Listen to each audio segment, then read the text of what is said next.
I don't know if it's choppy or not.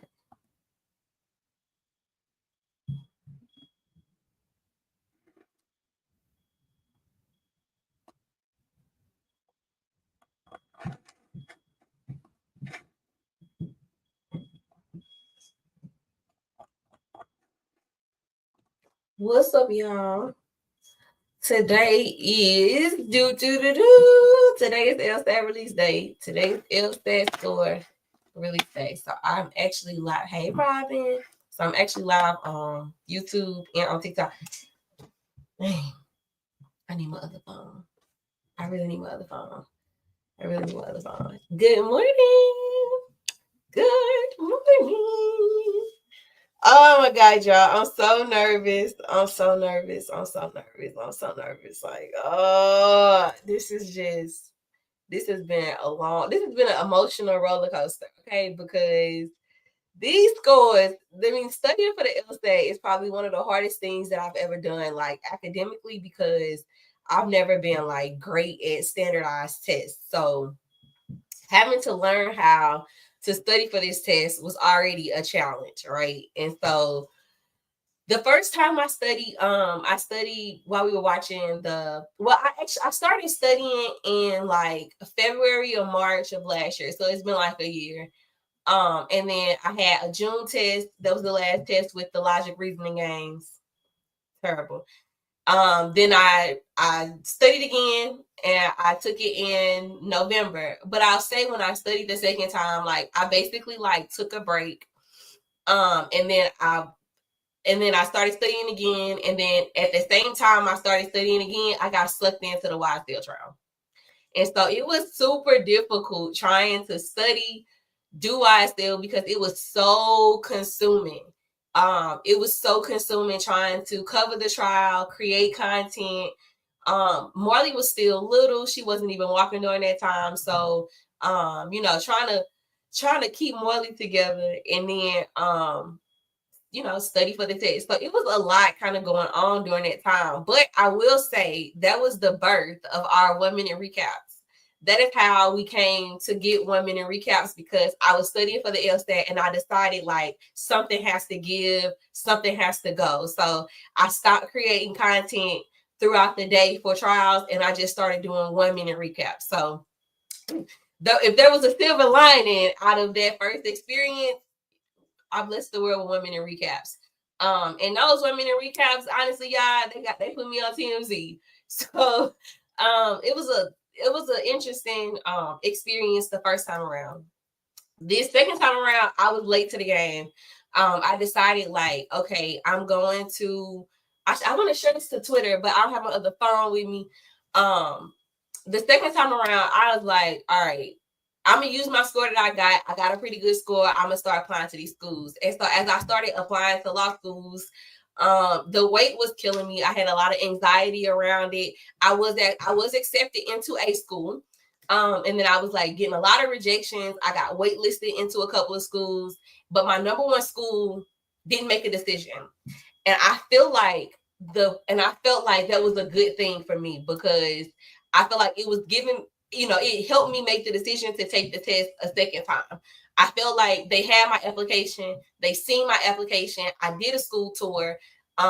They knew who I was, you know what I mean? And maybe they couldn't make a decision right there and they didn't really want to waitlist me, but I didn't feel like I was 100% out the game because I had not received a rejection. So I was like, well, I'm gonna take this test one more time. And literally before the April deadline, the deadline cut off for the April test, I ended up signing up for it. And I went ahead and paid for it, and I said I'm gonna take it. They left me with 6 weeks. I had 6 weeks to try and recall everything that I had just basically let go of from November, right? So this is from November to like February.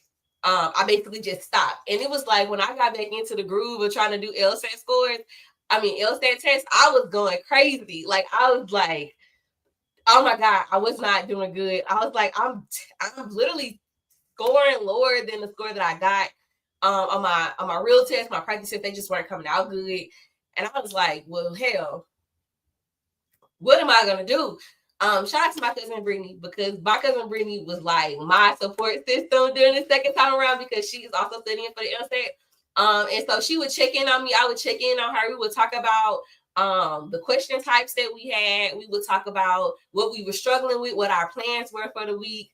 And my cousin, she's in a class. So she getting stuff from her class. She's sharing it with me. She talking about the thing that she's struggling with. I'm telling her like what I use to kind of get past those roadblocks or whatever. And so it was just a very I felt like those 6 weeks were different from the past, let's say 6 months that I had been studying. I really felt like I had a better understanding of the questions. I feel like I had a better understanding of everything to go in and take this test, and I started scoring better. All right. I'm not gonna say that I still wasn't scoring at the score that I had last time, but I was scoring better. And so we're about to see the scores. Well, we're not about to see the score. I'm about to see the score. I'm super nervous because you never know. You never know how it's gonna go. And the first time when I took the test, I felt like, I'm scared to type it. When I took the test, I felt like when I took it, I felt like I kind of blanked out on a lot of it. I remember like reading comprehension. I had it's a 4-section test. 3 sections are scored, and one is a practice section, but they don't tell you which one it is. I know that it was a logical reasoning section because I had 3 of those and only had 1 reading comprehension. So that's the thing. Samad, come on. So Samad she want to come. She want to see my score. So y'all.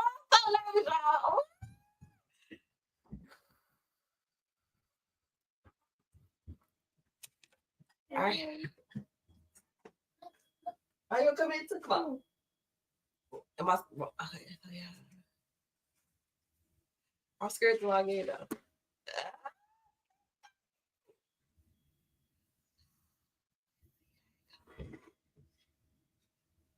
You gonna come in too? Yeah. Or you gonna be in the door? Yeah. I'm gonna go. I'm talking neat. You in the door? Yeah. You in the door? I'm in the door. I'm finna my store.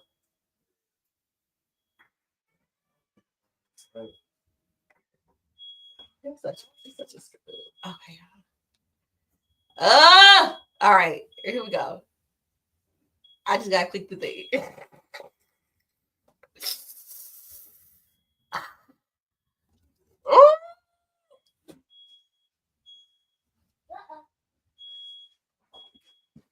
Oh.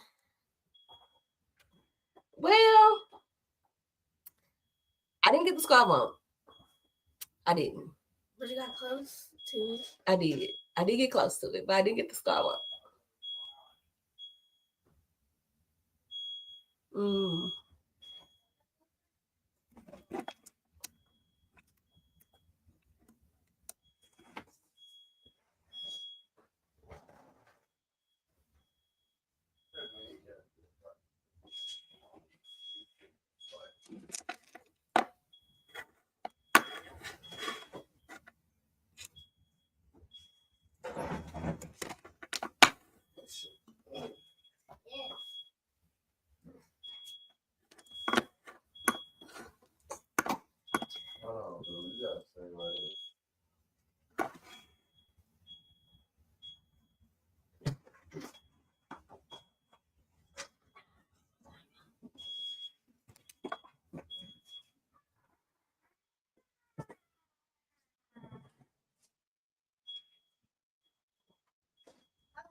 It's okay.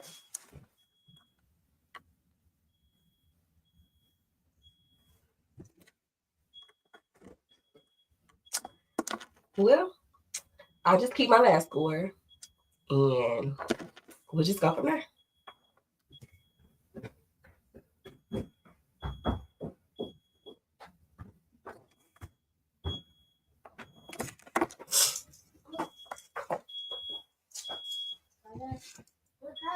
Yeah, it's okay.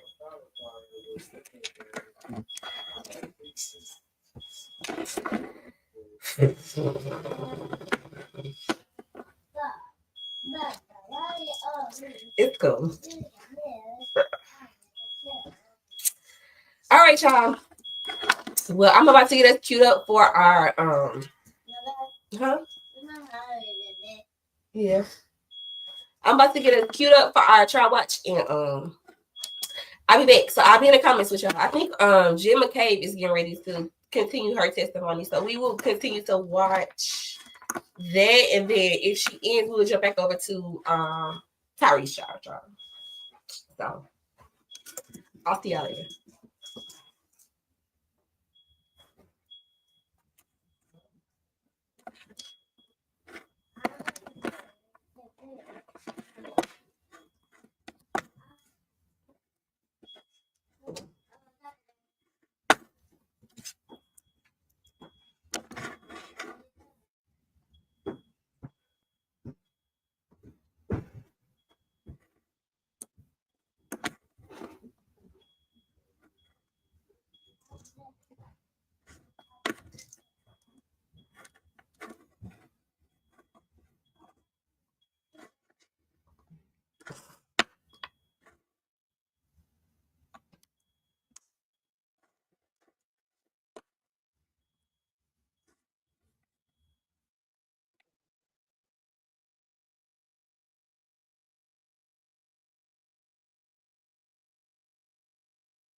6-8-11.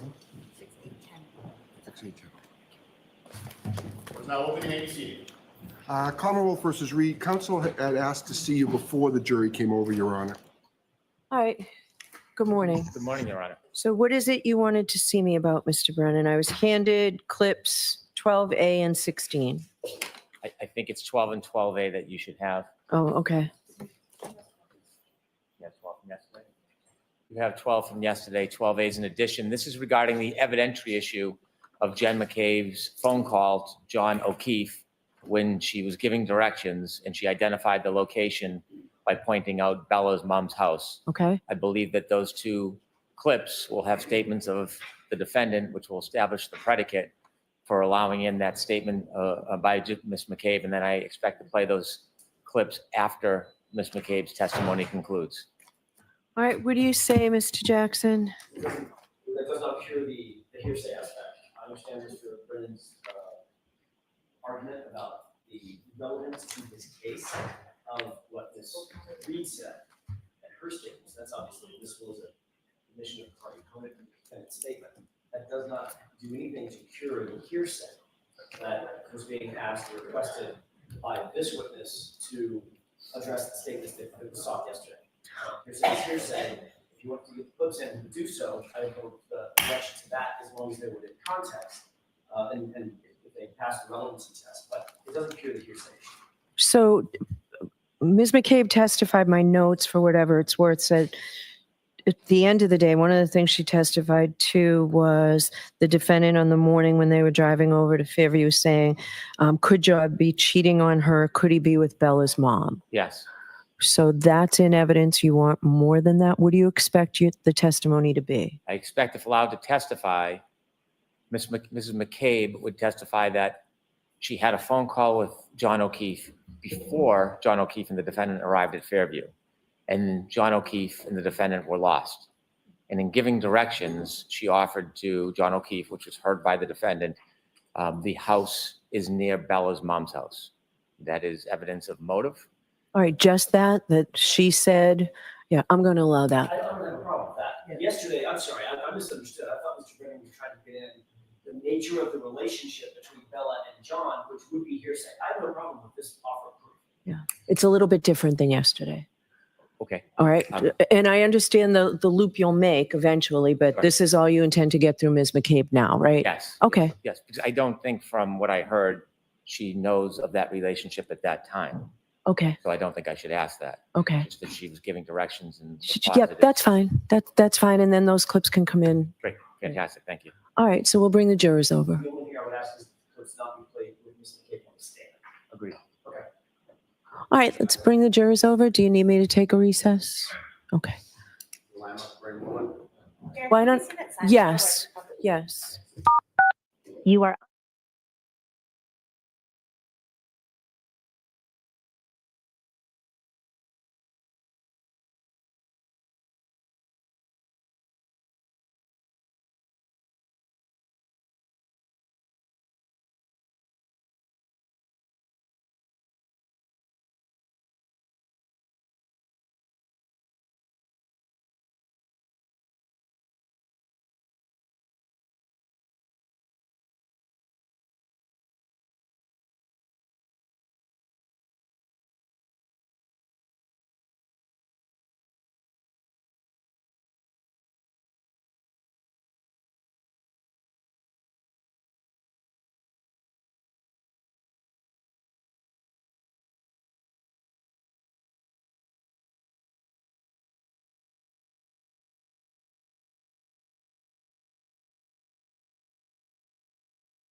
Hear ye. All persons have any business before the Honorable Beverly Cannoni, Justice of the Norfolk Superior Court, and for the County of Norfolk. Draw near, give your attendance, and you shall be heard.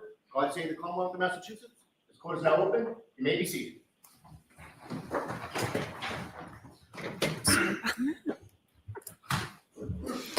All right, good morning again, council. Good morning, Ms. Reed. Good morning, jurors. We appreciate you being prompt and ready to go this morning. There was something I needed to discuss with the lawyers to help streamline the evidence that will be presented to you today. So I appreciate your patience. I do have to ask you those questions. Were you all able to follow my instructions and refrain from discussing this case with anyone since we left yesterday? Everyone said yes or nodded affirmatively. Were you also able to follow my instructions and refrain from doing any independent research or investigation into this case? Everyone said yes or nodded affirmatively. Did anyone happen to see, hear, or read anything about this case since we left yesterday? No. Everyone said no or shook their heads. Thank you very much. Could we have Ms. McCabe back, please?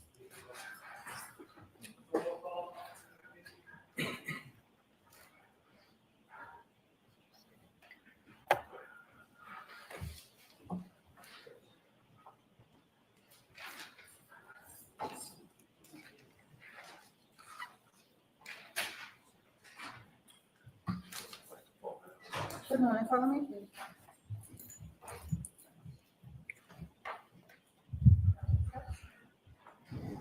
Mr. Cape, I'll remind you, you're still under oath. Thank you. May I proceed? Good morning, Ms. McCabe. Good morning.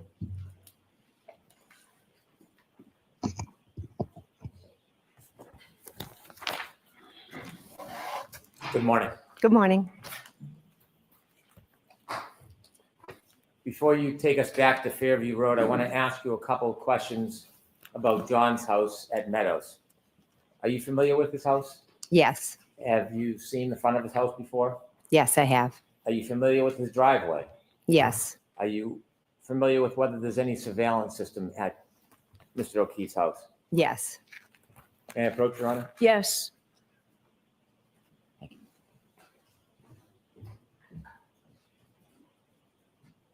Ms. McCabe, I'm showing you what has been previously marked as Exhibit 6. Do you recognize that photo? yes, I do. And what is it? That's John O'Keefe's house. Could we provide Exhibit 6 to the jury, please? On that screen, is that Mr. O'Keefe's home? Yes, I'm showing you what's been marked as Exhibit 8. Do you recognize that? yes. And what is it? That is the side of Mr. O'Keefe's house, the two garage doors. Is there any indication of surveillance? Is this a Ring camera right here? Looks, Is that what John O'Keefe's side of his house looks like? yes, I want to show you Exhibit 10. Do you recognize what's in that photo?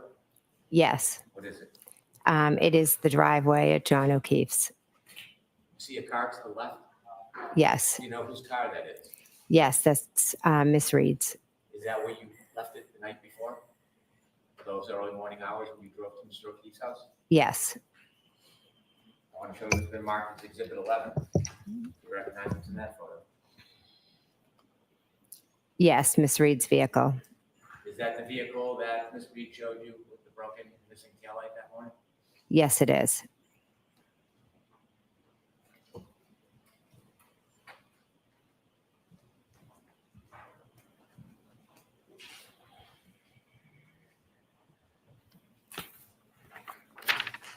You mentioned earlier in the night, you spoke to John O'Keefe when you called him or he called you about directions to Fairview Road. Yes, And you also shared that you had a phone conversation offering directions. yes, I did. Did you tell John that the house at Fairview was near Bella's mom's house? Sustained is to form, Mr. Brennan. What did you tell John as far as directions to Fairview? How did you mark it for him? I told him to go by, past Bella's house, the Bella's Street, and then to follow it down to the end. Now I want you to take us back where we were yesterday when we left off. You had brought us to Fairview Road. You had found John. Yes, You shared with us that you were trying chest compressions. Before the chest compressions, did you make a phone call? I called 911.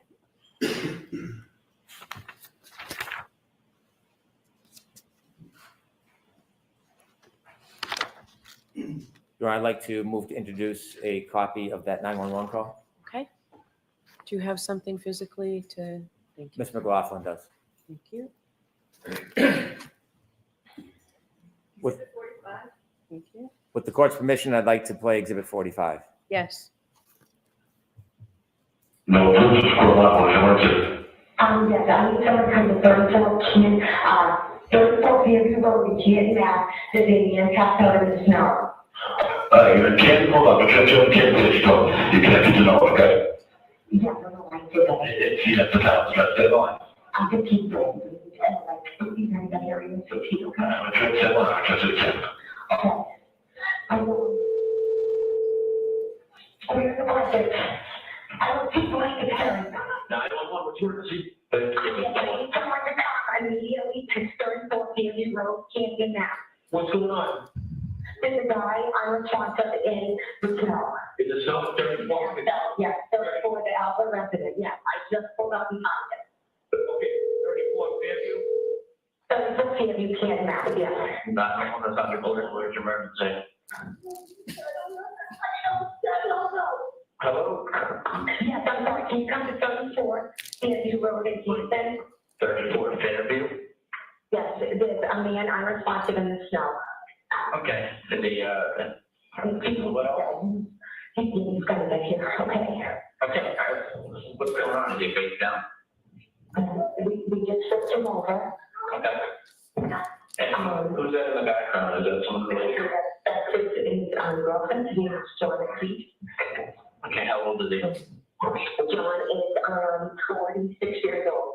46, how long has he been outside? I don't know, I don't know, he got out of the car and Is he breathing? a couple of hours. Is he, Terry, is he, I don't know if he's breathing. There are two women trying to, it could be heat and they're hysterical. Okay, can you just try to ask him? I know it's tough, but we already have the fire department going, they just gotta know. Okay. Is he breathing, you guys? It doesn't seem to be breathing. Okay, do they know how to do CPR? Do they want to test You it? guys do CPR. No, I guess he's gone. Okay, they don't feel comfortable doing so? No, I think he's passed away. Okay. All right, we have the fire department and the police department on the way. If everyone's declining CPR, then I'll hang up with you and, if anything changes, you can give us a call back. Where are you guys upside? I'm right up front. I know, I'm on the phone with the Andrews. I know. Just, Terry, you gotta get off of me. Terry, you gotta get off of him. You know if there's any, alcohol or drugs involved? He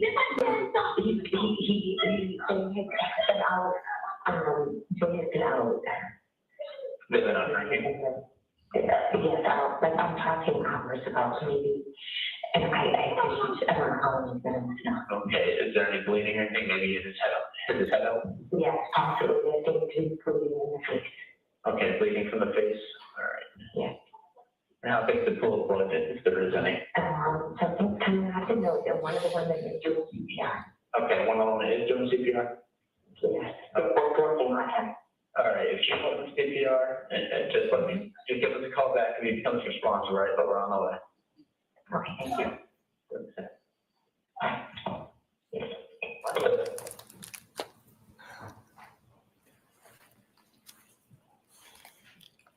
Ms. McCabe, describe your mental state when you were speaking to 911. I guess the best way to describe it was I was in shock. My heart was racing.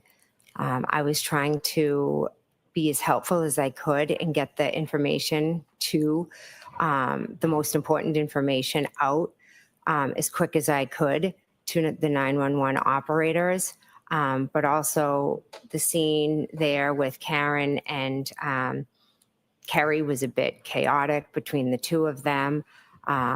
So I was just trying my best to be as calm as I could, to get help there as fast as I could, and to answer their questions the best that I could. Before you told the 911 operator John O'Keefe's name and his age, you said there's a man in the snow. Do you know why you chose those words?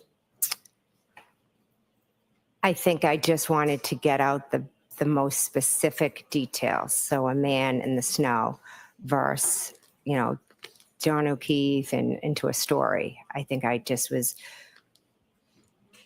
get the details to them as fast as possible, to get help there to him as fast as possible. When you told the 911 operator that your friend John O'Keefe was the person lying in the snow, how did you know his age? We used to joke because he was a couple months older than me. So I would, say, oh, well, you're older than me. It was a silly little thing between friends. When you called the 911 operator, had Kerry and the defendant already been around or near John? Yes. Do you know if they had begun trying CPR before you called 911? I'm not sure if they had, because Karen had straddled him and was lifted her shirt, was warming him up, and then Kerry was yelling at her to get off. And I think when Kerry got the blankets and was trying to put him under John, I think as she started to move him and wipe him, blood started to come out. And then Karen was afraid that he was going to choke on his blood and wanted to move him on his side. But then Kerry was yelling at her, we can't move him. And this was kind of all going on while I was talking to 911. You described what you saw, and you said at some point he was bleeding from the face area. Was that before or after he was moved? After. Before he was moved, did you see any active bleeding? No.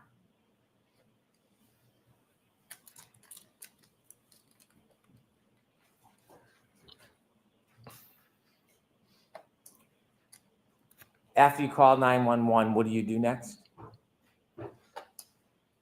I think I called my sister and she didn't answer. And then I think I called her as I was walking over to John and she didn't answer. And then I immediately got down on the ground and Kerry Roberts asked me to take over. How long did you try to help John for? I'm not sure. I'm not sure. How long were you and the defendant and Ms. Roberts there before someone else arrived? Police officer was the first to arrive. In the moments, it seemed like a long time, but I think it was fairly quick that they arrived. Any point during the time when you tried to help Mr. O'Keefe and the first police officer arrived, at any point did you see any signs of life from Mr. O'Keefe? No. When the police officer first arrived, do you remember what happened next? I remember it was very chaotic, but there was talk about a spotlight. And I remember, I think I got up and ran to kind of wave to get the police officer's attention so he could see where we were.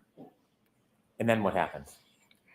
The police officer, not sure specific, I do remember him asking about John. I think he said, is he a drug user? He was just asking some basic questions.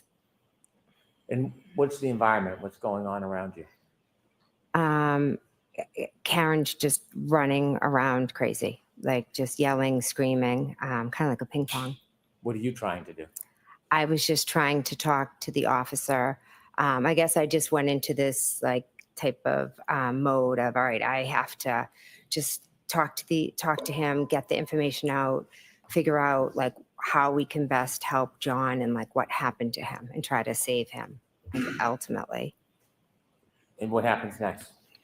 More officers begin to come, fire and EMT. So the scene becomes active with a lot of different presence.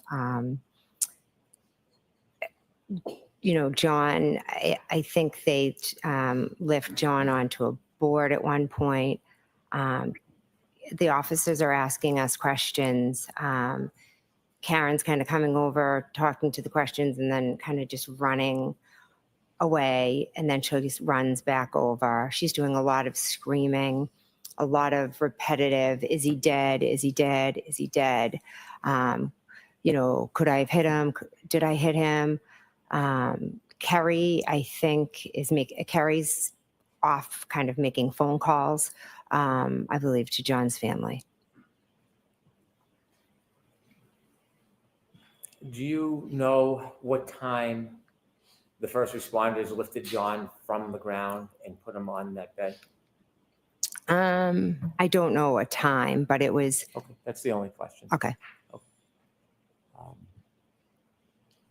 You heard your 911 call. Do you know the time of that 911 call? Not off the top of my head, no. At some point, did you talk to a number of different people at the scene? Yes. And who were you talking to? The first officer was Officer Saraf. I know I spoke with him. I spoke with an Officer Lank, an Officer Good. There were other officers. I don't remember their names. There were EMTs. I don't remember their names either. You have lived in this area for a long time? Yes. Active in the community? Yes. Did you know Sergeant Good from before that night? I knew of him. I didn't know him personally. Did you know Detective Lank? Yes, I knew him. How did you know him? We were friendly. Your children ever associate with each other? Not until recently. After you had a chance to speak to some of the officers, did you move around at all yourself? Yes, I kind of, the officers would talk to us here and then a little bit over to the side. I tried to comfort Miss Reed. At one point, Miss Reed was very upset. And one of the officers thought it would be best if maybe she went and just sat in one of the cruisers for a little bit because she was just doing a lot of screaming and yelling. And I think they were just trying to, work on John and make the scene a little less chaotic. So I went into the back of the car with her, and Kerry Roberts came over. And then we all were just sat in the back of Karen and I kind of were scrunched and sitting in the back, and Kerry was at the door of the cruiser. Why did you get in the car with the defendant? She was crying. She asked me to get in. We held hands. We prayed. She did have blood on her hands, and she said, could I have gotten my period? Who's going to take care of the kids? She just kind of was all over the place. And then at one point, we saw them moving John towards the ambulance. And at that point, Miss Reed started yelling to Miss Roberts, go check on him. Are they working on him? Is he dead? Is he dead? And at that point, myself and Miss Reed got out of the car, and she started yelling and pulling on me to Google hypothermia and Google how long it takes for somebody, to die in the cold. When the defendant first asked you to Google an inquiry about hypothermia, were you still inside the police cruiser or were you outside? Outside. What was the weather? I know it's an obvious question, but how cold was it? It was very cold, windy. The snow was blowing.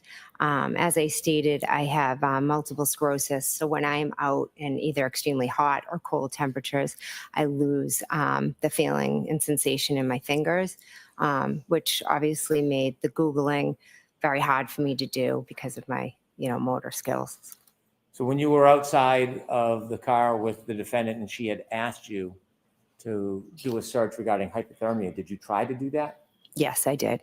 Do you know the exact time from your memory? Not from reading or learning, but from your memory. Do you remember the exact time you did that? No.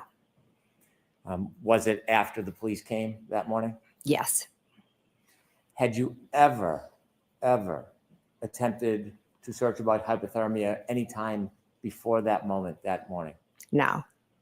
or that day, No, that week, no. was this the first time that morning after the defendant asked you to search that you searched that phrase? Yes, it was. And did you complete your search and get a result? So I don't know what came up because I think as I entered it, I think I misspelled things. And so then I think I tried a second search.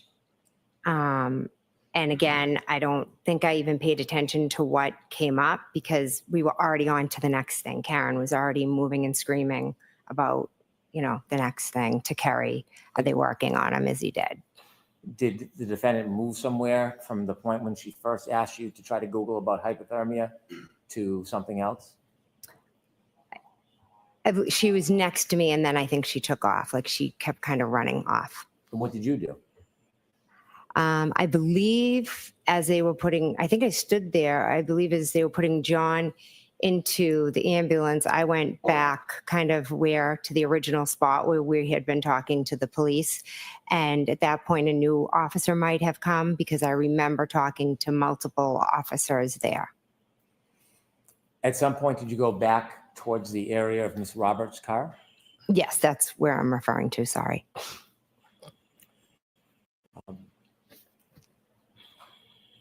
At some point,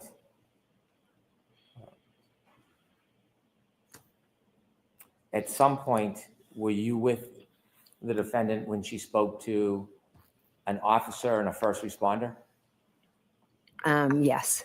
Do you remember if the first responder was a man or a woman? I remember there was a woman right next to us. Yes. Remember if that was before or after the defendant asked you to search about hypothermia? I'd be guessing if I then don't. Don't guess. Mm-hmm. When the defendant was speaking to the first responder, the woman, were you near? Yes. Did you hear or do you remember the defendant saying anything to the first responder? Yes. What did she say? She told the first responder, I hit him, I hit him, I hit him. When she told the first responder, I hit him, how did you react? I was like startled, kind of like, what are you saying? What are you talking about? Did you say anything to the defendant? I think after the second or third time she was saying it, I was like, Karen, like, what are you saying? Why were you trying to interrupt her? Because I thought she was just talking crazy. And I'm saying, why is she saying she hit him? Were you trying to look out for her? Yeah. Sustained. I'll strike it. You can ask it differently. What was your motivation for trying to interrupt the defendant making the statements to the first responder? Karen was hysterical, irrational, kind of. I'll move on. Okay, I'm going to see counsel at sidebar for just a minute, please.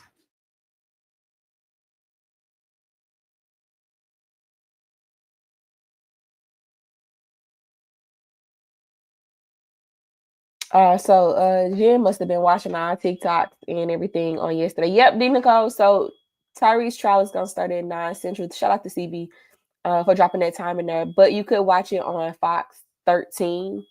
They are airing the trial, and then we want to watch Jen McCabe, the lady who's on the stand. We want to watch her testify, and then I will be switching over to Tyree Nichols. And that's what we'll watch from here on out. We'll probably abandon Karen Reed after this testimony. We may come back for any other key witnesses, but it won't be our daily watch. So yeah, she must have been watching our videos yesterday because now she's trying to act like she is okay with Karen putting her body on him to warm John up.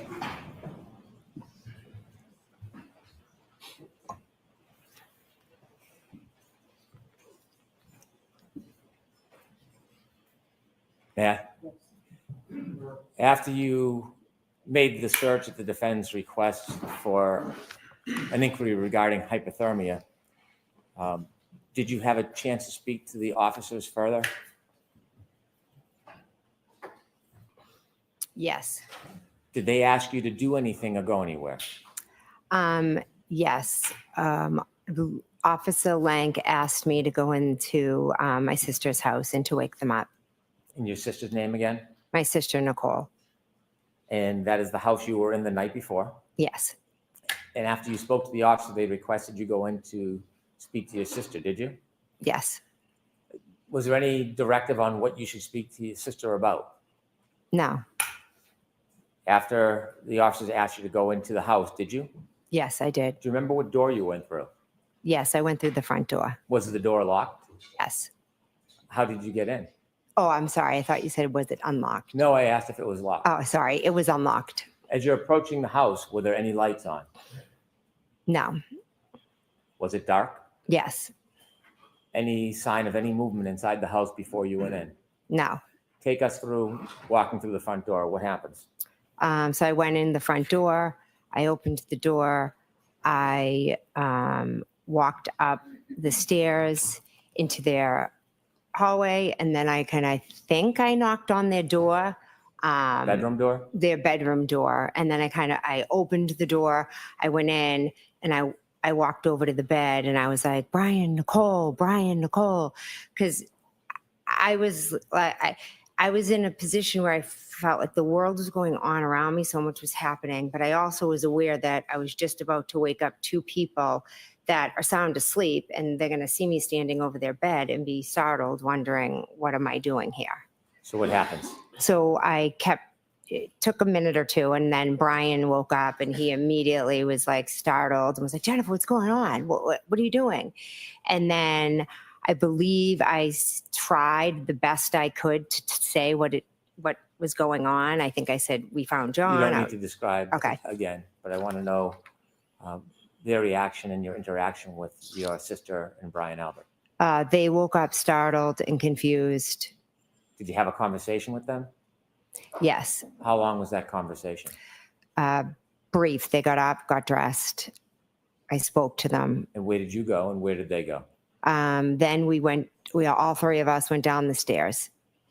The upstairs to the downstairs? Upstairs to downstairs, And yes. upstairs is the second level, is downstairs the first level? Yes. As you come down the stairs, can you see the front door? Yes. Is there anybody in the house at that point? I saw Officer Lank. In the house? Yes. Do you know if he had been invited in? I have no idea. When you came down the stairs and saw Officer Lank, where was your sister and Brian Albert? They were walking with me down the stairs. And did you see whether or not the officer spoke with your sister and your brother? He did. Brother-in-law? I'm sorry. He did, yes. Were you there during that conversation? No, How long was that conversation? Do you know? not sure. Where did you go when the officer was speaking to your sister and your brother-in-law inside their home? I was standing at the front doorway, and then my husband, Matt, had just arrived. What happened next? I started talking to Matt, and almost immediately Officer Lang came, got Matt, and asked if he could talk to him outside. At this point, I want to go back and show you some video. Have you seen video in this case before? Yes. I'd like to ask the court's permission to display Exhibit 4, and I would like to walk through some of the video. Okay. Ms. Gilman, if you kindly put on Exhibit 4. I'd like to start at 6:09:57.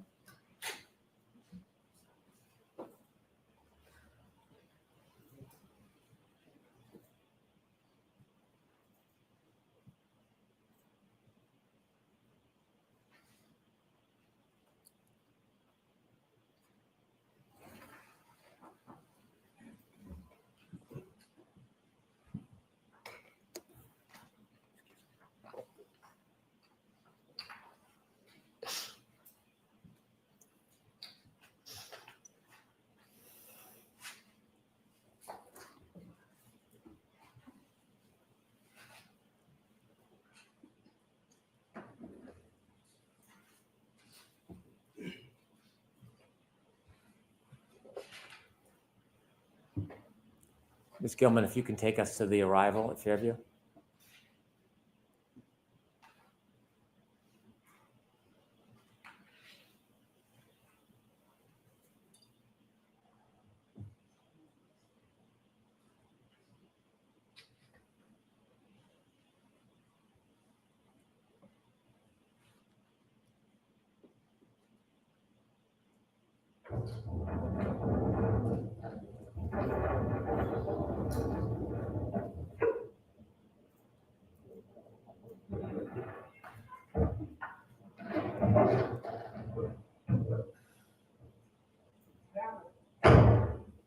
Could you stop there, please?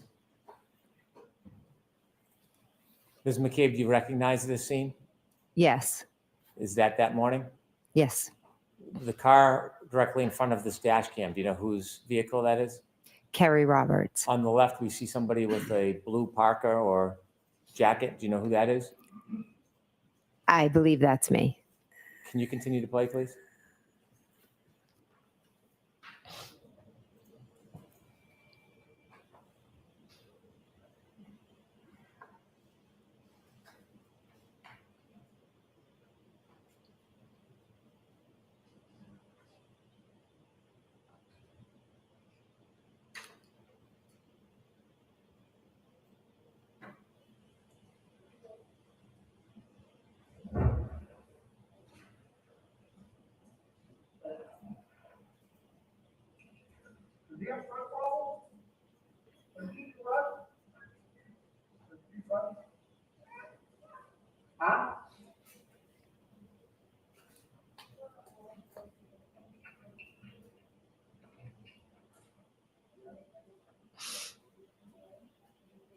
Can you stop there, please?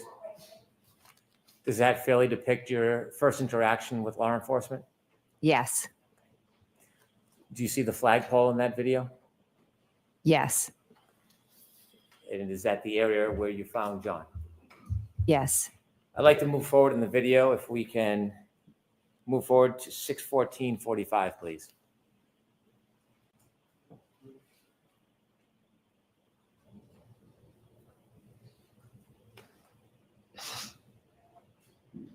Could you stop there?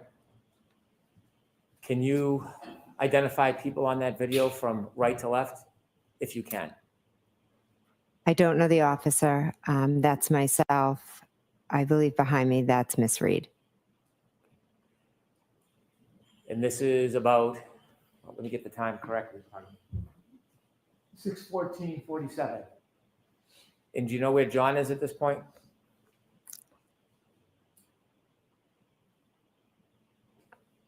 Are they lifting him to the left?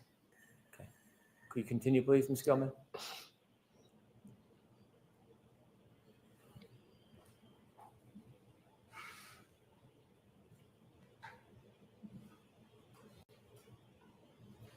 Could you stop there? The person all the way to the left near the flagpole, do you know who that is? I believe Kerry Roberts. And is that the area where John was found? Yes, And that's at 6:15 a.m.? If you don't know, that's okay. Do you know what Ms. Roberts was doing at 6:15 a.m.? my guess is I don't want you to guess, just if you know. I don't know. Okay. Now, you're over to the right. Is that you? Yes, Okay. Continue, please.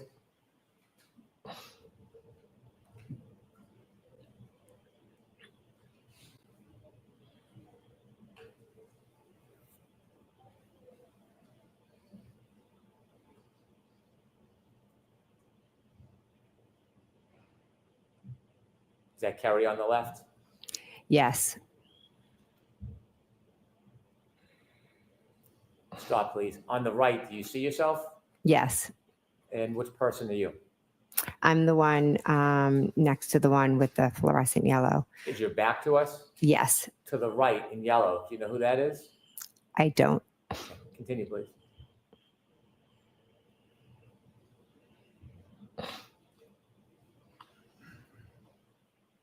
Continue.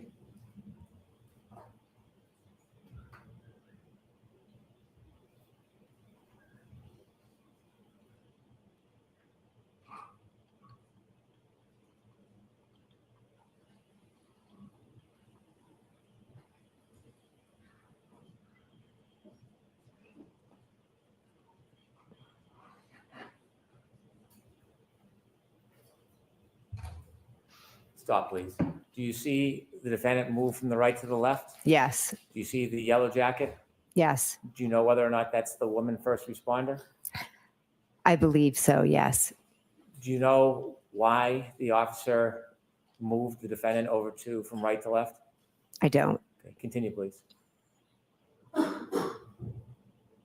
Stop. At that part, is there a conversation between the defendant and the first responder? Yes. Are you listening?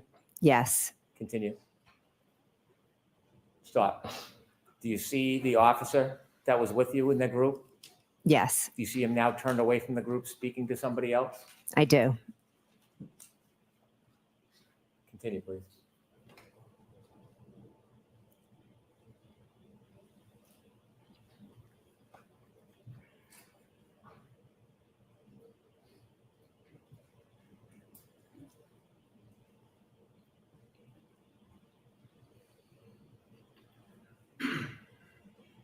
Thank you. If you could move ahead to 619, please.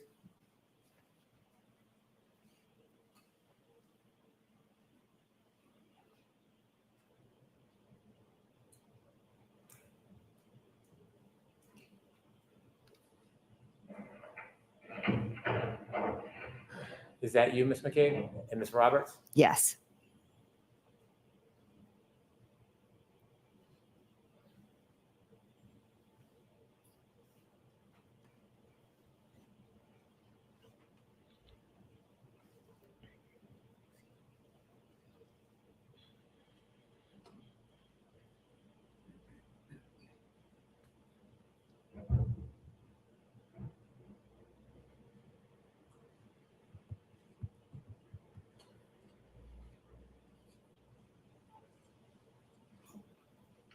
Is that Ms. Roberts?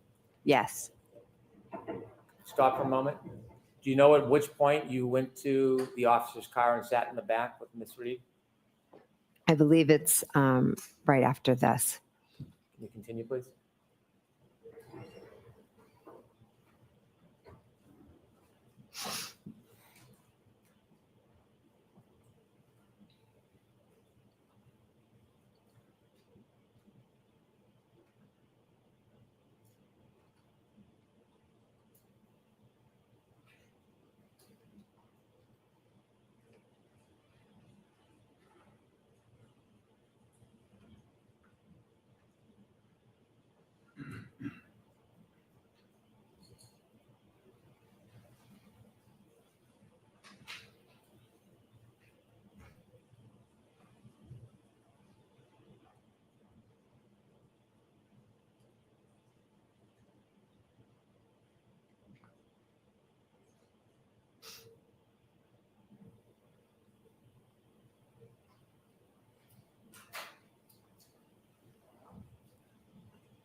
Is that Ms. Roberts?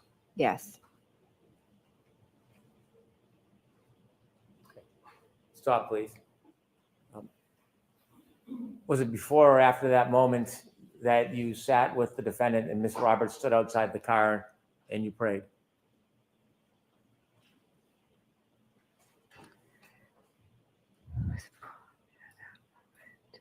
I'm not exactly sure from Okay. that video. That's fine. If we could move forward to 6:23:40, please.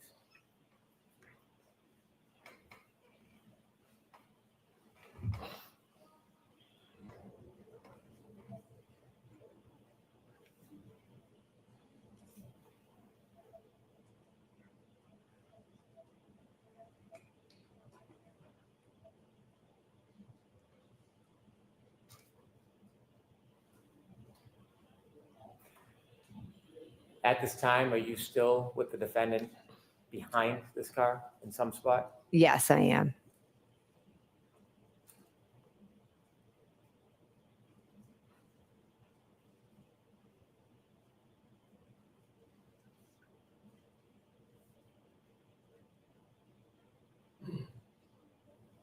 Is it during this time, 6:23 and 6:24, you tried to make those searches at the defendant's request? Yes.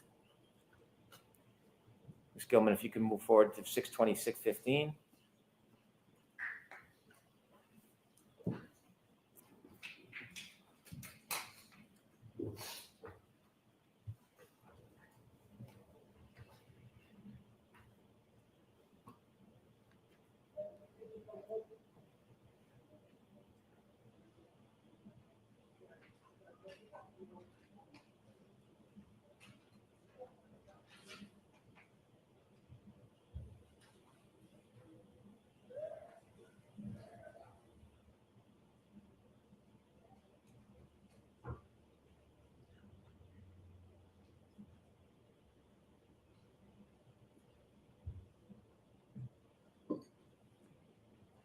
Pause, please.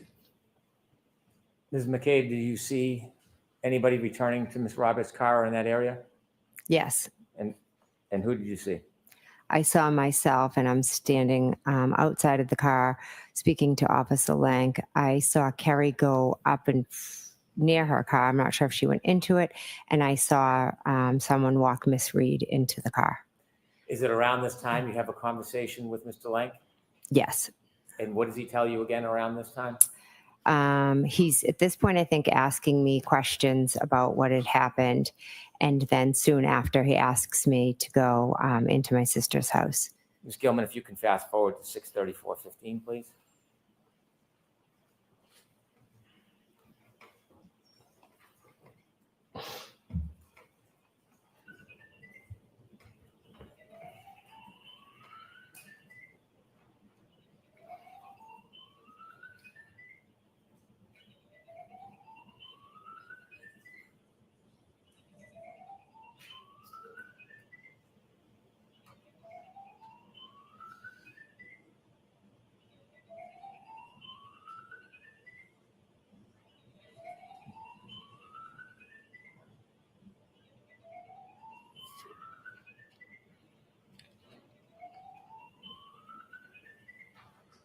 Stop, please. You described that the house had no lights on. Is that a fair depiction of Yes. the view? Yes. Do you see a figure walking up the driveway? Not on this pause clip, but I did see it. Yes. Let's play it and see if you can identify. Yes. I can see myself walking up. Where are you now? I'm walking up the path to go up to the stairs into the house. And this is at the request of Officer Lank? Yes. And you described first you went in and woke up your sister and brother-in-law? Yes. Could we move forward to 6:39, please?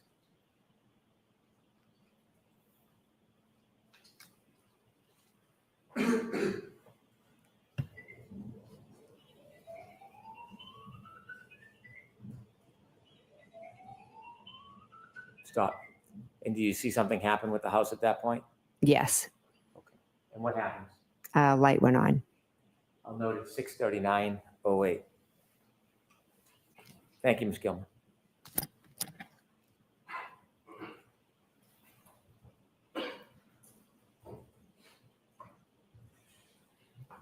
After first responders took John and you had gone in your sister's house, what did you do next?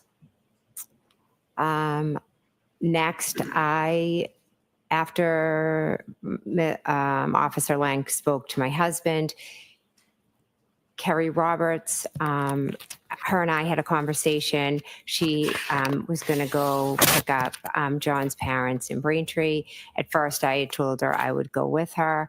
But then Officer Lank said that one of us had to stay at Fairview to speak to I believe it was the state troopers that would be coming. Did you stay at Fairview? I did, yes. What was your mental state at that point?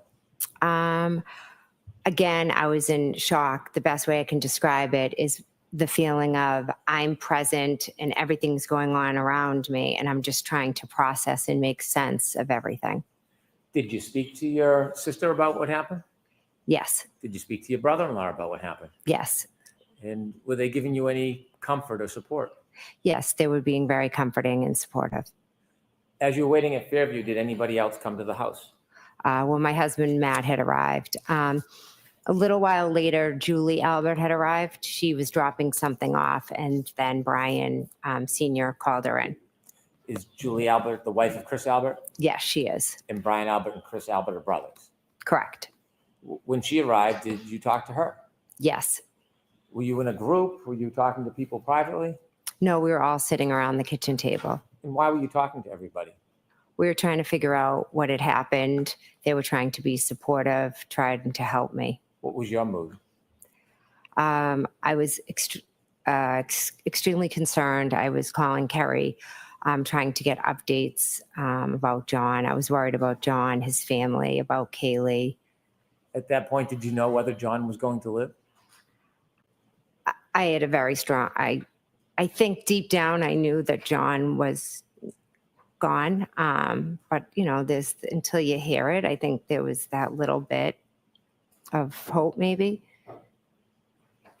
Did you speak to anybody but Kerry who was not at the home that morning? I believe I spoke, yeah, Miss Reed. You had a conversation? Yes, I spoke to her when she was in the ambulance. Did you speak to her again later that day? No, I think I texted her asking her for Kerry's number because I didn't have it.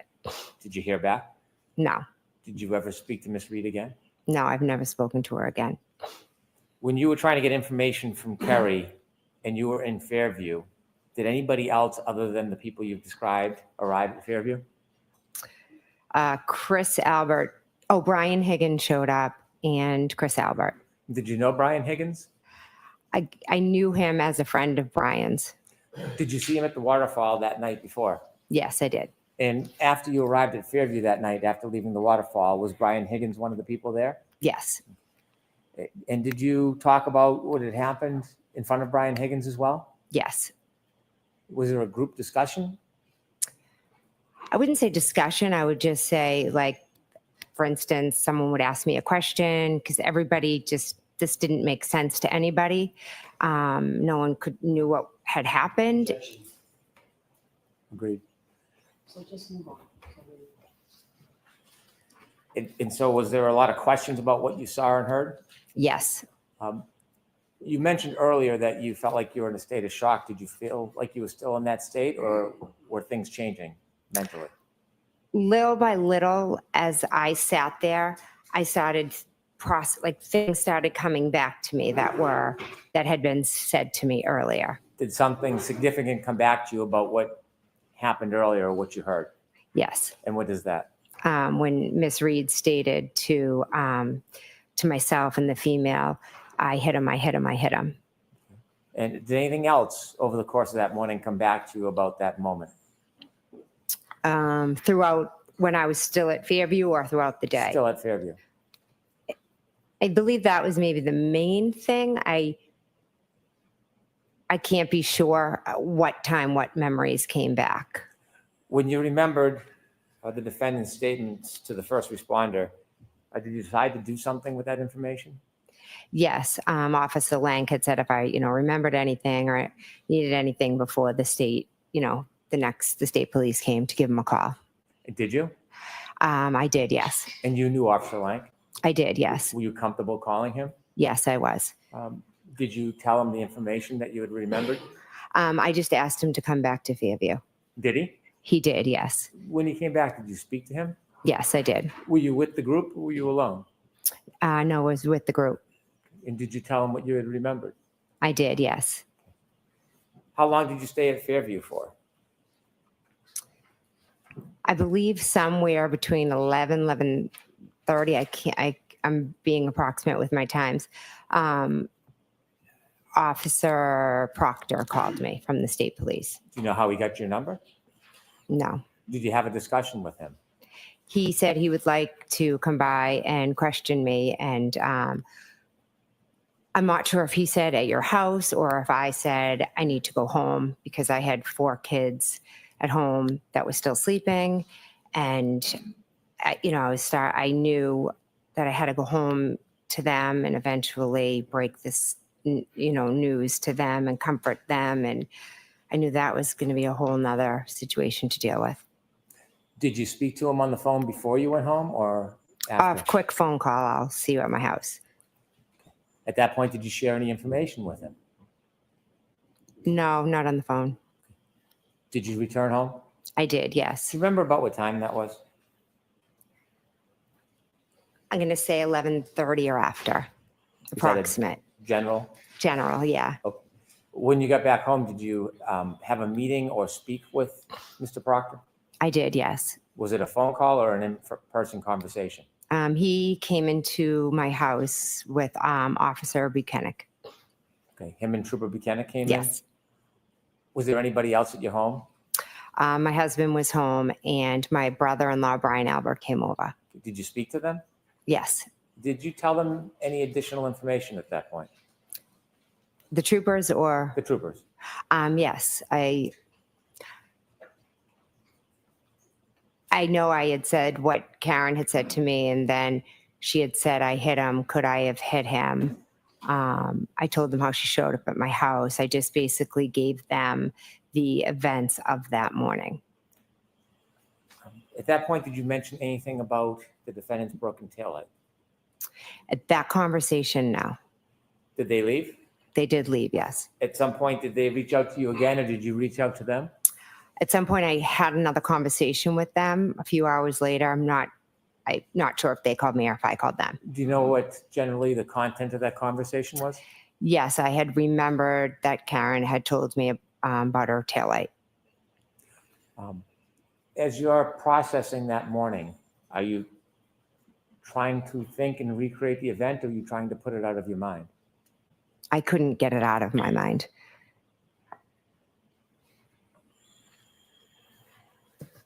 While you were at home, did you receive any updates from anybody, Kerry Roberts or anybody, about John? Yes, when I was still at the Alberts, Kerry had given me word that, John had passed. Then once I got home, I know different friends who were starting to hear. Without content, were you receiving contacts, calls, text Yes. messages from other people? Yes, And were you reaching back out to other people? some, yes. At some point, did you go over to Meadows Road? On Sunday, I did, yes. Was Sunday the next day? Yes, it was. Why did you go over to Meadows? Kerry and I went over with my daughter and her daughter to see the family and to offer support You and said our you- sympathy. You said you and Kerry. How did you get there? Kerry picked me up. Prior to that evening, you and Kerry, you described, weren't friends or familiar. Correct. Were things changing? Yes, rapidly. When she picked you up, who else did she pick up with you? My daughter, who is Kaylee's friend. And was anybody else, or any of Miss Roberts' family in the car? Yes, her daughter was in the car as well. So it was you, Miss Roberts, and your two daughters? Yes, You said you went to Meadows. Why yes. did you go there? To offer our condolences, sympathy, support, to be with the family. I love them. Were they staying at Meadows? They were at Meadows, yes. When you went there that next day, can you describe the traffic and the people that were there? There was a house full of family, friends, coworkers, loved ones. The car repairman, like anyone and everyone. Did you ever see the defendant? No. While you're at the house, did you have a chance to speak to Miss O'Keefe? Yes, I did. At some point that day, did you leave the house? Yes. Who did you leave with? Kerry and my daughter stayed to be with Kaylee, and we left with her daughter. Where did you go? We were heading home, but then we ended up dropping off her daughter at her friend's house. Now, who's her daughter? Ca- Don't give me a name. Kerry's yeah. daughter? Carrie's daughter, yes. And was Kerry's daughter friends with any of the Lanks? Yes, Carrie's daughter's good friends with Mike Lank's daughter. When Miss Roberts drove over to Mr. and Mrs. Lank's house, did you meet anybody? Yes, her daughter, Carrie's daughter, went in the house, and Mrs. Lank came out. Her and Carrie are very good friends, so she came out to offer support and condolences. Was it still cold outside? Yes, it was freezing. When she was offering her support, was she inside or outside of the car? She jumped into the back seat. During that time you spent with Officer Lank's wife, did you ever go into the house? I have a faint memory. I think I went in and used the bathroom at one point. When you were having the conversation with Mr. Lank's wife, were you talking about what had happened? Yes, Carrie was just explaining the morning, the phone calls, the scene, things like that.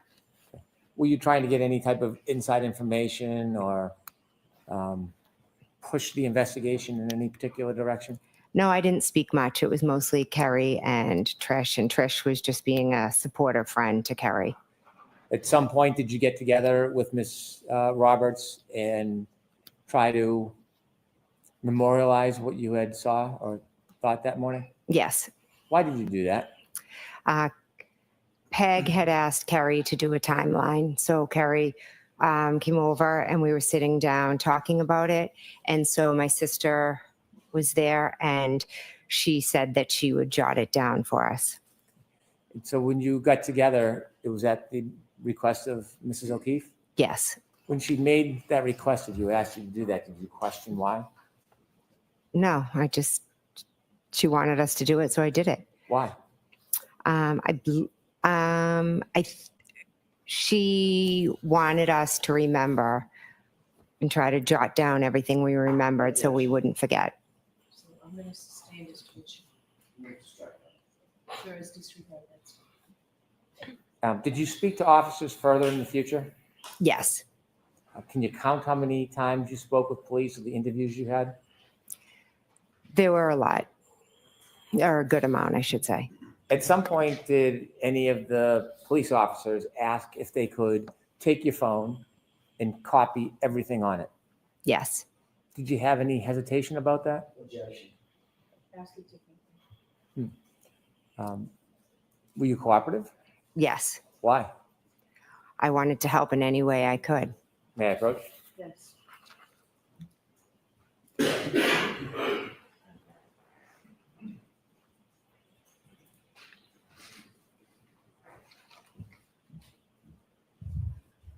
Handing you a piece of paper. Do you recognize that? Yes, I do. And what is it? That's my signature. Do you know what that document is? Yes, it's the consent form that I signed from my phone. I can introduce this as an exhibit. Any objection? Yes, Your Honor, we can deal with it sidebar. I have no objection to the identification of it. Moving in as exhibit, I do have an objection. Okay, I'll see the time.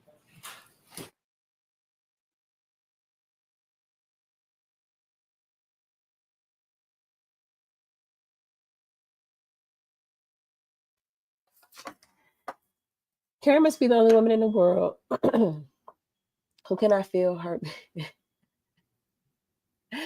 That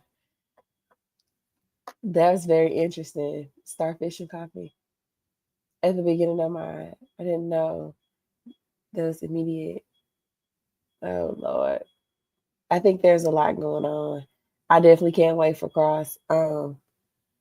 I think Carrie's testimony right now, I think it's very shift blamey.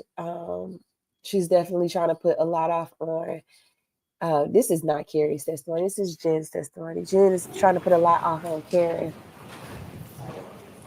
And there's small things that I think add up to a bigger picture of Karen knowing where he was and trying to cover her own tracks. Thank you.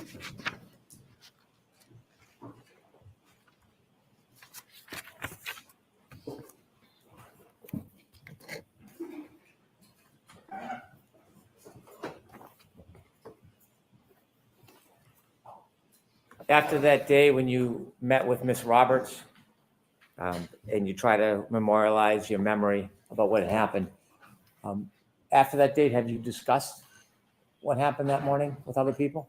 Yes. And have you discussed it with police over time? Yes.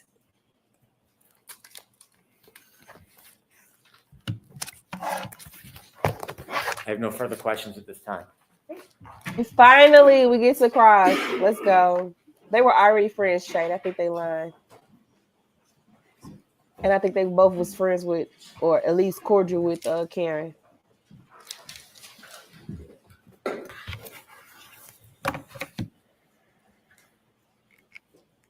Good morning, Ms. McCabe. Good morning. When was the last time you spoke with Carrie Roberts before your testimony today? She called me last night. What did y'all discuss? Hell. She asked if my daughters were going to be staying home from school today because her daughter would possibly join them. Did you discuss anything having to do with your testimony? Not my testimony, no. Did you discuss anything in that conversation with her prior testimony? No. Are you aware that she testified last week?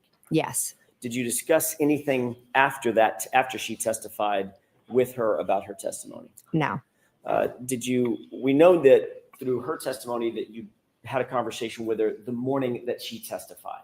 yes, Did you discuss what you anticipated to be her testimony in that conversation before she testified? no, Have you and Ms. Roberts ever discussed anything about either one of your testimonies, either in the last proceeding or in anticipation of this proceeding? no, So for the entirety of the last year, even though you both went through a proceeding last year where you both testified under oath and it was highly, highly publicized, neither one of you, your good friend Carrie Roberts and you, have ever discussed either of your testimonies between that time and this time. no. We've discussed the case and we've discussed what happened that moment, the moments of the morning, but we have not discussed testimony. Okay, so let's break that down for a second. I'm talking about, because the timing matters. I'm just asking at this point, if you'll bear with me, just the year from last year at a different proceeding Mhm. to this year, you have discussed this case Yes, with Ms. Roberts, many times, yes, and you've discussed the specifics of her memory, which would be reflected in her testimony, correct? we talked about what happened that morning. So you were talking about what she remembers happening that morning, correct? No, what happened that morning. Okay, so not to put too fine a point on it, Ms. McCabe, but if you ask me what I had for dinner last night, it's my memory of what I had for dinner last night. Would you agree with that? Sustained. Did you talk about her perception of what happened that morning during the last year? We've talked about what has happened, yes. Okay, so I'm trying to break it down between you and Ms. Roberts. You've discussed her perceptions and her memory of what happened, as well as, and separate and apart from, your memory and your perceptions, correct? Correct. So there have been circumstances in which you and Ms. Roberts have compared, by definition, what she remembers versus what you remember, correct? I wouldn't say compare.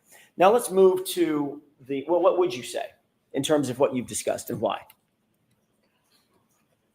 I would say that we've both talked about what we've discussed, but it wasn't like a comparison. We weren't comparing anything. You've talked about what you discussed. What does that mean? Talked about your testimony? No, we've discussed what happened that moment, Right. and in those moments. So, when I got a phone call, and that's my story. I got a phone call in the morning, and then Carrie can Right, say, that's your yeah, I got a story. phone call as well. As you said, that's your story, Not my correct? story. It's Those the were truth. yours. It's the truth. Okay. So for instance, when you got a phone call at 4:53 in the morning, Carrie Roberts wasn't there, correct? Correct. But you've discussed that with her. Correct. And you've told her what your perception of that, your memory of that phone call was, even though she was not recipient to and did not witness that phone call, correct? I've told her about the phone call. Correct. As well as many other details that she was not privy to personally, correct? Correct. Conversations that you've had, for instance, conversations that you claim you've had with Ms. Reed, correct? Correct. And you've told her what your perception is of those conversations, or your memory was or is of those conversations with Ms. Reed, correct? Which conversations with Miss Any Reed? conversations, just anything that she wasn't privy to. You've discussed that with her. Some things, yes. Okay. Absolutely. And conversely, Ms. McCabe, obviously, she's also discussed certain perceptions and memories that she has about this case and the facts of this case as she recalls them, that you were not necessarily privy to, correct? Yes. Things that may have taken place outside your presence, correct? Correct. And you've talked about things, she's talked to you about things, now I'm getting myself confused. Y'all have talked about things that were outside of her perception and outside of your perception. And you've shared those with each other. We've shared our experiences. We've become very close. We both lived through a traumatic experience. How many times would you say you and Ms. Roberts have discussed your individual perceptions of what you remember happening on the 28th or the 29th of January 2022? How many times? It would be hard to put a number on that. We talk about it's hard. We're bonded. We talk about the trauma that we relive every day. Karen called us for help and we both answered the phone. And that bonding is the glue that holds you two together. Is this case, correct? Yes. So that probably, by definition, is the foundation of many, many, many of your conversations. Would you agree? We've grown into friends where we talk about many other things besides the case. Sure, the movie you saw last weekend and what the kids are doing next week. Yes, and yes, absolutely. We Okay, talk so- many different things, just like girlfriends do. I'm just concerned with and asking you about the subject matter of this case and the details and the facts of this case. You two have probably talked hundreds of times, that's fair to say, about your individual perceptions, your respective perceptions of this case, correct? This happened 3 years ago and we've talked about it time and time again. This case has traumatized us, so And it's a talking huge part about- of our lives. I'm sorry, I didn't mean to interrupt you. Oh, I'm sorry. I believe it just, I meant traumatized our lives. Okay. It would be impossible for you two to have had so many conversations about your respective perceptions of the details of that day without that influencing the other person, correct? You've somehow been influenced by Miss Roberts's perceptions and her memories, correct? I don't think I would say influenced. Would you say that she's been influenced by your perceptions and your memories? Objection. Would you say that, Ms. McCabe? No, I wouldn't. Next question. How many times have you met with anybody from the DA's office? And I'm just going to limit the time frame right now in anticipation of your appearance in this trial yesterday and today. I'd say roughly 4 or 5. Can you give me a time frame when those 4 or 5 meetings were? I don't have dates. I do remember at one point I met with Mr. Brennan. He was new to the case. So I went in and he introduced himself. How long ago was that? I Weeks or months? I can't give you a time frame. I'm sorry. Do you think it was last summer? No, Do you think it was? no, it was more recent. Okay. Yeah, It wasn't in the fall of last year. No, It was in 2025 sometime? I believe so. Yes. You think it might have been February, January? Again, I can't give you an exact. I'm sorry. All right. I want to talk about the timeframes of those conversations, then I'll ask you a little bit more about those conversations. So that was the first meeting that you had was with Mr. Brennan in anticipation of your testimony. What were the subsequent 4 meetings or so that you've had? With whom and approximately what time? Okay, so another meeting with Mr. Brennan. Are you looking for who was? Sure. There, Who all else right. was there? I mean, can I give you a general answer? I didn't write down like every meeting who was there, but course. generally, okay. Was Mr. Lally there? During 1 or 2 of the meetings, he was. Yes. Was Ms. McLaughlin there? Yes. Was there anybody else from the DA's office there? The officer or trooper Tully was there at one. Trooper Buchanan was there at one. The witness advocates were there. And again, give or take the particular meeting. Those are 2 meetings that you've talked about with Mr. Brennan and others. What about the 3rd meeting? No, I'm sorry. I was lumping a few of them together. Sure, I understood. apologize. How many meetings would you have? Let's just start there. How many meetings have you had with Mr. Brennan and either staff or colleagues? So after the first initial meeting, I Right. would say, again, I didn't write them down off the top of my head. I can think of 2 or 3 more after that. Okay. Excuse me, first initial one. So that's either 4 or 5 meetings with Mr. Brennan and some combination of his colleagues, Mr. Lally, Ms. McLaughlin, perhaps, Mr. Nelson, perhaps, Yes. the other employee of the DA's office, and Troopers Buchanan and Trooper Tully. Correct. Were you asked questions about at any of these meetings? I'm just going to lump them all together. Any of Okay. these 5 meetings. By the way, when was the most recent?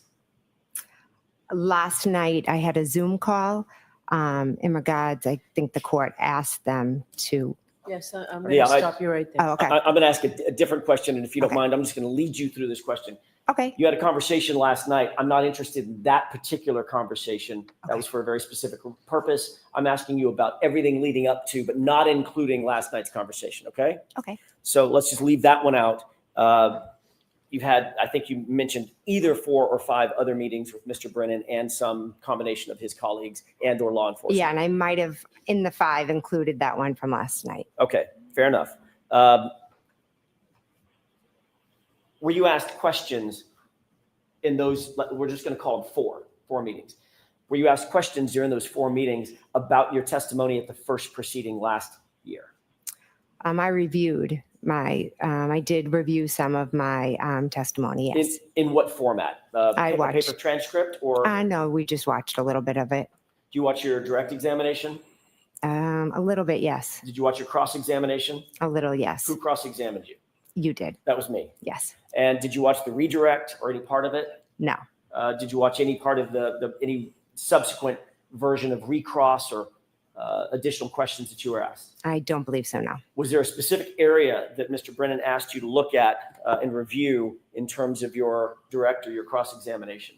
No, Did you watch the entirety of the direct examination and the entirety of the cross-examination? I do not believe so, no. Were you questioned by Mr. Brennan following your review of that direct and cross-examination? No. So he didn't ask you any questions about any of your answers? He showed me a dash cam and would ask me to point out who's this, who's that, a waterfall video, is this you, is this somebody? Those were the type of questions that he asked me. What about any discussion about your demeanor and how you performed in the last proceeding? Objection. Sustained. I'll ask it a different way. What about your demeanor? I'm using probably a poor word, perform, how you came across, your demeanor in the last proceeding. Objection. Sustained. Did you discuss changing your demeanor in any way, shape, form, or fashion from the last the last proceeding to this trial, my mistake. From the last proceeding to this trial, was your demeanor ever discussed? No, I was just told to slow down, answer the question, and, answer it to the best of my memory. Was there any discussion about talking about your background, for instance, your family and your children and being a sports mom, as you talked about in your direct examination? No, I believe I did that in the previous one as well. Was there any discussion about crafting your testimony in any way to suggest a softer approach? No, Was there any discussion about how to develop your testimony from beginning to end? Objection. Sustained. Did Mr. Brennan ask you about, or let me ask it a different way. Did Mr. Brennan take you through a series of questions, for instance, as almost a test run of questions that you might be asked either on direct examination or cross-examination? no, Did you practice your testimony with any member of the DA's office? no, Were there any sessions where you sat and was subjected to a cross-examination, like a fake cross-examination or a fake direct examination? no, there Anything wasn't. like that? No. What were the things that stand out in your mind? You said you had at least 4 meetings. How long was each meeting, by the way, ish? The first meeting, I think, was fairly quick. It was just the introduction. 30 minutes, less than 30 minutes? I don't want to give a time because I'm not sure, Okay. but I was fairly quick, yes. Okay. What about the second meeting? Again, I don't know specific meetings, but I can tell you that there was a longer one where I did watch some dash cam video, look at different pictures, things like that. What kind of pictures did you look at other The than the dash cam video? pictures of John's house. Okay. The same photos that we saw today? Yes. How long in total would you say all of those meetings were? Just taking them all together. I really can't give you I really can't give you an estimate. I think the first one was fairly quick. The second one, one of them was a little bit longer, maybe couple hours. Okay. Then the third one, was that also a couple hours, or was that one fairly quick? That was fairly quick, yes. So fair to say between 2, 3, 4 hours total meeting times? Again, I'd have to probably go back and look at the date and the time. I really can't give you a specific amount of time. I apologize. Did Trooper Tully or Trooper Buchanan ask you any questions during the course of any of these meetings? Regarding the case, no, but we did briefly talk about how my kids were, how their kids were. But they didn't ask you any questions about your testimony, about your case, about the case, about your memories, about specific facts? I do not believe so, no. During any of these meetings, was anybody taking notes? Ms. McLaughlin, Mr. Lally, Mr. Brennan, any of the troopers? No, I don't believe so. So there was several hours worth of meetings with you, and nobody scribed any notes that you saw? None that I saw, no. And these meetings were not recorded? I do not believe so, no.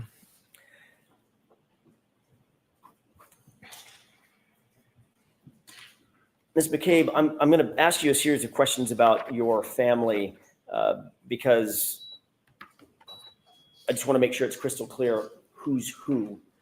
You're married to Matt McCabe, correct? Yes, Your sister is Nicole Albert. yes, Nicole is married to Brian Albert. yes, It was Brian Albert's home that you were at 34 Fairview that you arrived at where John's body was found, correct? yes, The same home where that late night gathering was on January 28th going into the morning of the 29th, correct? yes, Would you consider yourself to be close with your sister Nicole and Brian? yes, very close. Your families, it's not just you and Nicole, your whole families are close, correct? Yes, we have a very close family. How long have you known Brian Albert? Since I was in kindergarten, You consider him, even though he is not blood related to you, you consider him family. yes, In addition to Brian and Nicole Albert, you're also very close with Chris and Julie Albert, correct? yes, Just to be clear, and I'm going to do this slowly, okay, Brian Albert's younger brother is Chris Albert, correct? yes, Chris Albert is married to Julie Albert. yes, You consider Chris and Julie family, even though there may not be a blood relation as well, correct? yes, Chris Albert is a Canton Select Board member, is that right? now he is, yes, And the Canton, that's in Canton?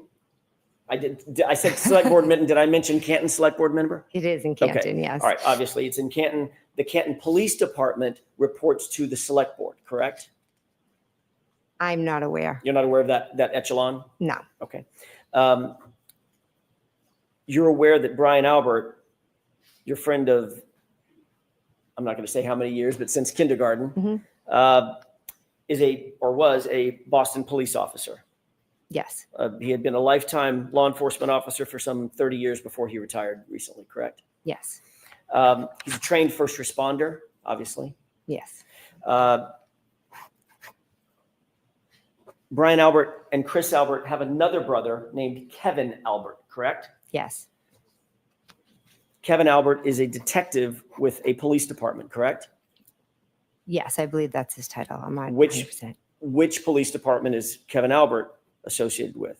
Canton, And you've grown up in Canton your whole life, you indicated. yes, Your entire family has grown up in Canton, correct? yes, And you, Ms. McCabe, have 3 sisters. Nicole, we've talked about. You Yep. also have a sister named Shelley, is that right? Michelle, yes, Michelle? Mhm. And Denise, who you mentioned in your direct examination. yes, Nicole is also known by a nickname, is that right? yes, What is Nicole's nickname within the family? Coco, Does Shelley also have a nickname? Well, I guess Shelley is the Yeah, shortened Shelley name for is. Michelle, correct? yes, What about Denise? she's Dee Dee, Dee Dee? yeah, like Deeedee.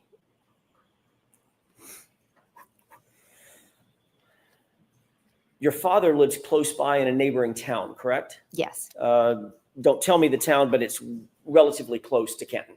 20 minutes, yes, Okay. His name is Tom Weeks. Yes.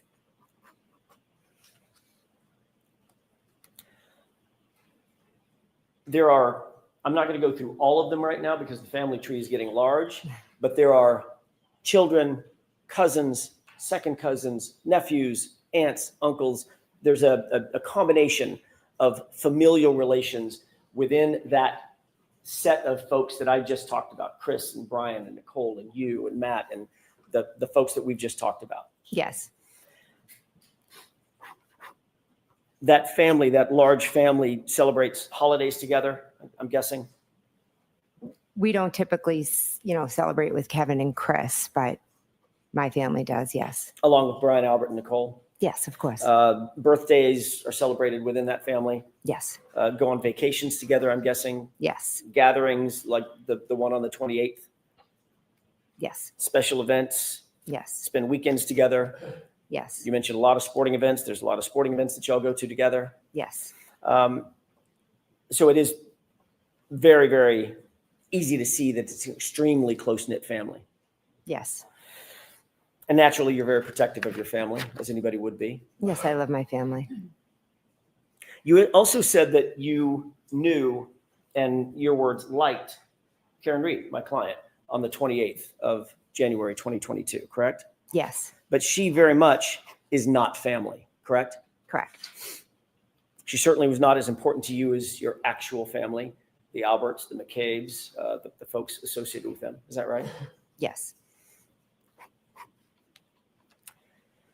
On January 28th, 2022, members of the Albert family and the McCabe family all went to a bar together, had drinks together that night. Waterfall, we've heard a little bit about that, correct? Correct. Ultimately, you went back to your sister's house for the after party that we've heard so much about. That was at Brian Albert's house, is that right? Yes. You've been interviewed, I think you indicated multiple times, you didn't even give a number of how many times you've been interviewed by police in this case, is that right? Yes. Your family is connected to people at Boston Police Department. We've just talked about that. Brian Albert, is that right? Well, was a Boston police officer. Right. So when I say connected, there is some familial or family or friendly connection to that police agency, Boston Police Department. It'd be Brian Albert in this case, correct? The objection sustained. There's also a connection to the Massachusetts State Police through your family. Is that right? Objection. So define connection. Julie and Chris Albert are very, very close to you, correct? I'm close with Julie and Chris. All right. Yes. You're aware that Michael Proctor's sister, Courtney, is basically best friends with Julie. No, I'm not aware of that. She's best friends with Julie's sister, Jillian. Okay, so Courtney is best friends with Jillian, who is sisters to Julie, Yes. who's married to Chris, who's an Albert, who's the little brother of Brian Albert. Yes. Okay, and Canton Police Department. There's also some connections there as well. Kevin Albert being the most obvious of them. Objection. You know what? I'm going to allow that. Do you have a connection with the Canton Police Department? Not with the department, but with Kevin Albert. Right, who's a member of the department. Yes, but my relationship's with him. Understood. You've indicated that you've been interviewed by law enforcement agents associated with Massachusetts State, with Canton Police Department. That'd be Officer Lank. Yes. Can I and stop Officer you for a Good. second and see counsel at sidebar, please? Sure. Bev better watch her ass, because at this point, if you don't let them get that testimony out, Bev, your bar card might be on the line. You got to let them defend that case. They got connections to those people in the Canton Police Department, in the Boston Police Department, in the Massachusetts Police Department. People sitting on boards, people going to work every day, people retiring, collecting pensions. You got to let them get that testimony out. And if he object again, I wonder what his objection is, because if it's asked and answered, I'm going to disagree. I feel like AJ is really trying to, he's not trying, but I do feel like AJ is really painting that picture that not only do you all have connections to these folks, you all are looking out for one another.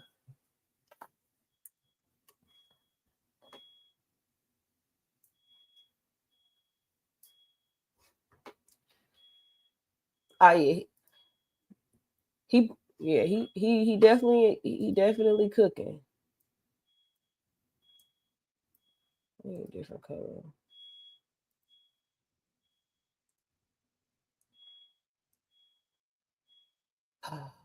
I really don't understand why this thing don't let you get how to use this. That's what she's saying.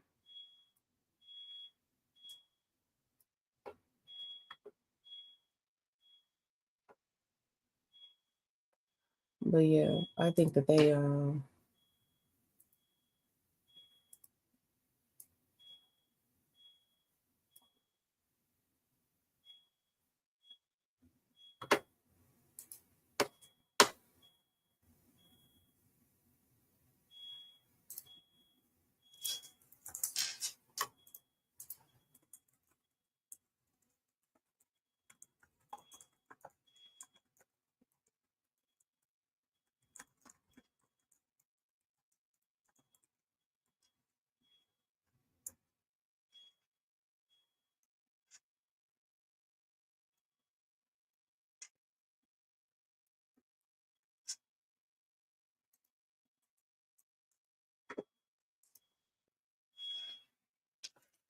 who's them people? That's the family over there.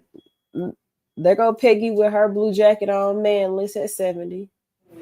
His brother down there on the end. Please rise for the jury. Jurors, right this way. Please leave your notebooks in your chairs.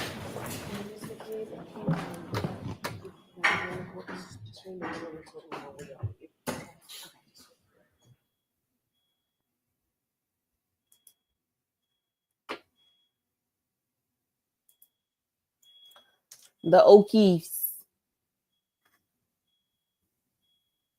What? Go on and escort the jury out so we can hear. Let us in.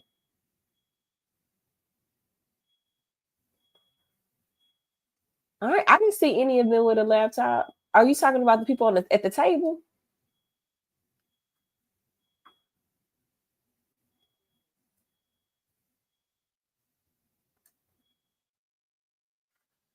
Hmm.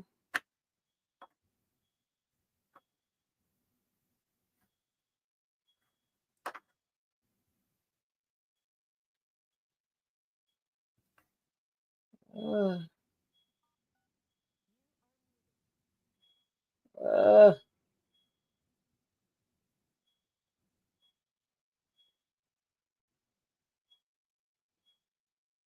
This is just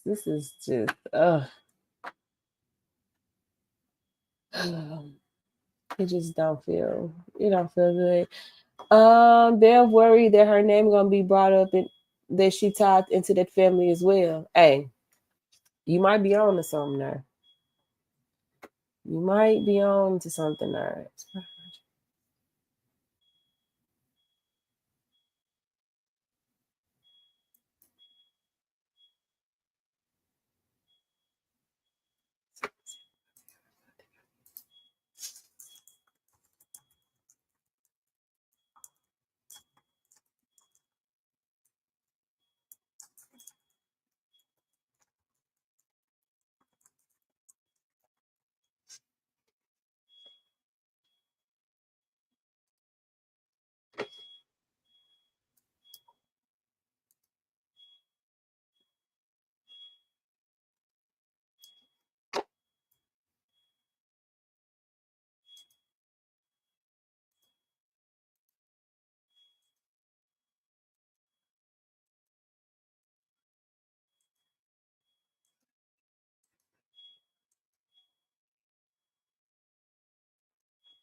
Okay, maybe the news section. I heard that Bev and her husband own a beach house that they rented to the McCabe's before. I don't know how true that is.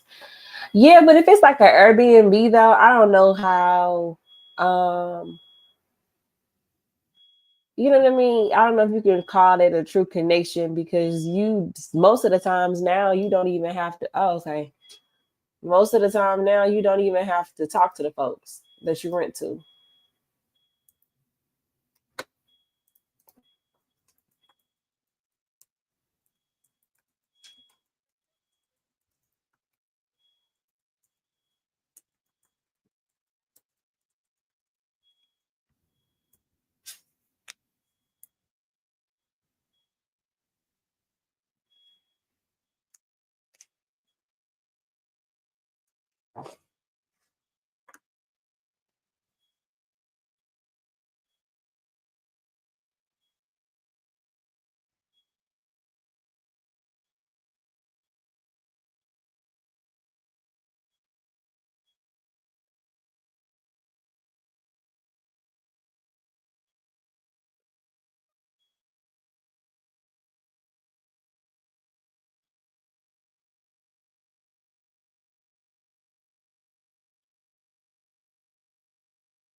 Okay, they taking a little short break. Y'all know we're gonna jump back over to. We are going back over to the Tyree trial while they do this, and we going back to day 2 though, y'all. We're not gonna jump into today because I didn't watch last night. Tyree.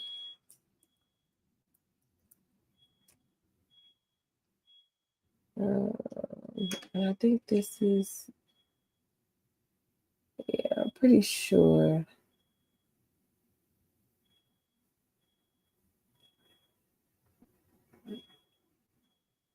I'm pretty sure we were somewhere in here.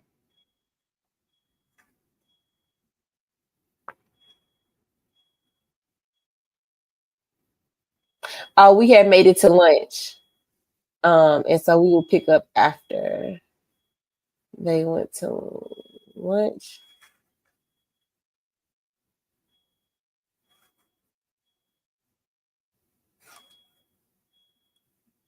All right, we're gonna put some sauce on it.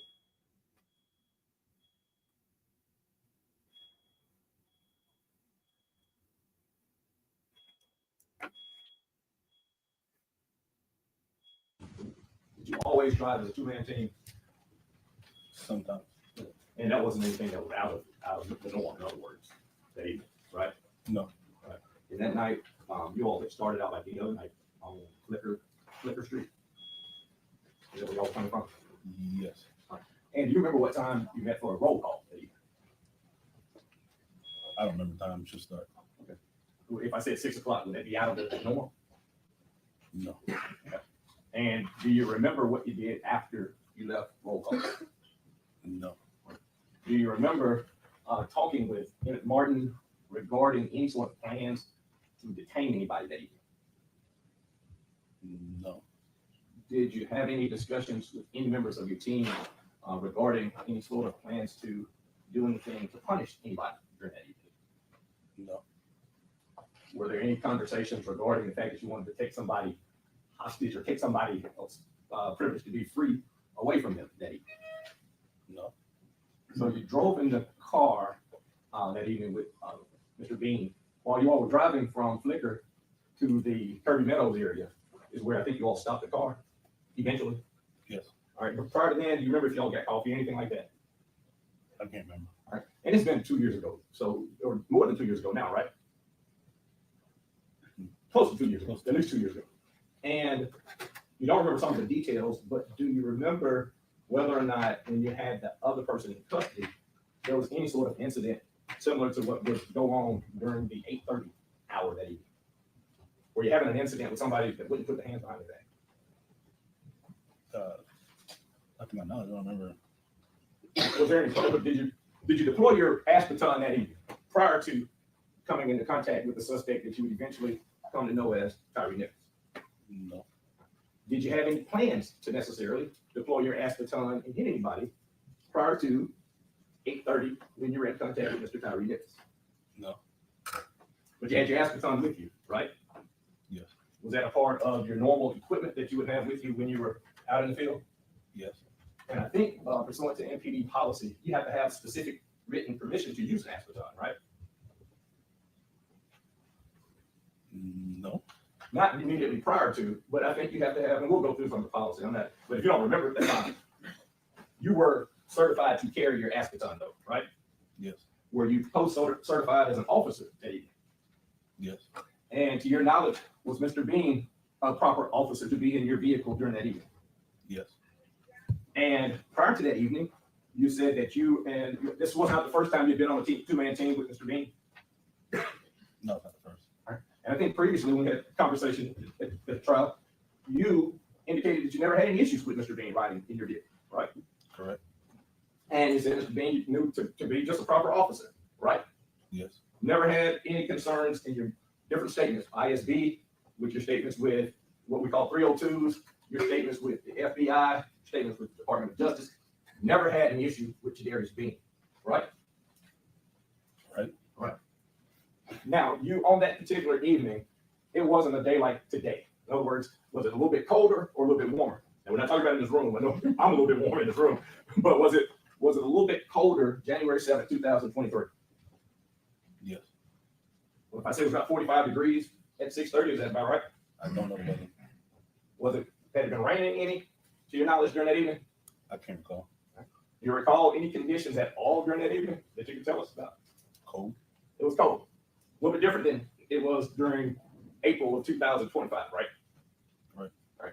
And during that particular evening, it was, you said that you were at a location, you weren't specific about where that location was. Mr. Hagerman asked you, was it in East Memphis? Do you remember now that it would have been close to Kirby Parkway, that area? Does that ring a bell to you? if Kirby is where, with CBS and there's a farmer's market over that area. Okay. I think that's Kirby. Now, you don't currently live in this area, right? You moved. Correct. All right. Okay. And back then, though, you were a resident of this area and you worked for MPD, right? Yes, And you described that you were assigned to the Scorpion unit, right? Right. Now, you said it was during COVID. And if it was during the year 2020, was it called Scorpion or was it called the CAT team? cat team. And what does the CAT acronym stand for? Do you know? I think it was criminal apprehension team. Criminal apprehension team. And then in 2021, did the name change to Scorpion unit? Yes, And that was kind of the brainchild of Chief Davis, right? yes, During that time, and I think with ISB and some of your 302s, you indicated that there was you were getting accolades for the work that y'all were doing, right? It's the Scorpion unit, correct? yes, And they were telling you how you were going, that criminal suppression was working, right? yes, You were told about the decline in murders and things like that. yes, And there were meetings where people would kind of rah-rah type meetings. Y'all go ahead, y'all get out there, do your job. That type of stuff going on, correct? yes, And that was from the higher ups, right? yes, it was their meeting. That was, and you all were present though when they told you, basically giving you slaps on the back about how successful the Scorpion unit was, right? Yes, And when you were part of that during that particular time, prior to January 7th, 2023, did you have any problems with the fact that there was success? did I have problems? Or who? I'm gonna ask you about your problems in a second. Let me ask you this way. Did you met with Forrest Christian prior to that? In 2023? Yes. No. Who was Forrest Christian? Federal prosecutor DOJ. Now, between January 7th and 2023 in September, you met with DOJ a number of times, right? Yes, Now, that would not have been immediately after this January 7th, 2023, 8:30 incident though, correct? I don't, Let me ask you a better way. January 7th, 2023, incident happens. After the incident, you said previously that you and Darius Bean went to St. Francis Hospital, right? Right. You had a suspect in custody at St. Francis Hospital, right? Right. And you stayed there until you were relieved from St. Francis Hospital that evening, correct? morning, early morning. Right, early morning hours, 1 or 2 o'clock, I think was your prior testimony, correct? Correct. You remember what officer relieved you that evening? That early morning, rather. Want to say Matthew? And was that a member of your team also? Yes. And your team is, the Scorpion unit is broken into 3 different teams, Yes. and you were part of team 1, right? Yes. And I know you put some of this out, you don't remember your call number, correct? Yeah, I don't remember. All right, but I'm gonna ask you to go back in some of this to replay, just so you can give a picture to the jury about what was going on. After that evening, when you got back, or early morning hours, were you asking any questions from anyone? Yes. Who asked you questions? TBI was there. The security squad, that's internal affairs, they were there in the office. And that was it. Had they been there on other incidents prior to that to talk to you? No. Right. And at that particular time, you had made close to 1,000 arrests at least, right? I don't know. Made a lot of arrests though. Yes. And you said repeatedly, ISB, DOJ, FBI, TBI, that this was the most difficult arrest that you had ever had. True? Yes. And you also said that you don't remember an arrest fee resisting that difficult, correct? Not that way. I said it. A few minutes ago, you were talking about you sprayed twice, right? I sprayed 3 times. Right, I'm saying, but I'm talking about on the second time, when Mr. Hagerman asked you, when you said you sprayed once, then you sprayed twice, he said it wasn't working, correct? Yes. Now, when you say spray was not working, you mean it was not working on Mr. Nichols. He was not giving his hands, correct? Yes. And you've been sprayed before, right? Yes. You sprayed on that night, right? Yes. You were sprayed in the academy, correct? Yes. When you were sprayed, did it hurt? Yes. And in the concept of pain compliance on the use of force continuum, and we'll go to that in a moment, spray, in your mind, should work, right? Yes. But it was not working that night. Yes or no? Right. All right. So you then indicate that you get back, and you got different people there asking you questions, right? You got ask the question about why I get back? No. When you got back, Yeah. people asked you questions about what happened. Okay, yes. All right. But at that particular point, you had not met anybody from DOJ, right? Correct. And you had not been told anything about what type of time you were facing DOJ, right? Right. You, at that particular point in time, were not asked anything about participating at trial against Darius Bean, correct? Correct. You were not asked anything at that particular point in time about anything to do with testifying against Justin Smith, Demetrius Haley at trial, right? Right. You weren't told at the point that you were giving statements to ISB about what happened, any information whatsoever about the possibility of facing life in prison, correct? Right. And at the time that you were giving your statement to ISB, you had met 9 different times with DOJ, with your story changing, right? I don't know how many times I met with them before ISB. Right. But you can see the fact, and you can see that at trial previously, your story changed detail-wise over the period of time from January 7th, 2023 until February 2023, again in August when you start meeting more with DOJ, right?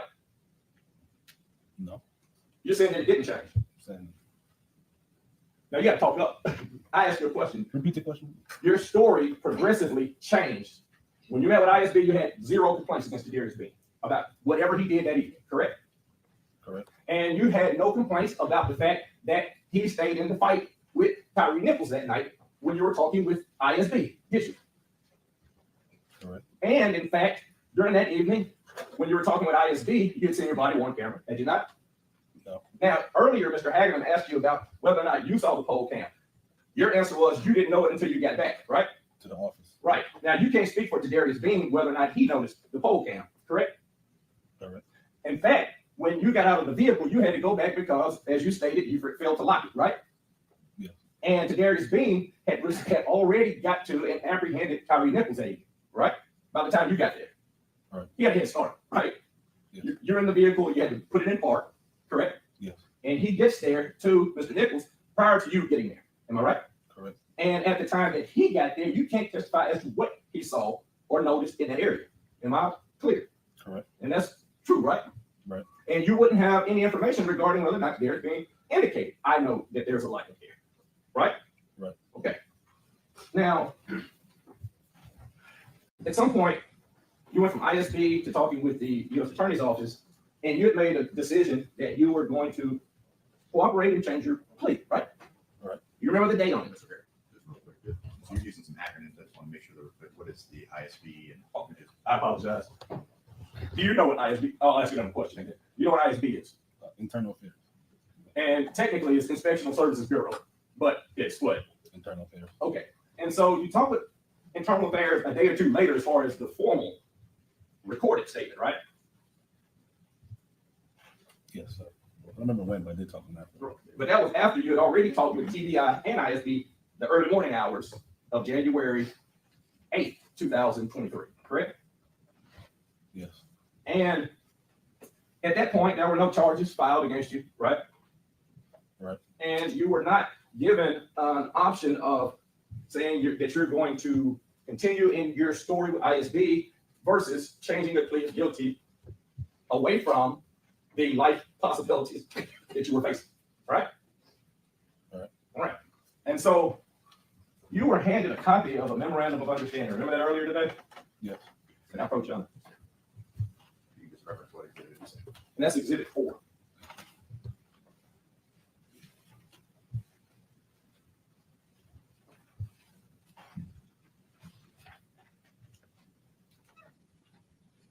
What's the date on that exhibit?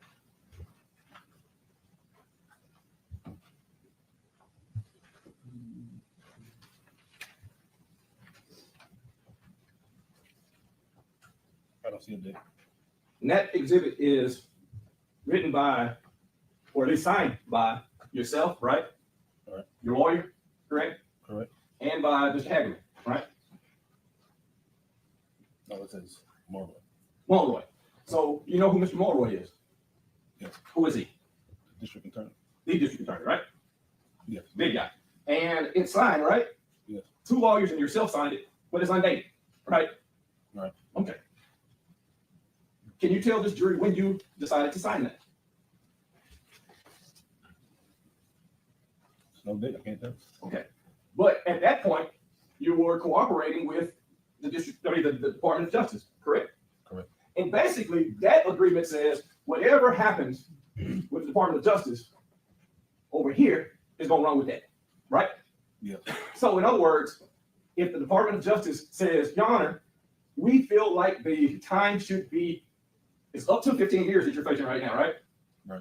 But if the incentive is sweetened by the fact that you're here, it could be, as he stated earlier, probation, right? Right. Based on your testimony, correct? Correct. Now, it's based on your truthful testimony, as he stated, right? Yes. But this is a truth that is different from your initial truth, right? Can you word that? Yeah, it is considerably different than your Inspectional Services Bureau truth. Am I right? Correct. All right. Let's go down some of that Inspectional Services Bureau. May I get? Before I get into that, you're not from here, right? Right. I just need to make sure you keep your voice loud so that you're hear yours. Okay. Yes, sir. Not from the Memphis area. During the days after this particular incident, there was a lot of things going on that affect you personally, right? Right. You got people in your yard protesting you, right? Right. You got people with a bullhorn talking about go home and all that type of stuff. Am I right? Right.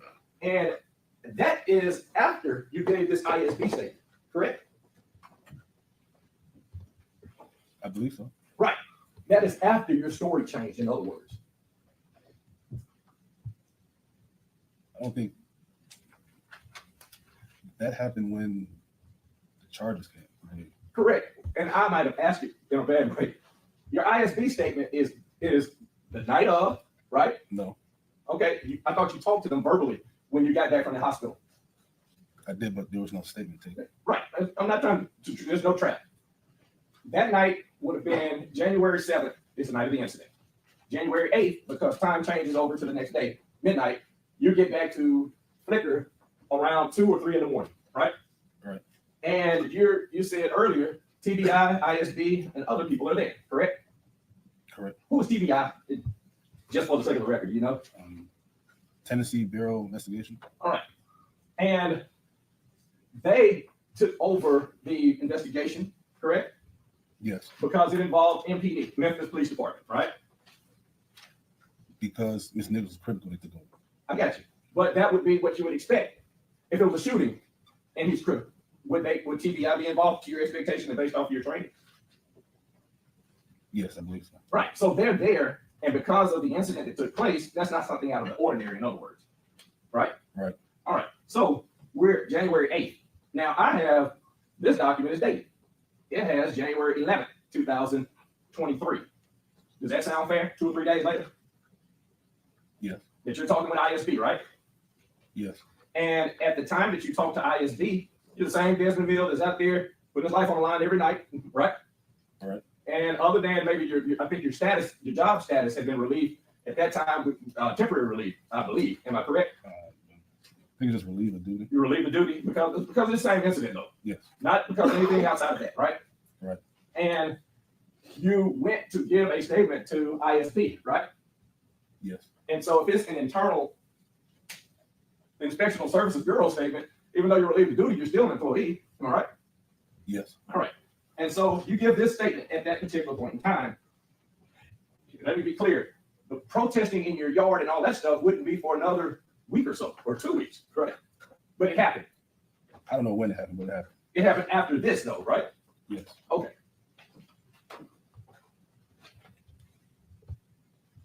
All right. You were asked certain questions, and I'm just going to ask you a few of the questions right now. But you said that you put on your body worn camera, right? Yes. Now, when you had your body worn camera on, is that a part of what you're supposed to do as an MPD officer? Yes. Under the regulations that you have, you normally would turn it on if you get involved in any sort of interaction with a criminal suspect. Is that true? Yes. Does it cut on automatically? If you're in a squad car with the light system, it will. Okay. When you get out of the squad car, if you're running after someone, does it cut on? No. All right. And in this particular incident, did you cut your body worn camera on? Yes, I did. Did you take it off and throw it in the car or whatever, like you saw Mr. Martin do? I think it was the question. Did you take yours off and throw it down as you were trying to interact with Mr. Nichols? No. Now, you were shown video based off of 2 different body worn cameras, yours and I believe Mr. Bean's, correct? Yes. And to your knowledge, first-hand knowledge, did it appear that Mr. Bean would have thrown his off at any point? No. Now, you saw that during the interaction with Mr. Nichols, it appeared to have been knocked off. Is that true? Yes. But that's somewhat different than a person taking it and tossing it, right? Yes. Okay. Now, at the time prior to you going to this incident, you said you had a person in the car, right? Yes. And to be clear, and that's consistent with your ISB statement, had a person in the car, and you hear a call out that a person had been tased, pepper sprayed, and was fleeing, right? Yes. And based on that, you said, well, I'm gonna release this gentleman, right? Yes. And I'm gonna drive, and if you were at Kirby Parkway, I calculated it at 2 miles to Rawson Range. Is that pretty fair? Yeah. All right. So you get there to Rawson Range, and when you arrive, you found out, or you start looking for for the suspect. Yes. Now, at that point, did you have any idea whatsoever about who that suspect was? Only thing I knew was he exists, pepper sprayed, and his tased. All right. So there wasn't any conversations regarding the fact that this man was supposed to be dating somebody's girlfriend, anything like that, right? No, I didn't hear none of that. And anything regarding that would be inaccurate, correct? To my knowledge. All right. There was not. Mr. Bean didn't say, "Hey, let's go get Mr. Nichols," anything like that, did he? No. All right. And to your knowledge, when they talked about this, when this call out came out regarding a person who's in that area, did you or Mr. Bean have any conversation about who you thought it might be, or who it was, or what that person might have been doing? No. You drove to the area, right? Yes. And the first time that you had seen Mr. Nichols of any sort of thing that would register in your mind, in other words, I'm not asking if you might have been in the same restaurant before or anything like that, but was there any reason to have a registration in your mind about who the person was walking? The description that was given. From the description, right? Yes. And you didn't give a description, right? Right. And Darius Bean did not give that description, correct? Correct. Did you all have any firsthand knowledge about what happened on that first scene? No. So on the video at 8:32 approximately, you see the suspect, right? Or at some point, I guess I don't want to, I'm not putting words in your mouth about the exact time, but at some point you see the suspect, right? Right. And it appeared that at that same time that at least Mr. Bean would roll down his window, right? Right. And he asked the suspect a question, correct? Or did he get any words out at all? I think we both said, hey. When you said, hey, what happened? Mr. Nichols took off running. Okay. Now, in your prior testimony, with your 302s, with DOJ as well, and with ISB, do you have any criticisms of Mr. Bean getting out of the car at that point and chasing the suspect? No. In fact, if you see the person and you see him turn and start running, if Mr. Bean says, I'm not getting out and chasing him, that would be a problem, right? Yes, could be. Yeah, it could be. That's not doing your job the way that you're understanding the job is supposed to be done, in other words, right? Right. Okay. So he runs and he eventually catches up to the suspect, right? Right. Now, there was one thing that changed from ISB, and I think at the last trial before, and I can pull it up and show you, but you were clear, and you weren't asked this question here today, but you were clear about the fact that once it was slowed, the video was slowed down, that was the first time you'd seen it kind of in slow motion, right? Yes. Last time with you, right? Right, right. And I asked you at that time, did it appear when it was running slow motion, whether or not it appeared that they were slapping at Mr. Nichols' hands or wrist area? Remember that? I think I do. I remember you slowed it down. I watched it, and it looked like he did not punch him. Okay. And that's what I remember. And when you saw it, and that hasn't changed today. In other words, you've never seen Kadarius Bean punch this man in the face or hit him in the face at all, right? Yes. Okay. Now, yes, that my question is right because we got to have a transcript. Oh. In other words, that the answer to that question is that he did not hit him in the face, head, or any areas like that. Am I correct? Yes. Once you slowed the video down, I was able to determine that. Okay. Now, if a person is on the ground and suspect reaches up towards their vest or towards their gun or towards the hand of the other officer, that could be dangerous. Can it not? Yes. All right. And it's clear that could be dangerous. That if a person's hand becomes as a suspect, when you're saying give us your hands, and instead of turning over on the back and putting the hand behind the back as a suspect, he poses danger to those officers. Correct? He's not in that position. If he's not where the handcuffs can go on. Correct. All right. Now, eventually, you said this before, that once the handcuffs go on, then the incident stops, right? Yes.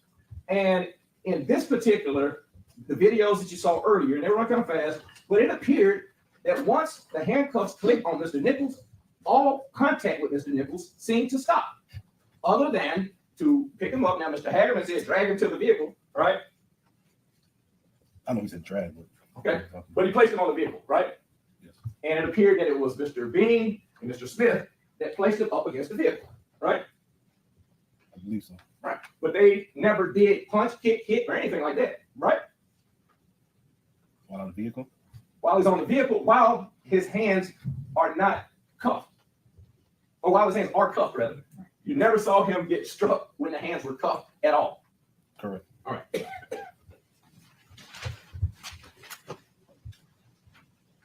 You talked previously about how something can look excessive, but it really just be ineffective, right? Was your spray effective? No. All right. So your spray was ineffective. You sprayed it 3 times, right? Yes. Okay. And when you're spraying, that spray goes into that whole area, right? Yes. And so simultaneously with you spraying, Kadarius Bean is in the radius of that spray, right? Yes. But when you sprayed him, and to be fair, you're a little bit bigger than Mr. Bean, right? Yes. Mr. Bean's hands are on the suspect at that time, correct? Correct. Mr. Bean had just been on a dead sprint. Was he jogging to Mr. Nichols? No, he ran. He's on a dead sprint. Does that equipment weigh a pretty good deal of weight? Yes. I say 30, 40 pounds. Is that about right? All the equipment included? Yes. So he gets out at night, runs towards Mr. Nichols. And according to you, Mr. Nichols does not at any point comply with the request for hands, right? Right. And although there was a discourse at the previous trial, there wasn't as much here, but I want to be clear. Your use of the word fighting does not necessarily mean, hey, Mr. Nichols, get up and start swinging and ducking and all that, right? Right. Your use of the term fighting is fighting, resisting. Co-exchangeable words in Memphis police lingo, right? Yes. And so at that point, he's still fighting. He's sprayed, and he is still trying to be hands-on with it, correct? And when I say he, I mean Darius Bean gets sprayed by the spray that you're spraying in that area, right? You're right. And he's still holding on to this suspect. Am I right? Right. Now, while he's holding on to the suspect, you are panting and can't catch your breath right. True or false? True. Okay. And you said that you were aggravated, right? Right. Right. Now, did you at any point look at Darius and say, hey, I'm gonna hit his ass with this baton because I'm mad? No. In fact, if you were wanting to do the most damage with the baton, would you hit him in the head or would you hit him like you were trained in the academy on his arms? To do the most damage? To do the most harm to Mr. Nichols. Where would you hit him at? In the head. Right. Now, both Mr. Smith and Mr. Bean gave you a clear shot to the arms, right? Yes. You said clear, as a matter of fact, right? No, I didn't say clear. You didn't say clear or get up? I think I said move or get away. Okay. And then you said, I'm gonna baton the fuck out of you to Mr. Tyree Nichols, right? Right. Now, in the academy, they teach you a concept called verbal judo, right? Right. You are supposed to use language different than when you're deacon out on Ash Cross, right? Not a deacon. You never been church out on Ash Cross, according to this stuff before, right? All right. Okay. No. In other words, you wouldn't tell anybody in Sunday school. I wouldn't tell anybody in Sunday school. It's a fair conversation. I'm trying to fuck at you, right? Right. So, but when you're out there in that type of environment with a person who's fighting with you, verbal judo is not something that's odd, right? Correct. Because had you said, I'm gonna baton the fuck out of you, and had Mr. Nichols at that point said, just arrest me, just put my hands in cuffs, do you think, based on the atmosphere at that time, that you had the ability to stop yourself from batoning him? Yes. Okay. So even though you're angry and agitated, had the hands been given, I give up, put my hands behind my back, you had the ability to stop it. And I think based on each of these statements before, you would have, right? That didn't happen. I know it didn't happen. If it would have happened, could you have stopped yourself? Yes or no? If I would have said I'm gonna effing baton you and he would have put his hands behind his back, it would stop. Right. That's all I'm saying. But the only person who knows what your frame of mind is at that point is who? Me. Right. So there's no conversations about I'm mad versus the fact that I'm using the use of force continuum and applying force as I have been trained. Mr. Bean does not have that conversation with you, correct? No conversation. All right. Mr. Bean didn't say, hey, instead of hitting him on the arm 3 times, like you're trained and like you're supposed to, hit him in the head. Did he say that? No. All right. In fact, he cleared so you can have a clear shot to the arms, correct? Correct. And you hit him 3 times. Is there a reason why you hit him 3 times and then put the baton back together? I was finished with the baton. I understand that. But is there a key to it being 3 times versus 10? No key to it. Is there training regarding how many times you're supposed to use a baton in that situation? I believe it said maximum force. So I think maximum force would be 1 blow, 1 strike. Who told you that? I believe that's what's in the training. It's been a while. Was that something you developed once you were talking with DOJ? No. Did your understanding of how to use the baton change when you're talking with DOJ? No. You seem to have had some training because you flipped it out there. Spot on, right? Yeah, we can. And maximum force, right? Right. I'm gonna let you look through this now. Approach this.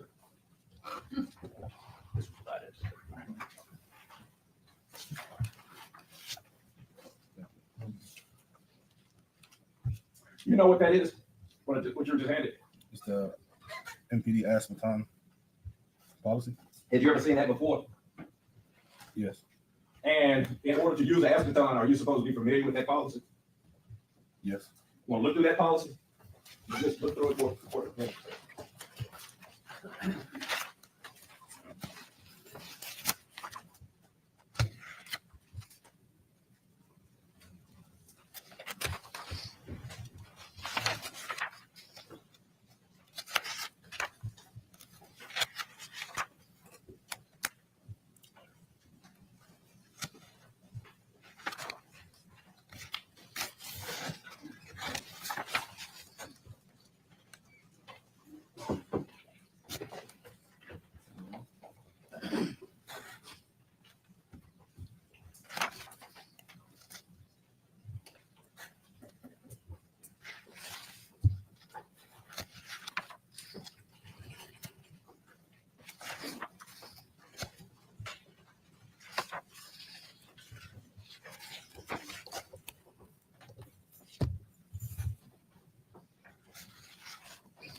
a chance to go through it?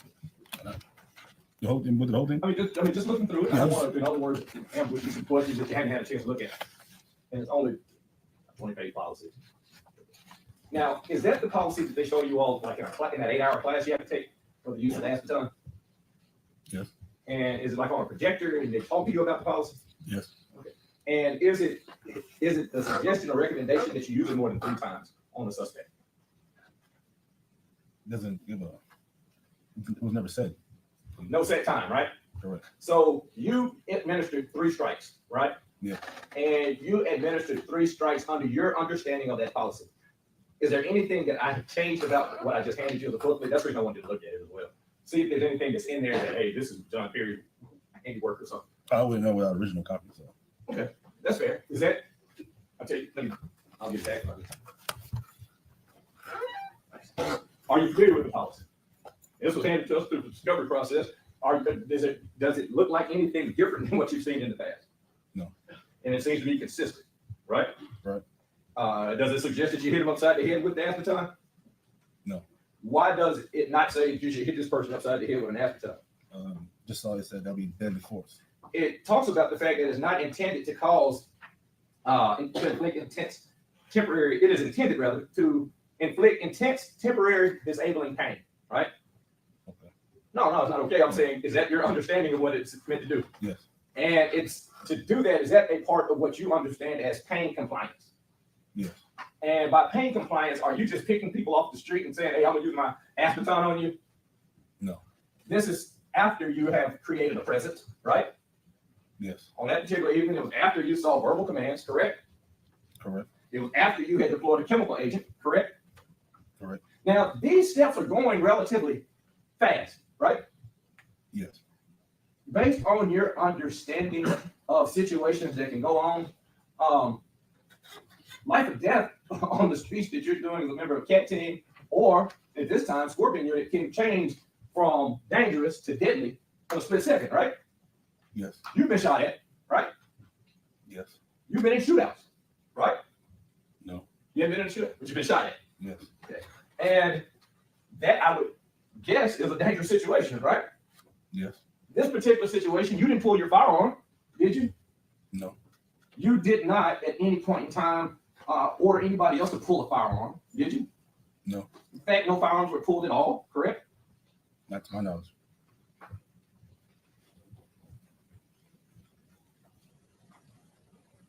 It says maximum force eliminates the need for multiple strikes, decreases the need to escalate in force, and it shortens the time span of the confrontation. Can you tell me your understanding of that? Hit as hard as you can, first time. Because it's expected to make the person stop. All right. Now, you hit him as hard as you could, right? No. But you hit him, right? Yes. And that's interesting. You didn't hit as hard as you could, correct? Correct. You used it and then you put it up, right? Right. So you weren't trying to kill it, right? Right. And nobody out there was saying we should try to kill this guy, right? Right. In fact, unlike if it was a shooting, person that shot at you, it hit you, could have killed you, right? Right. No questions asked. He could have. I'm not saying it, but he could have killed you, right? Right. So in other words, what you were using at that particular point in time was not deadly force, was it? Nope. Yes, speak up. No, it was not deadly All right. force. Did you hit the downward 45-degree angle? Did I hit him at a 45 angle? Right. Or do you mean that swing at 45? You swing it at a 45. Yeah, I swing how it's supposed to be swung. Right, how they train it, right? Yes. And did you try to hit in one of the areas that is suggested that you strike at? Yes. Which one? Between the radial nerve and the median nerve. Might be one person trained medically, but I'm not. Tell me where that is. It says the radial nerve is above wrist and median nerve is top of forearm. All right. So you hit, in other words, either from right here to right here, right? Yes, so right arm. Okay. And that's the only place you hit. Yes. Didn't strike in the head, right? Did not. Didn't try to hit him in the groin area or something that was going to possibly injure him, in other words. Did not. All right. And so on that particular evening, you at that time, and I think it's been consistent, that there was not a plan to take something like robbing this guy or something like that, right? Right. There's no plan to in any way take away his freedom from him to try to call out for ransom or something else, correct? Or to take him from one location to another for some illegal reason. Am I right? Right. And you were acting under color of law because you were a sworn officer, and to your knowledge, Mr. Bean was a sworn officer as well, right?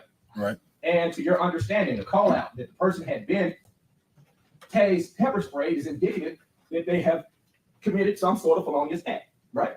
Right. Now, at the time you changed your plea, you didn't have any knowledge about what was in his car, right? Right. This was before you decided to cooperate and all that stuff, well before you would have known anything about anything subsequently found in that deal, right? Yeah, I didn't know nothing. Right. And you didn't know anything about either substances or anything that didn't belong to him in that deal, did you? No, I did not. But you changed your plea sometime after your Inspectional Services Bureau and before the grand jury. In other words, when the federal grand jury came, you had already agreed to cooperate, right?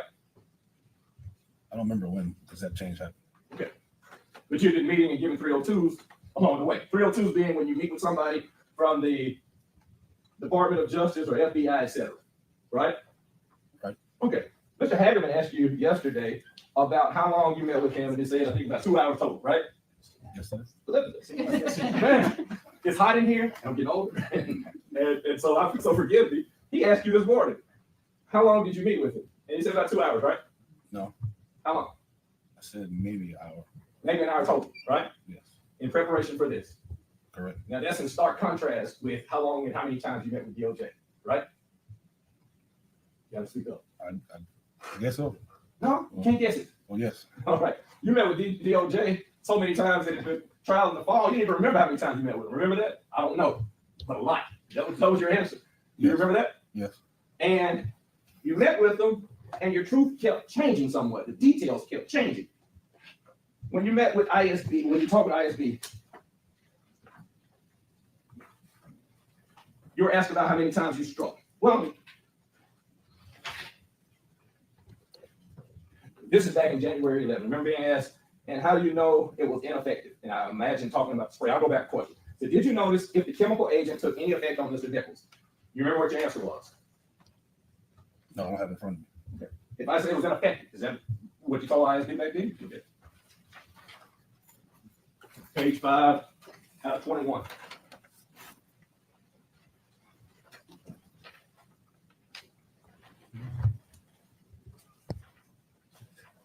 I said it was ineffective. Right, that the spray. Yes, spray was ineffective. And in other words, when you're talking to them, you indicated the fact that when you used the spray 3 times, it had no effect on Mr. Nichols, right? Right. And it's consistent with today. And you remember when you were talking with DOJ saying stuff like, you know, you don't know the effects of it and all that? No, I don't remember that. Okay. But so we're good on the fact that it was ineffective. Yes. And we're good on the fact that you properly used your aspartame, right? No. All right. What's a continuing cooperation agreement? You know? No. Do you know whether or not you would get credit for speaking over here when you go for your sentencing hearing across the street in a few months? Possibly, maybe. Possibly, maybe. In other words, you expect it, right? Yes. All right.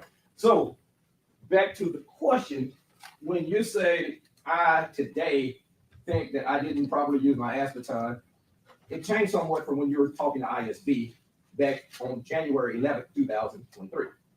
Because then you were definitively positive that you properly used your aspartame. When you asked me last time, I told you, you asked me why it wasn't properly used. It's because Ms. Nichols wasn't actively resisting. I wouldn't have asked you why. I would have told you why in my question. Because I would have had the ability to look at what your answer was right there. You indicated a why.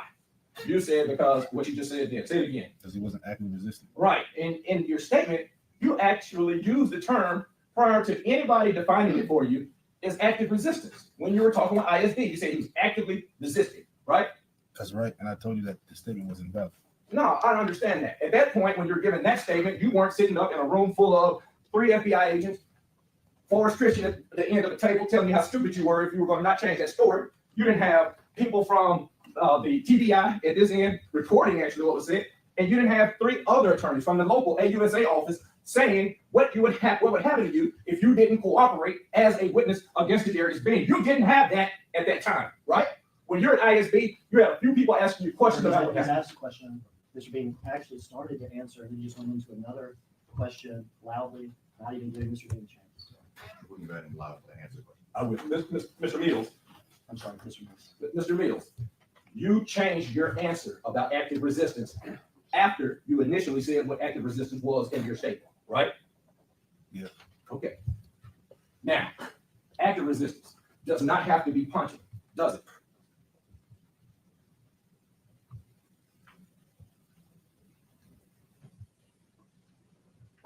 No.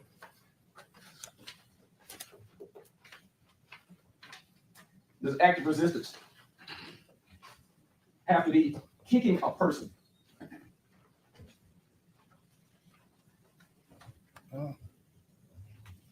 It's the best way I can explain it. Passive resistance would be someone like laying there and not cooperating. Active resistance would be someone punching, kicking, doing that type of thing. You saw the video earlier, right? Yes. You saw, and you've been asked questions about it multiple times in different hearings, that Mr. Nichols' legs were kicking while he's on the ground, right? And this video today? The video today. I don't remember seeing that. Your body on video.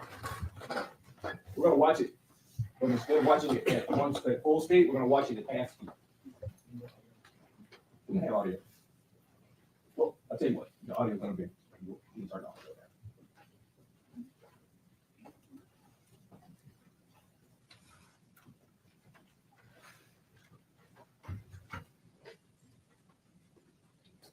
Is that you driving?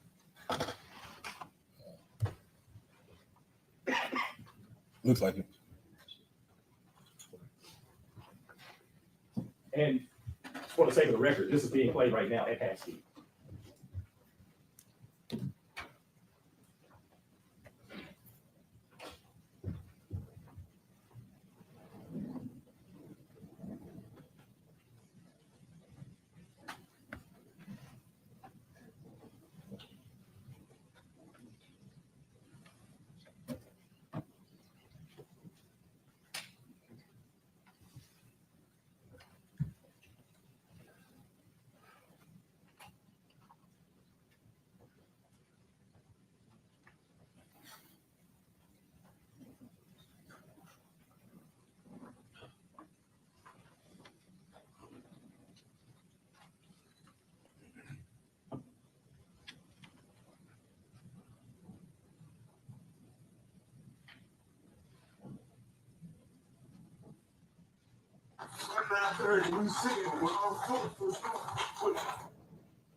Current retrial is back, but they are back at a sidebar, so we'll be pausing and switching over there in just a second.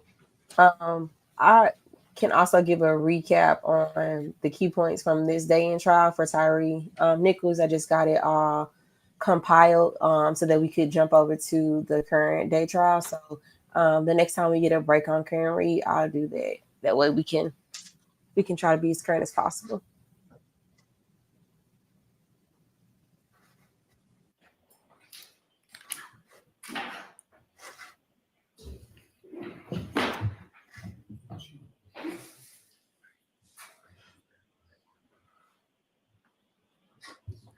Starfish, they say the air conditioning was broken yesterday.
Commissioners, thank you for your patience. Sometimes there are matters that we need to address, and that's what happened here. So I appreciate your patience. Mr. Jackson, could we please have Ms. McCabe back in here? Oh.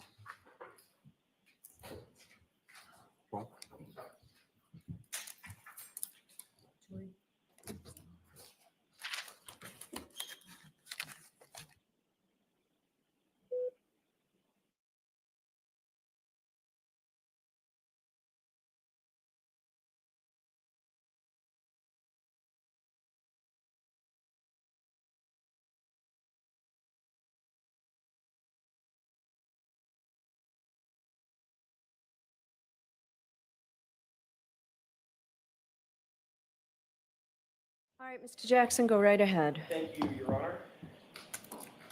When last we left off, we were talking a little bit about some of the familial connections that your family has with certain law enforcement agencies. We talked about Boston Police Department, obviously, Brian Albert. We talked a little bit about Massachusetts State Police and knowing friends of friends with regard to Chris and Julie, correct? Yeah. Knowing friends of Chris and Julie? Friends of friends of Chris and Julie. Is that your relationship? With who? I'd asked you about, I'll ask you a different question. Okay. A little bit vague. Courtney Proctor is friends with Julie's sister. Yes. And obviously Courtney also knows Julie and Chris, correct? Sustained. And there's also a connection to Canton Police Department through Kevin Albert. Is that right? Yeah. Can you answer that? Is there a connection? Do you have a connection with the Canton Police Department through Kevin Albert? Not with the police department, but Kevin Albert is Brian Albert's brother. Right. And Kevin works for whom? The Canton Police. Thank you. So you've been interviewed many times by different law enforcement agencies, be they Massachusetts State Police, Canton Police, or otherwise, correct? Yes. Okay. Those interviews have not just been over the period of weeks, it's been over the period of weeks and months and even years since this occurred, correct? Yes. You were contacted by another law enforcement agency that was not Massachusetts State Police and not Canton Police Department at one point in April of 2023. Do you remember that? Yes. I want to talk for a second about that series of interview or that interview. You were contacted at your residence by these members of this law enforcement agency, correct? Yes. All right. Later that same day, you did sit down with those same law enforcement officers for a formal interview. On that same day that you were contacted by them, they also went into your home and actually interviewed you, correct? Yes, it was brief. All right. Those law enforcement officers identified themselves as being associated with an agency that is not Massachusetts State Police. You understood that? Yes. And you understood that they were not involved with Canton Police Department either, correct? Correct. Completely separate agency, is that right? Yes. During the course of that interview, those officers informed you very specifically, Ms. McCabe, that it is a crime to lie to them even during an interview, correct? Yes. Those law enforcement officers informed you that they were investigating certain circumstances attendant to John O'Keefe's death, correct? They were very vague on what they were. Understood. I don't know what they were investigating. But you did understand that it was having something to do with your involvement at 34 Fairview on January 28th, 29th, 2022.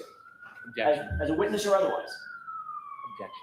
Sustained as to certain terminologies. Sure.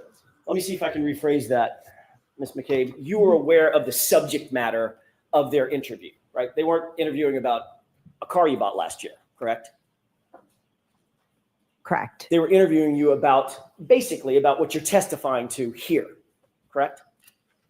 When I first spoke with them, the conversation was pretty vague. But the subject matter, vague or specific, was about this subject matter. Yes. Okay, fair enough.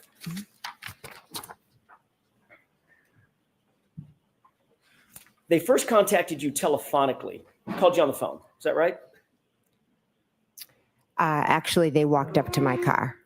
They walked up to your car. Yes. Okay, that was the very first introduction, correct? Yes. At that point, they had not identified themselves, correct? They didn't know. All right. And at that point, you told them that you were not Jennifer McCabe. They asked you who you were. You said, I'm Nicole. I thought they were like selling something. So I was like, oh, no, I'm not the homeowner. Fair enough. Fair enough.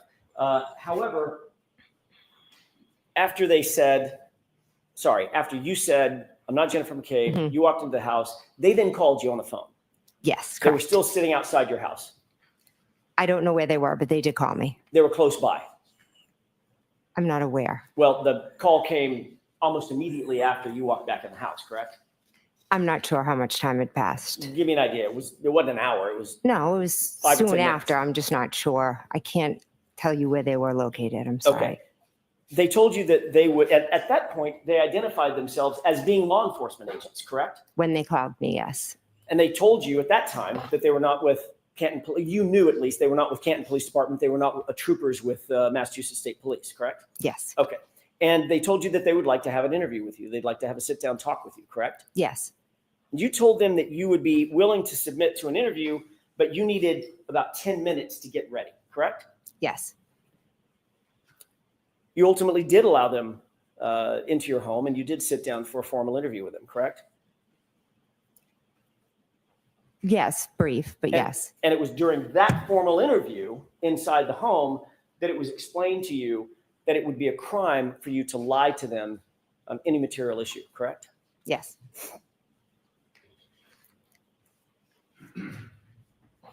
During the course of your interview, your husband, Matt McCabe, came home. Is that right? Yes. As these law enforcement agents continue to question you, as law enforcement officers continue to question you at some point, you inform them that you did not feel comfortable with any further questioning and you suspended the interview, correct? Yes. Before leaving, however, those same law enforcement officers asked you if you had contacted anyone in those 10 minutes when you indicated, I need 10 minutes to get ready, between the time they called you and the time that they showed up and came inside your house, correct? Yes. You told them that you had contacted your husband, Matt McCabe, Yes. which is why he came home, right? Yes. And you told them that you had called Carrie Roberts before they interviewed you, correct? At that moment. I'm not 100% sure, but if you have it, it seems like something I would do, but if you have it, it could show me. Absolutely. Mhm.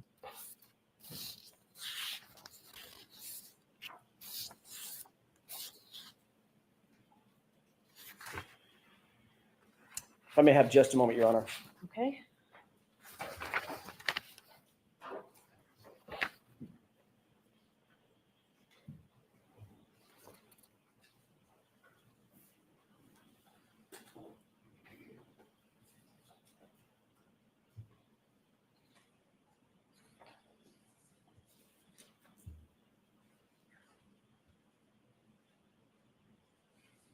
May I approach briefly? Yes.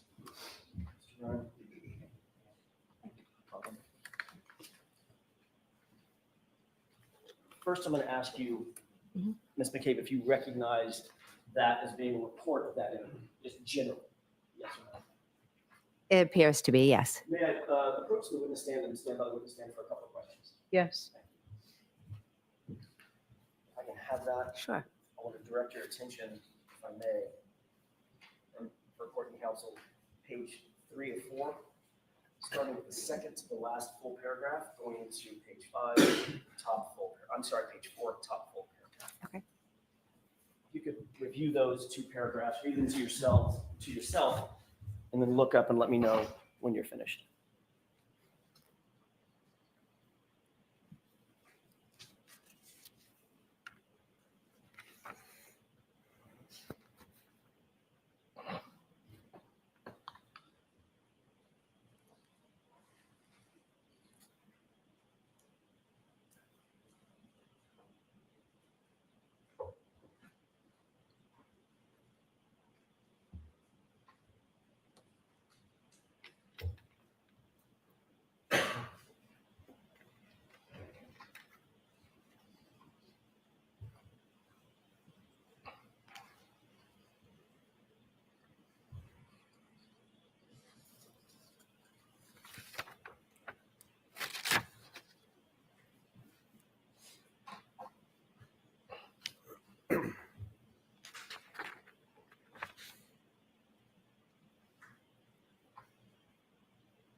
May I approach, Your Honor? Yes. Thank you.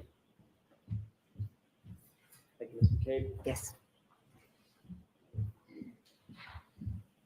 Did reviewing those paragraphs refresh your recollection as to whether or not, as to what you told those agents initially? I'm sorry, what you told those officers initially from that other law enforcement agency, that about who you contacted in that 10-minute interval? Yes, I told them. who And I- you told them that you had contacted your husband, Matt McCabe, Yes, and Carrie Roberts. correct. I want to stick with that for just a quick Mhm. second. One of the first calls you made after being contacted by these other law enforcement officers from a different agency, one of the first calls you made was to Carrie Roberts. Is that right? She was the first one. That's what I'm asking. One of the first two calls you made, your husband, Right. come home, there's law enforcement outside my door, I'm guessing is what you said, correct? I don't remember my exact words now, but I did ask him to come home, correct? And Yes. Carrie Roberts. Okay, yes, You wanted to let Ms. Roberts know that you had been contacted by certain officers from a different agency, correct? I was curious if, they had already been to her. That was Because- that was my next Oh, question. yeah. You also wanted to find out, had these law enforcement officers from this different agency contacted her, correct? Yes, because typically if I you just enter asked our yes or no. town, she's, Ms. McCabe, yes or no? oh, sorry, I was just trying to That's okay. explain. I'm sorry. Is that why you contacted her, to find out if in fact they had contacted her before you? Yes or no? Yes, And you also wanted to find out what she told them, if she had been contacted by them, correct? That was your motive in calling her. no. So you just wanted to find out, had she been contacted? But if Yes. she had said yes, you weren't going to say, and what the hell did they say? What'd they ask you? Well, I can't say what I would have answered, what I would have asked her, but I know I was calling to see if they had been there. Yes, that is correct. That was your intent. I called to ask her if they had been there. Yes. So that was your intent, yes? Yes. Okay.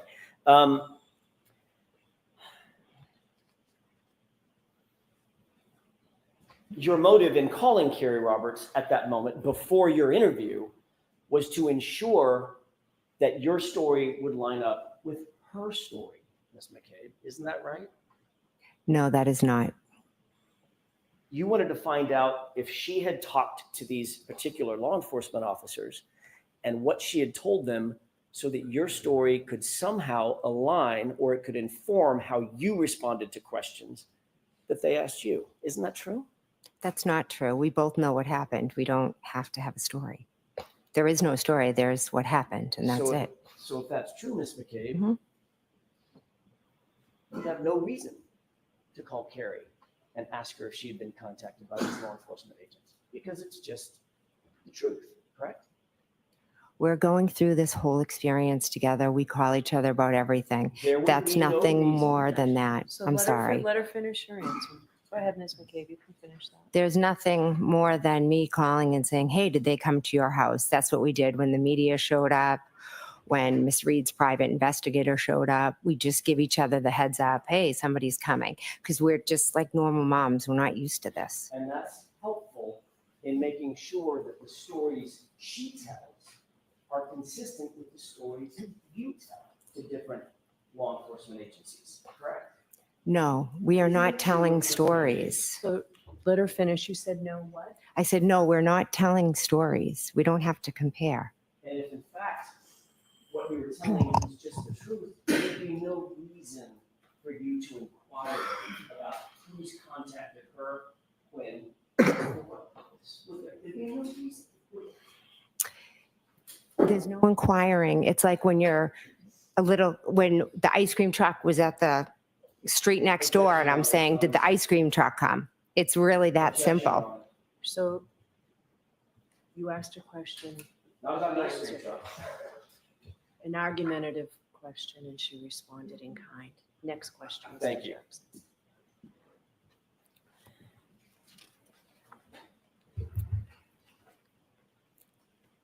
You also testified in your direct examination, staying with Ms. Roberts for just a second, about a timeline that you and Ms. Roberts put together, correct? Yes, That's another example of the two of you talking about your own perceptions and comparing and contrasting those perceptions and putting it down on paper, correct? No, Is that yes or no? it's a no. Can I explain or no? I'm sure Mr. Brennan will have follow-up questions. After you gave that answer to those law enforcement officers at that separate law enforcement agency,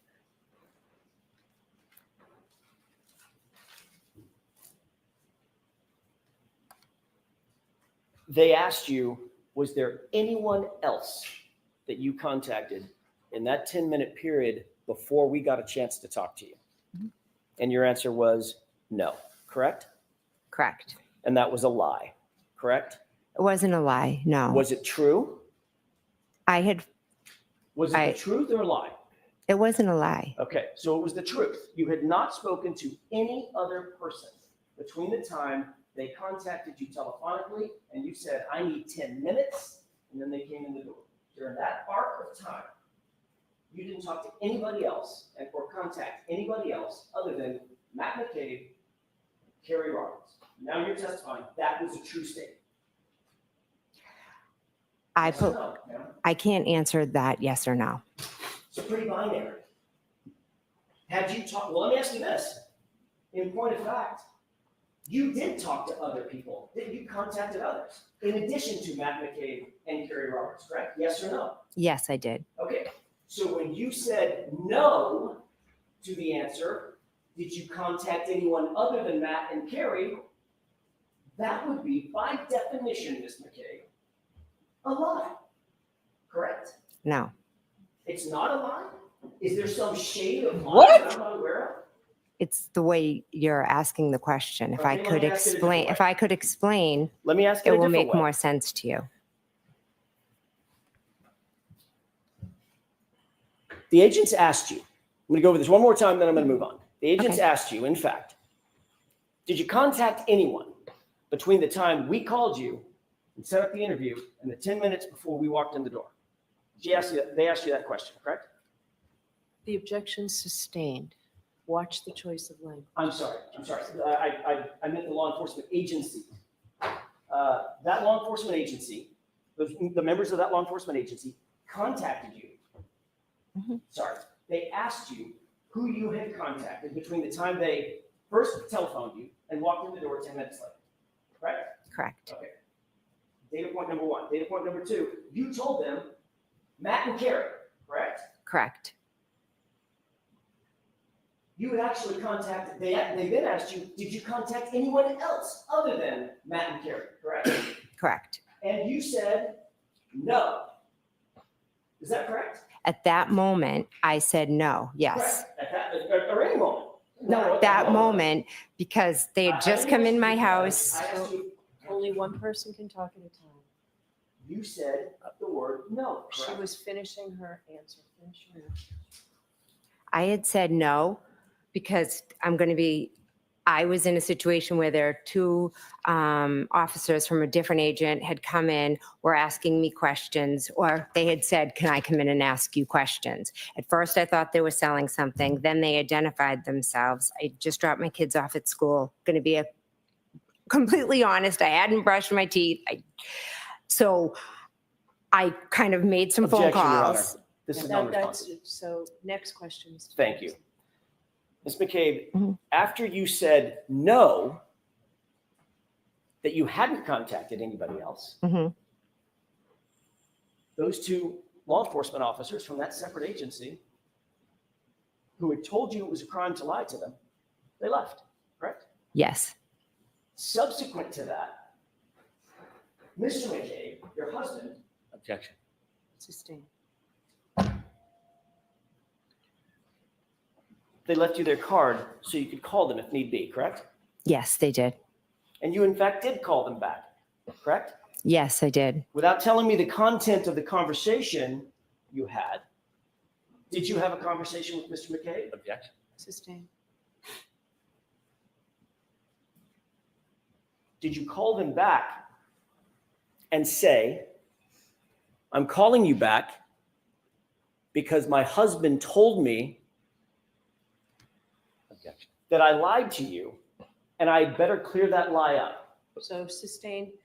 Jurors, remember I told you before that only answers to questions are evidence? Be mindful of that. May we approach? Next, yes. Bev full of shit. And she is not letting them get the questions out of there. At the end of the day, she lied to the motherfucking feds.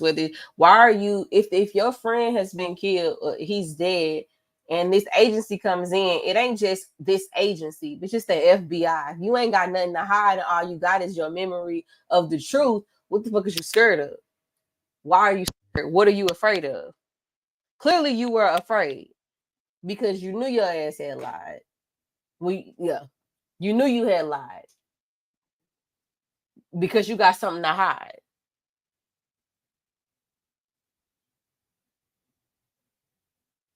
Yeah, and I think he trying to get there, Jasmine, too, but Bev ain't letting him do nothing. She barely letting him stick and move. She barely letting him stick and move.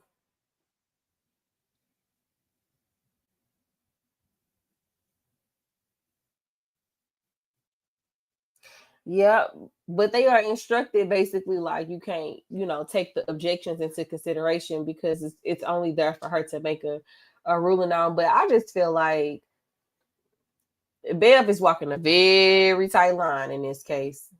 Very tight. She walking a really, really thin line.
May I? Yes. Thank you, Your Honor.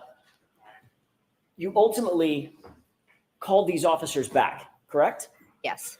And you explained to them that you had been untruthful with them, correct? I explained that I had forgotten to mention a couple of people that I had reached out to. You had forgotten. Within Is that your few testimony? minutes. Yes. You had forgotten. You remembered Matt and you remembered Carrie, but you had forgotten the others that you had just contacted maybe 30 minutes before. Yes. There were 5 people that you contacted, weren't there? I contacted Matt. Let's go through them. I'm just Yeah. asking yes or no. You know them? I know 4 off the top of my head. Okay, let's go through them. Okay. You contacted your husband, correct? Yes. You contacted Carrie Roberts, correct? Yes. You contacted Peggy O'Keefe, correct? Yes.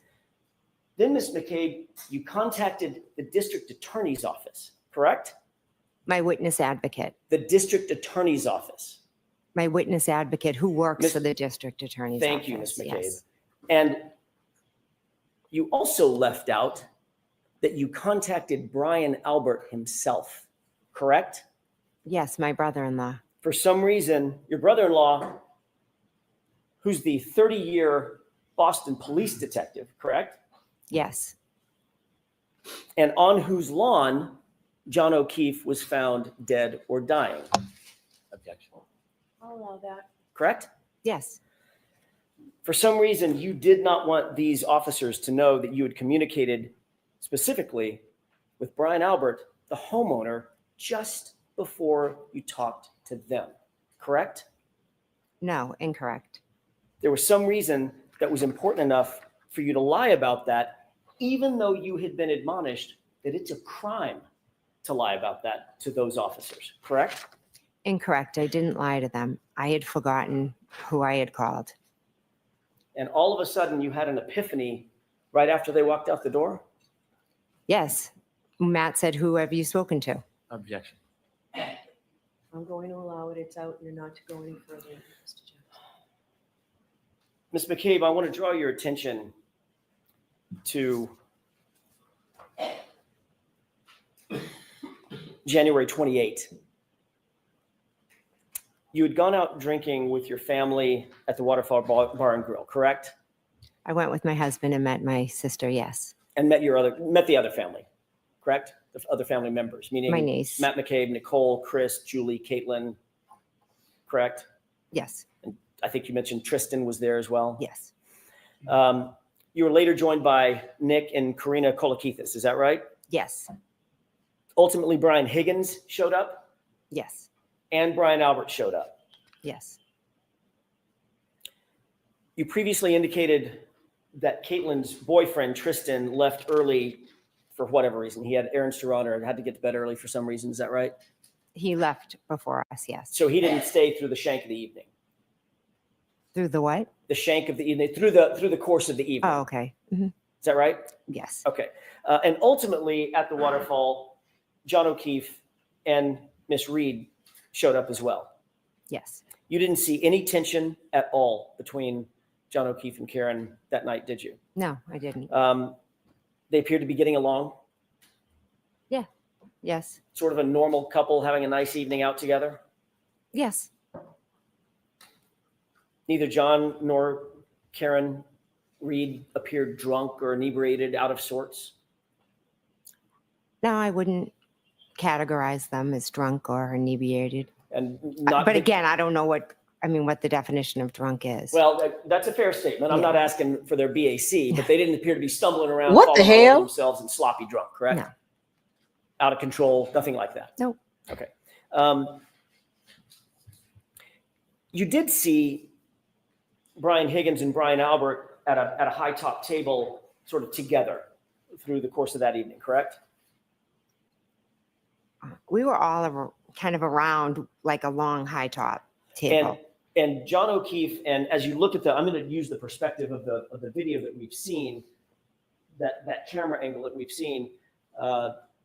John O'Keefe and Miss Reed were sort of further off in the corner, closer to the bar rather than to the tables, correct? Along with the Kolakithises and those, and you, as a matter of fact. Yes, at different times, everyone was kind of moving around. I spent the majority of the time that Karen and John were there speaking with Karen. And that was sort of over toward the bar. We weren't in the bar, we were at the table. So it was one side of the table and the other. It wasn't enough. like far away. Right. Kind of, yeah. I'm using the bar sort of as a landmark for nothing. I didn't mean you were sidled up to the bar, but just Yeah. sort of as a landmark. You were closer to the bar than, for instance, in the foreground, which would be the high top tables in the foreground, correct? We were just on the other, I'm confused about this. We were just on the other side of the table. Okay. You did see on the opposite side of that high top table, that's where Brian Albert and Brian Higgins were standing, talking and communicating with each other. Is that right? I believe so. I was talking to Miss Reed. I wasn't really paying attention to them. Did you ever see those two men get physical with one another that night? I did not that night. I did not see that. Have you ever seen a full review in all the hours that you've sort of prepped for your testimony? Have you been shown that waterfall video from the time you got there until the time you left? Not the full video, but I have seen a good portion of it, yes. Okay, and you've certainly seen the portion where Brian Albert and Brian Higgins get up from the table and sort of get physical with one another, correct? I would say more like play fighting, and Nick Kolakidis was a little bit like doing it with them as well. Okay, so the physical part is, all I'm asking is, did they touch each other? Yes. I guess, yeah. And you described it as play fighting, correct? If we could watch the video, it might explain it better than I could. We probably will. Oh, okay. But right now, I'm just asking about your memory. You remember them squaring off on one another, playing, but squaring off on one another, I correct? don't remember them squaring off. Like I said, I just watched the video. I don't remember it from that night, and I didn't really pay attention. It looked like foolish, like guys just, I don't even know how to describe it. From your perspective, having watched the video, Mhm. did it appear that they squared off on each other and sort of took a fighting stance. I didn't look at it that in depth, so I could not say that. Did you see them walk up to each other and grapple with one another? Like they didn't notice punching each other. Right. I get that. Mhm. Were they grappling with one another, like faking punches to each other? I don't know. Almost like sparring a little bit. I don't honestly know. But you did see. I saw them together. It's blurry and they're kind of, I don't know really what they're doing. Okay, but they weren't standing there holding hands. Oh, God, no. No. They weren't on their phones, right? They were engaging with each other playfully, grabbing at each other. I don't really. Playfully grabbing each other, like fighting, correct? How damn old are y'all to be doing I'd it? have to watch the video to categorize it as play fighting. You don't have that in your head? I didn't know. It was a quick clip. I wasn't like focusing on Brian and Brian. I was just identifying that was myself in the video, and there was Miss Reed. And I believe Miss Reed actually did some play fighting to Matt. There was, in fact, to Matt. Yeah, I feel like she was about like this to Matt at one point. Yeah, in the video. So let's You talk feel like Let's talk about Brian and Brian Mhm. Higgins and Brian Albert. Mhm. Those two men, very large in stature, correct? They're big guys. Yeah. Big boys. Mhm. A lot bigger than me, right? Yeah. They took a fighting stance with each other and started grappling, playing, coming toward each other as if they were engaging in a fake physical altercation, correct? I did not see that. I'm sorry. Okay. You didn't even see it on the video. I saw them on the video grabbing at each other. I didn't see stances but again, I didn't pay much attention to it. And that's your best memory as you sit here today. Yes. Okay. Eventually, you, your husband, Brian Albert, Brian Higgins, Nicole, Caitlin, everybody went over to 34 Fairview at the end of the night. Yes. Correct? The bar closed at, I'm guessing, midnight. Okay. Is that right? I think we were wrapping up around then. I don't know what time it actually closes. When you left Waterfall, the people that were still there included Matt, your husband, and John O'Keefe. Is that right? Yes. You walked out with Karina Kolakithis and Karen Reed. Yes. And you said to Miss Reed something along the lines of, "You're coming with me," correct? I said, why don't you come with me? Okay, fair enough. You were prompting her to join you for the ride over to 34 Fairview. Is that right? Yes. You even went outside and sort of waited in the cold. There's a video. Have you seen the video of you outside? The surveillance video of you outside in the cold?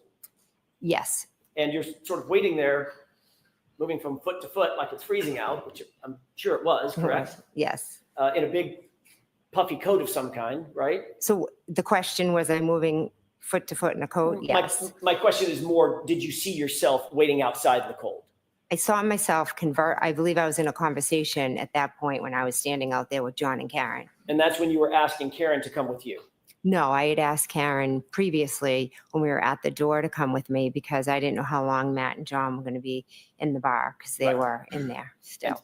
And that would have, by definition, brought Karen to 34 Fairview separate and apart from John O'Keefe if Karen had come with you. Is that Yes.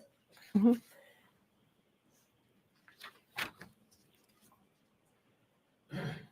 Miss Reed ultimately declined your invitation and did go with John. Is that right? John ended up coming to the door, so they just went together. Yes. And finally, you walked away and went with your husband, Matt, over to 34 Fairview in your personal vehicle, correct? Yes. When you arrived at 34 Fairview, were you the first among the group that we've just talked about to arrive, or had others arrived before you? Others had arrived before me. When you walked in to 34 Fairview, where was everybody generally located? Give me a layout of the interior of the home, how you walked in and where everybody was located, the people that were there when you walked in from the waterfall. So I walked in through the front door. I took a right into the kitchen. And then there were people sitting around the kitchen table, Brian Albert Jr., Julie Nagel, Sarah Levinson, Caitlin Albert. My sister was over more towards like the counters and the sink. And Brian Albert and Brian Higgins were, there's like a room right off of the kitchen, like a TV room. And they were in there just talking. I think Nicole had like put up some new pictures. So, or maybe the sun and the Marines, they might have been looking at a picture. Vaguely have a faint memory of that. You indicated that you walked in the front door, correct? Yes. May I approach briefly? Yes.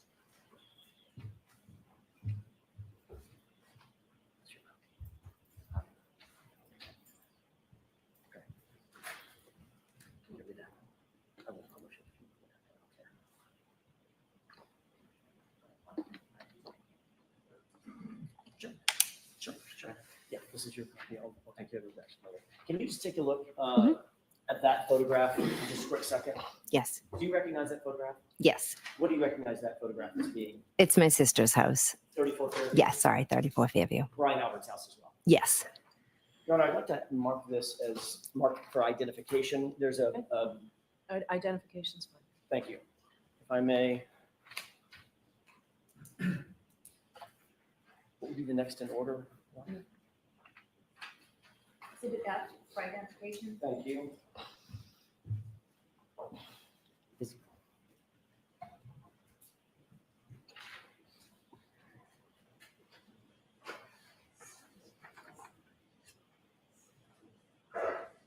Go ahead, just slow your arm. Okay.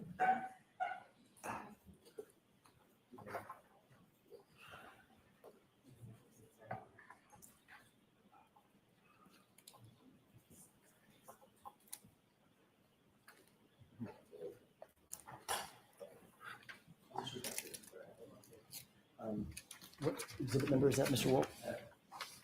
3. Your Honor, with the court's permission, I'm going to show a different exhibit until the other issue can be resolved. With the court's permission, it's Commonwealth Exhibit 3. Permission to publish? Yes. Mr. Wolf, could you highlight or enlarge the house as much as you can? Thank you. Ms. McCabe, do you recognize what's depicted in this photo? I know it's a little bit of an angle. Yes. What is that? That is 34 Fairview. Okay. Can you, I think this laser will work. May I approach? Yes. Can you use that laser and point to the front door that you entered when you walked in the house? Okay, that's directly in the middle of the just to the left of the flagpole for this purposes of this photograph, correct? Yes. Okay. Is there another entry door on the house that you may not be able to see, but you know the general area? Yes. Where's that door? So that would be, see where these two windows are? Yes. The door would be kind of behind that right there. So it's right to the left of those two windows. And Ms. McCabe, just staying with doors for a second, is there another door associated with the garage? Oh, actually, yeah, there is right there. Right there next to that side door? Yes. Okay, thank you. May I approach? Yes.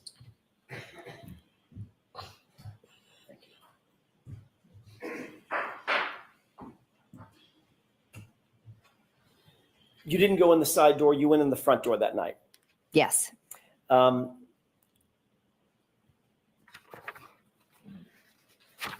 You indicated that once inside the house, you were sort of in the kitchen area.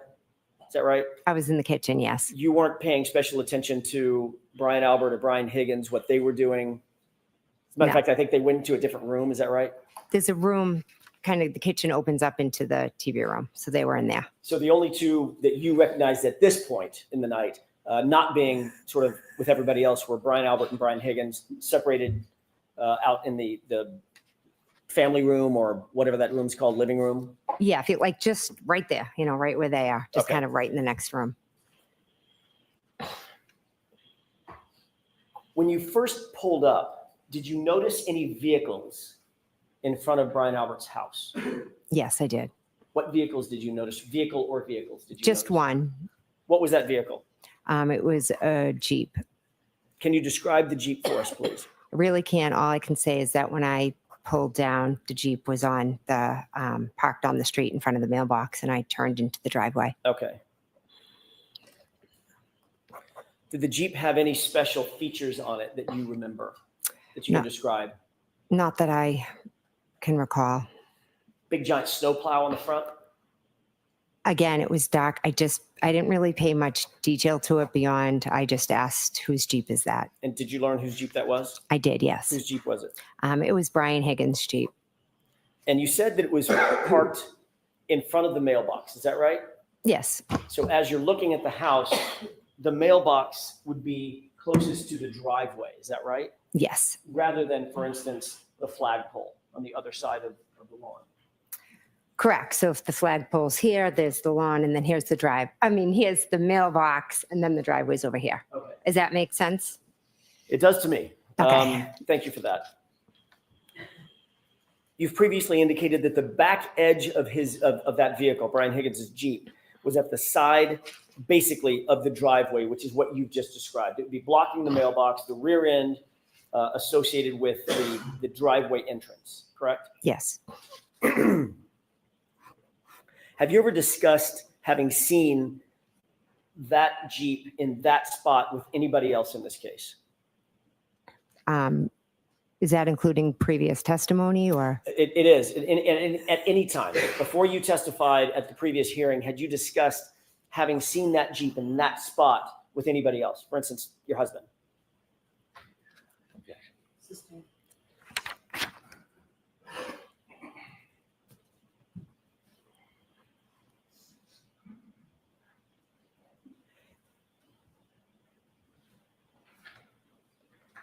Was there any other car on that curb line, if you will, other than the Jeep when you pulled in?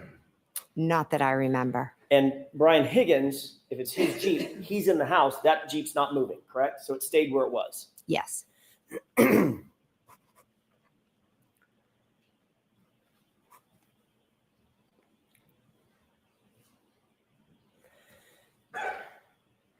At some point, did you observe Miss Reed's vehicle pull up to the driveway? I'm sorry, pull up to the house.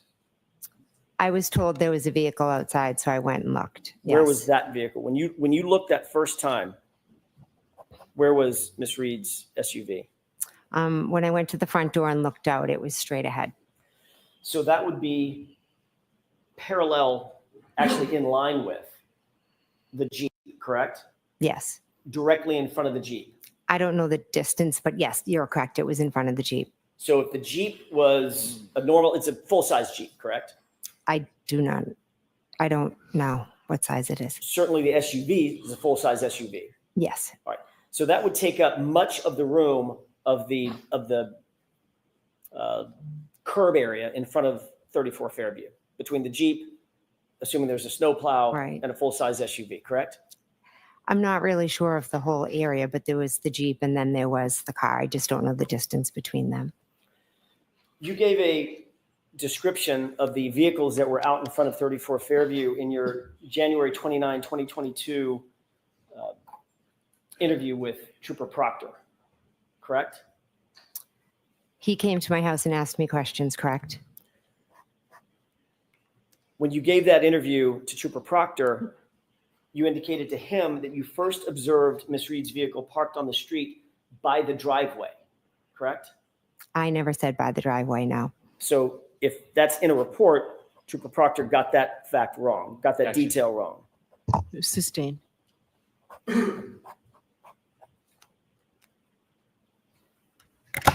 If in fact, well, let me ask it this way. What did you say to Trooper Proctor about where that vehicle was? Miss Reed's vehicle? Correct. I told him it was straight out front, the window. The straight out front of the front door. Sorry. Trooper Proctor wrote a report about his interview with you, correct? Correct. You've seen that report in other hearings, is that right? Yes. Your interview with him was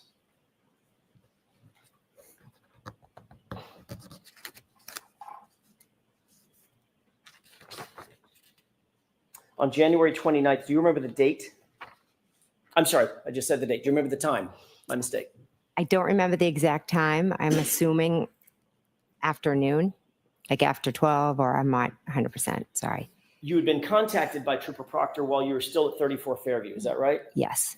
Ultimately, instead of coming from the Canton Police Department to 34 Fairview, you went home to your house. I did. To Yeah. the Country Lane address. Yes, I did. And Trooper Proctor ended up meeting you there, correct? Yes. And in addition to you and Matt being there, hmm Brian Albert showed up, correct? I asked him to come. So you asked your brother-in-law to come to the interview that you were having with Trooper Proctor formally in furtherance of his investigation surrounding the circumstances of this case. Correct? No, But Brian Albert did show up at your house. he did. I asked him to come. Yes. And he was inside the house when Trooper Proctor ultimately interviewed you, correct? He was in the house. Yes. And you'd spoken to Brian Albert before Trooper Proctor had interviewed you formally, correct? I believe so. Yes. Matter of fact, several times you had to have spoken to him at 34 Fairview. You've already said that, right? Oh, right. Yeah. We were all there in the kitchen. And then obviously you spoke to him about the interview before Trooper Proctor got to your house to interview you on the 29th as well, correct? We were just talking about what happened. It wasn't specifically about Trooper Proctor. Right. Not about Trooper Proctor. You talked to Brian Albert about the circumstances of this case before you spoke with Trooper Proctor. Yes, I had.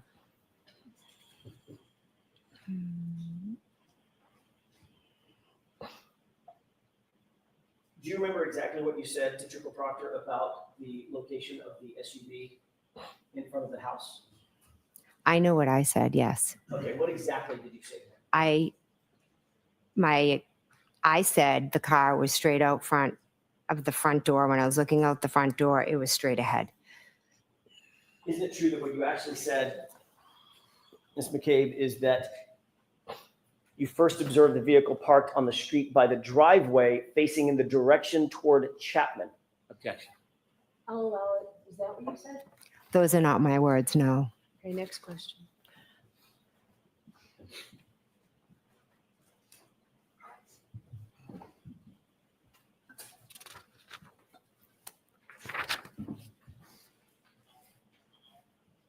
You've already indicated that following the events of January 28th and 29th, you have spoken extensively with your family and your friends, members of your family and your friend group about what happened that night, correct? Yes. And that includes Brian and Nicole Albert, is that right?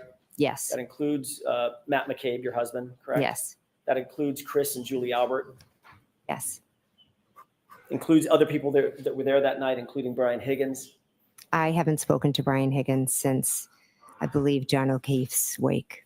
But you did speak to him that morning at 34 Fairview, is that right? Yeah. Oh, yes, he was there. Yes. As a matter of fact, he's the one that told you to call Officer Lank back and have Officer Lank come back for the additional statement that you wanted to give Officer Lank. Is that right? He may have suggested it. I'm not sure. So in those discussions that you've had with all these folks, you've talked to the details about that night being at the bar, the house, who was where, all of those things, correct? Yes. You've talked about the timing of the night, who arrived, when people arrived at 34 Fairview, when people arrived at Waterfall Bar and Grill, correct?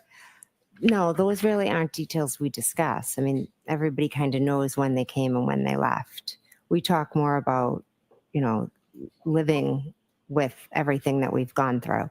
Well, what about on the morning of January 29th, when everybody was still in that sort of friends and family gathering inside 34 Fairview? When I was there with my husband and sister and brother-in-law and, then Brian's friend and Julie Albert, I was trying to piece together what had happened. They were all being supportive. They had no idea what happened. We were just kind of sitting there in utter shock, waiting to hear from Kerry about John. It was nothing more than just us being together and trying to figure out what had happened. I had gotten a phone call from Karen to help her. And during here's that where I am. conversation, or that series of conversations, you were sharing what your observations of that evening were, what your story was, how the evening started, how it ended for you, correct? Or the morning ended for you, correct? No, I'm not correct. During the time that you folks were inside the house discussing this, there was no law enforcement agent or officer inside that house, correct? Correct. So the entire family and the friend network that we're talking about, with whom you discussed all these events, everybody was entitled to and did coordinate their statements without any separation and without any law enforcement oversight, correct? I was with my family, my sister, my brother-in-law. It wasn't really a big group of us. As I've mentioned, I had 5 or 6 people. I was in shock. I didn't know what had happened. They were just asking me what happened, And you told questions them. like that. And I absolutely told them, but Okay. it was no story. There was no us being allowed to do it. That was my family. They were just there with me. But nobody was separated by law enforcement, correct? I don't believe there was a reason to separate us. Nobody, well, notwithstanding what you think was the reason, you're not a professional investigator, correct? I'm not, You're no, not a trained investigator. no, You're certainly not a homicide detective, correct? no. None of you witnesses were ever separated, were you, that morning? There was no reason to separate us. I'm not asking you if there was a reason, Mr. McCabe. I'm asking you whether or not factually anybody was separated in that house. Or is everybody allowed to talk amongst themselves? I was with my family. We didn't need to be allowed. Okay. Let me try this again. Was anybody in that house separated? Were the witnesses separated from each other? The family who are witnesses, were they separated from each other? By law enforcement?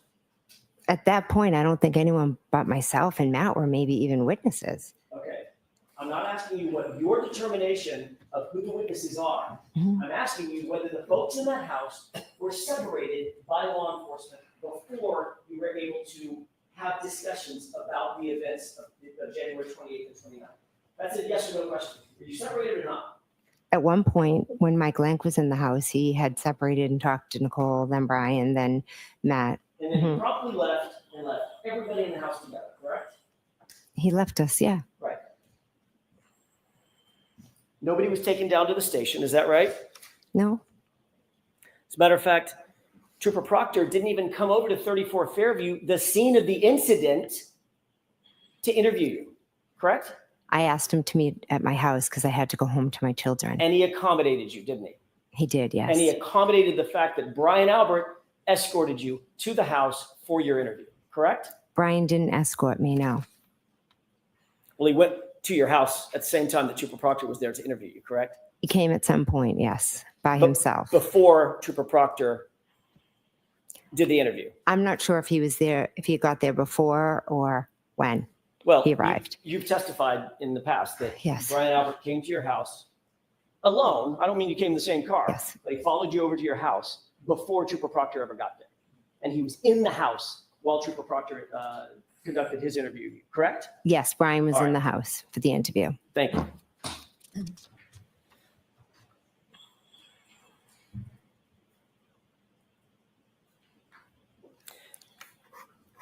You've already indicated that you have been discussing this case with certain other witnesses, not for days or weeks or months, but literally for years, most specifically Carrie Roberts, correct?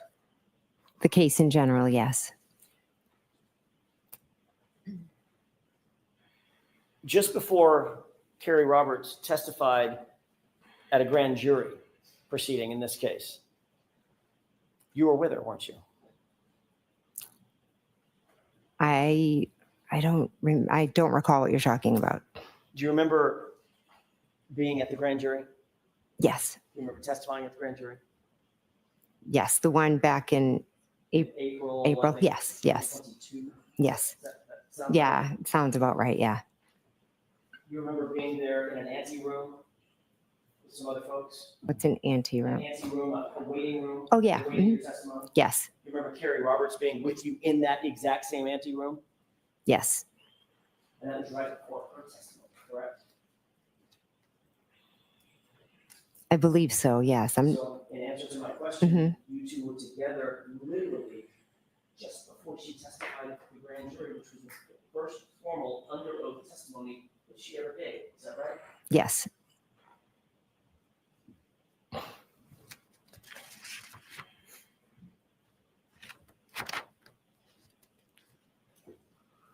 When she testified at the grand jury, was that before or after you two had gotten together and created this timeline?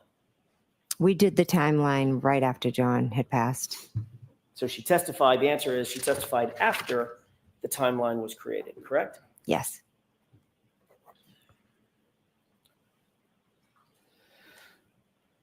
Brian Albert and his family had a dog on January 29th, 2022, did they not? Yes, they did. What was that dog's name? Chloe, What kind of dog was Chloe? German Shepherd. Was it do you know if it was a purebred German Shepherd or a mix of Malinois and German Shepherd, or do you know? I have no idea. Big dog, Yeah, good sized dog. Yeah. 70-pounder. I don't know its weight. Wasn't a little munchkin dog, though. It was No, a full-size German It's Shepherd. a full size. Yeah. On the morning that you described going into the house, January 29th, 6:40 a.m. or so, Mhm. you indicated that you burst into the bedroom to wake your sister and Brian Albert. Is that right? Yes, I went into the bedroom. It's still dark out, correct? Yes. There had been relative chaos on the lawn for a number of minutes, from about 6:10 until at least 6:40. When you went in, there were still emergency vehicles with lights on and engines running. Chaos, relative chaos, bedlam, as somebody has said, on that front lawn, correct? Was more on their side lawn and down the street, kind of like all the cruises. A lot of them were behind their lot. Right in front of 34 Fairview, correct? To the side, in the side yard of 34 Fairview. Yes. And on the lawn of 34 Fairview, Yes. where first responders were responding, correct? Yes. And you said my client is screaming to the top of her lungs, is that right? Yes, she was. And Terry Roberts screaming back at her, Yes. shut up or shut the fuck up, right? Yes. Yeah. Then at 6:40 a.m., under the cover of darkness, you walked in the front door of the unlocked front door of Brian Albert's house, correct? I went into my sister's house, correct? It wasn't Brian Albert's house? And Brian Albert. Yes, I'm sorry. You then climbed the stairs up toward the bedrooms, correct? Yes. You walked into the bedroom door where Brian Albert and Nicole Albert, according to you, were sleeping. Is that Yeah. right? Yes. So you would agree that you unexpectedly, in terms of their view, unexpectedly walked into their house basically in the middle of the night, middle of the morning. Yes. You indicated that when you went through their bedroom door, you sort of burst through, correct? I opened the door. I don't know if I used the word burst. You previously indicated that when you went through the door, it was chaotic because you were so amped up from the events. Is that right? I don't know if I used those words. Would you say that you were loud or quiet?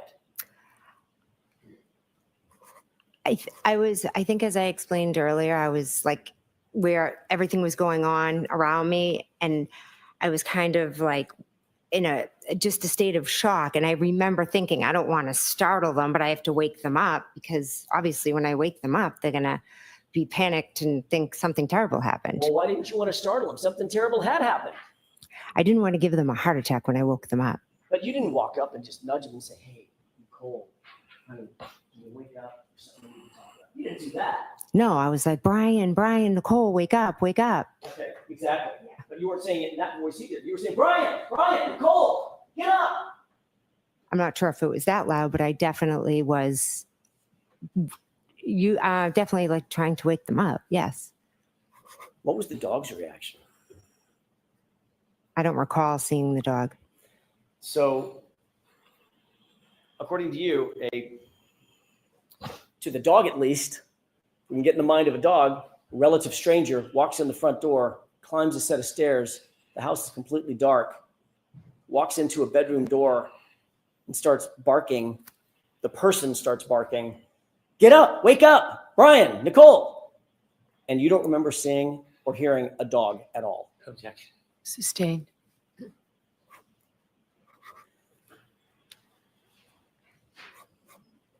As you indicated, it's not that the dog wasn't reactive, it's that you don't remember the dog even being there, correct? I have no memory of the dog, no. But you do know that that dog sleeps in Brian and Nicole's room, correct? It may, I don't know for sure.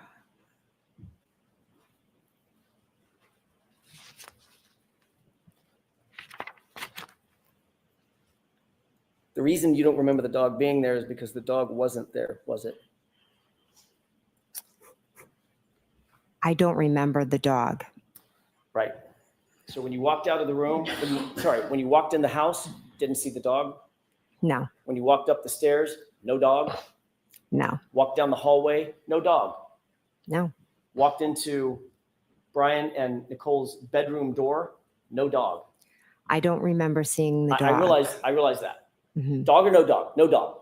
I don't remember seeing the dog. Doesn't mean it wasn't there or it was there. I just don't remember seeing it. Well, no dog came up to you and barked at you, correct?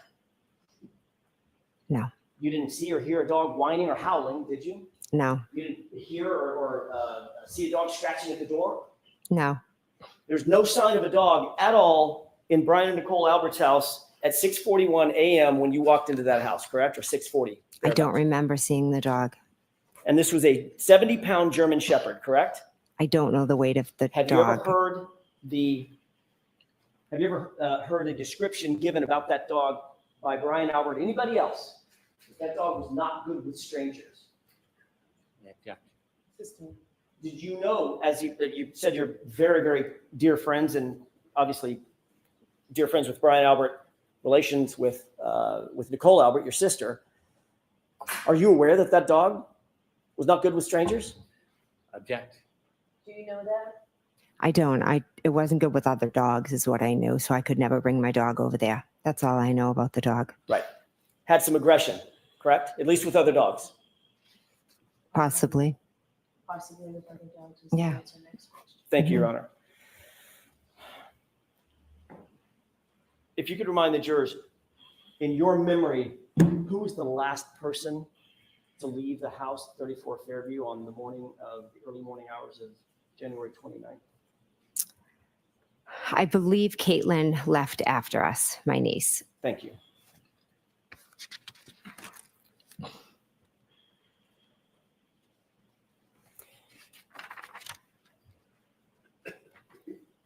At some point, we've already talked a little bit about this.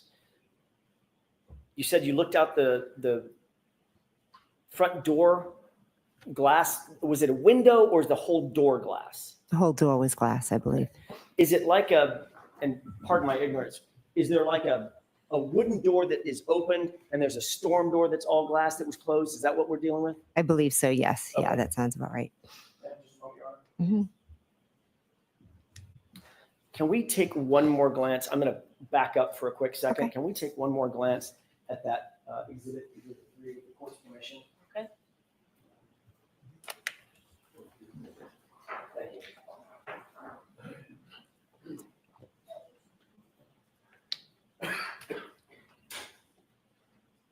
And can you enhance that just a little bit, please? Thank you so much. May I approach? Yes. Forgot to ask you, and I apologize, Ms. McKay. Thank One you. more point of reference. Mhm. Can you please show the jurors where Brian and Nicole Albert's bedroom window is in that photograph? Sure, it's right there. Upper left window, uppermost left window, correct? Yes. Thank you. May I approach? Yes. Go.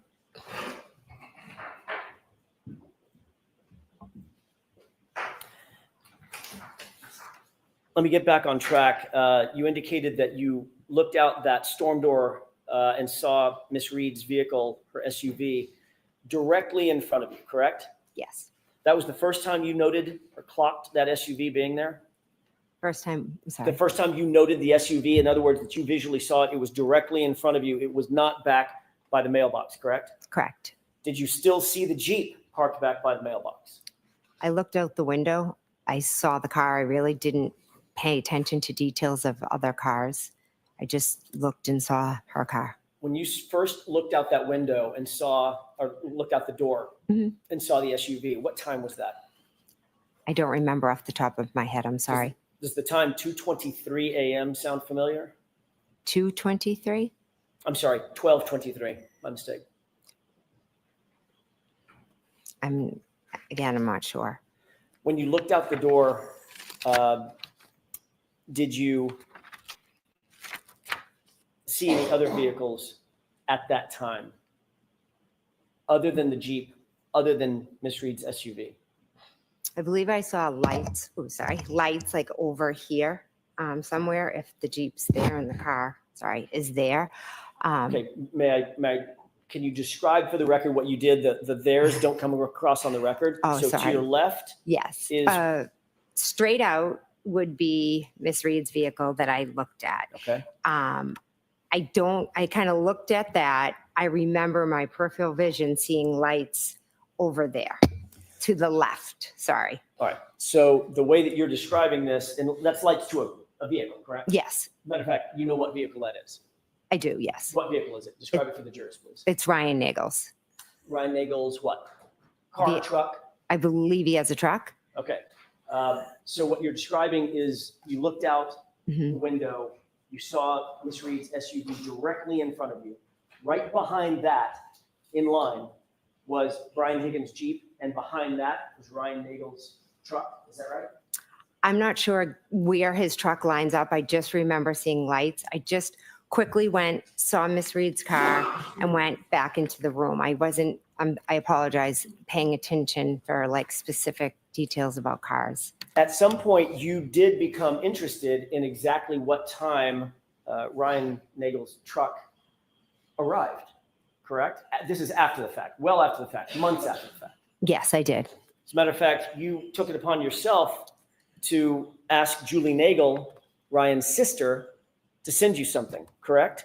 Yes, I did. What did you ask her to send you? I ran into the two of them. I didn't ask you who you ran into, just what did you ask her to send you? Oh, okay. I'm sorry. A text message. A screenshot of a text message. Yes, a screenshot of a text message between Julie and Ryan Nagel. You knew at the time that Miss Nagel, very obviously, was a percipient witness in this case, correct? I believe so. It was very early on. Well, I mean, she was in the house. Mr. Yes. Nagel. She was in the house when Miss Reed's vehicle appeared, correct? Correct. She was in the house when you were looking at the vehicle. Correct. She was in the house when everybody came home from came to 34 Therapy from the Waterfall Bar and Grill, correct? Correct. She was interacting with those inside the house at the very time we're talking about, right? Yes. She went outside at some point to talk to her brother outside the house, right behind the SUV that you're describing as Miss Reed's SUV, correct? Yes. So you knew that she was, and you knew all this when you asked her for that screenshot. I was trying to piece together. You the knew all time. this when you asked for the screenshot. You Yes. knew what her position was in this case, correct? She had no involvement. What happened I outside didn't ask is you if she had different. involvement. Objection. Let her finish her answer. Go ahead. Ms. McCabe, finish that answer. I didn't. What happened outside was separate from anything that happened inside. I'm going to ask you again. You knew all of that information, that Julie Nagel was a percipient witness in this case, as was everyone else inside 34 Fairview, when you asked for that screenshot, correct? Yes. That is another example of you coordinating information with other witnesses in this case, correct? No, that is not correct. Were you ever advised by Michael Proctor not to coordinate information with other witnesses in the case? Did he ever say, don't do that? I don't recall. So you don't recall, or he didn't? I don't recall if he did or not. Okay. If he did tell you not to coordinate with other witnesses, this would be a breach of that agreement, wouldn't it? Objection. Sustain.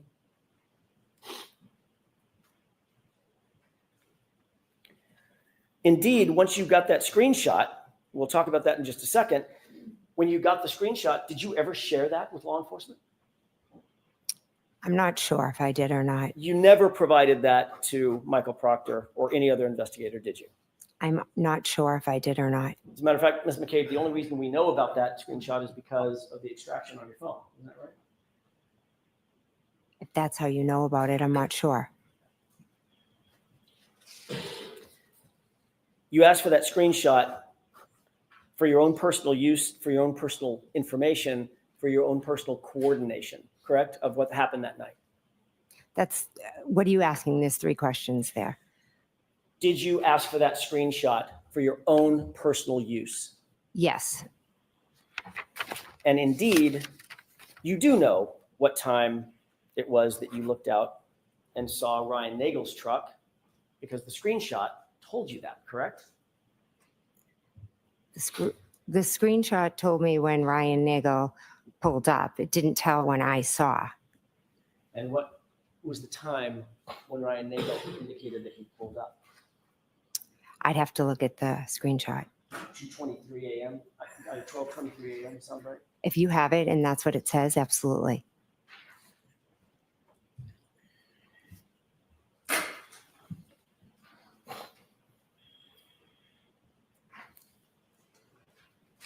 May I approach? Yes.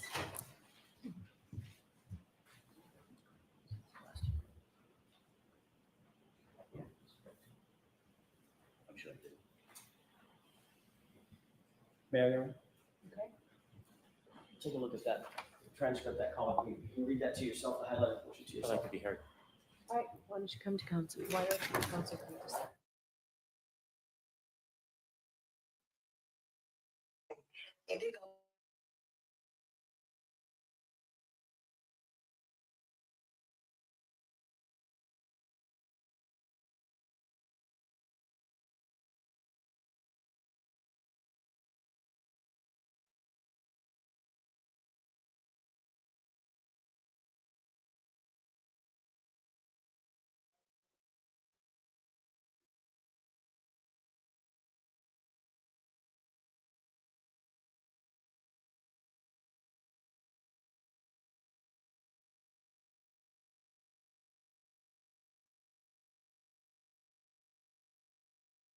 Okay, sorry about that, y'all. I was all on TikTok trying to check on something. Okay, so staying on business. I absolutely she's a classic witness tampering. I missed a little bit of the testimony, y'all. I'm not even gonna front because I had a call and then I wanted to check.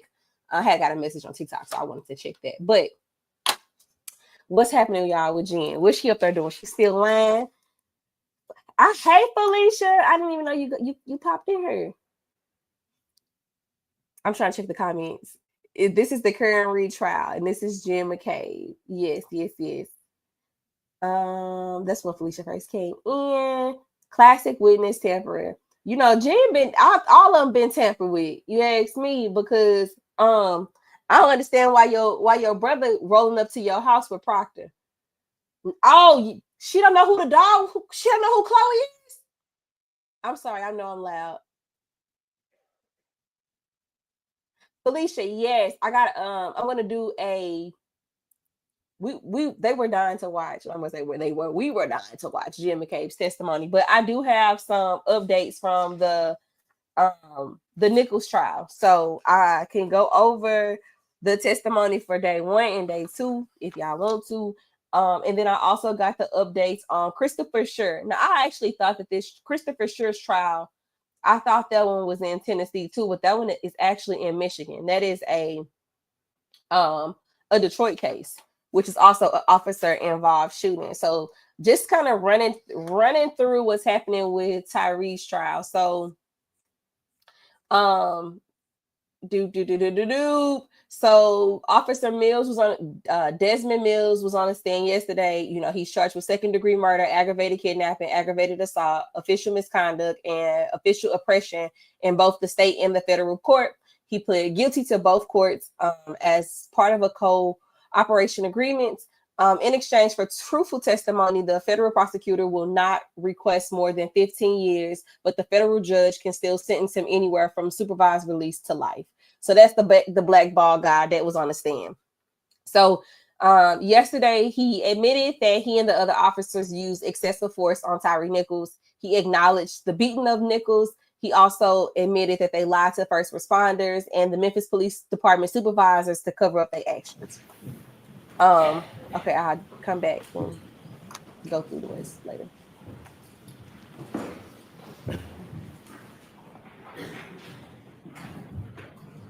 May I? Yes. Thank you. May I approach? Yes. Okay. Take a look at the highlighted portion and tell me if that refreshes your recollection about anything we've been discussing.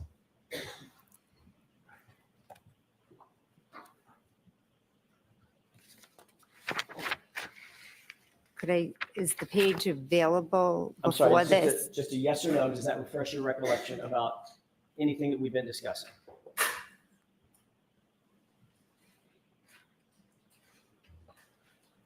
It's just what we've discussed. It doesn't Okay. really refresh. so it does not refresh her memory. Next question. I don't think that's what she said. That's what you? Yes, that's what I said. That was her answer. That does not refresh your recollection. Objection. has to That be. was her answer. Next question, Mr. Jackson. May I approach? Yes. Because she lied under oath and somebody needs to give her a perjury charge. Thank you. Take a look at the bottom of that page and tell me if that refreshes your recollection about anything we were just discussing.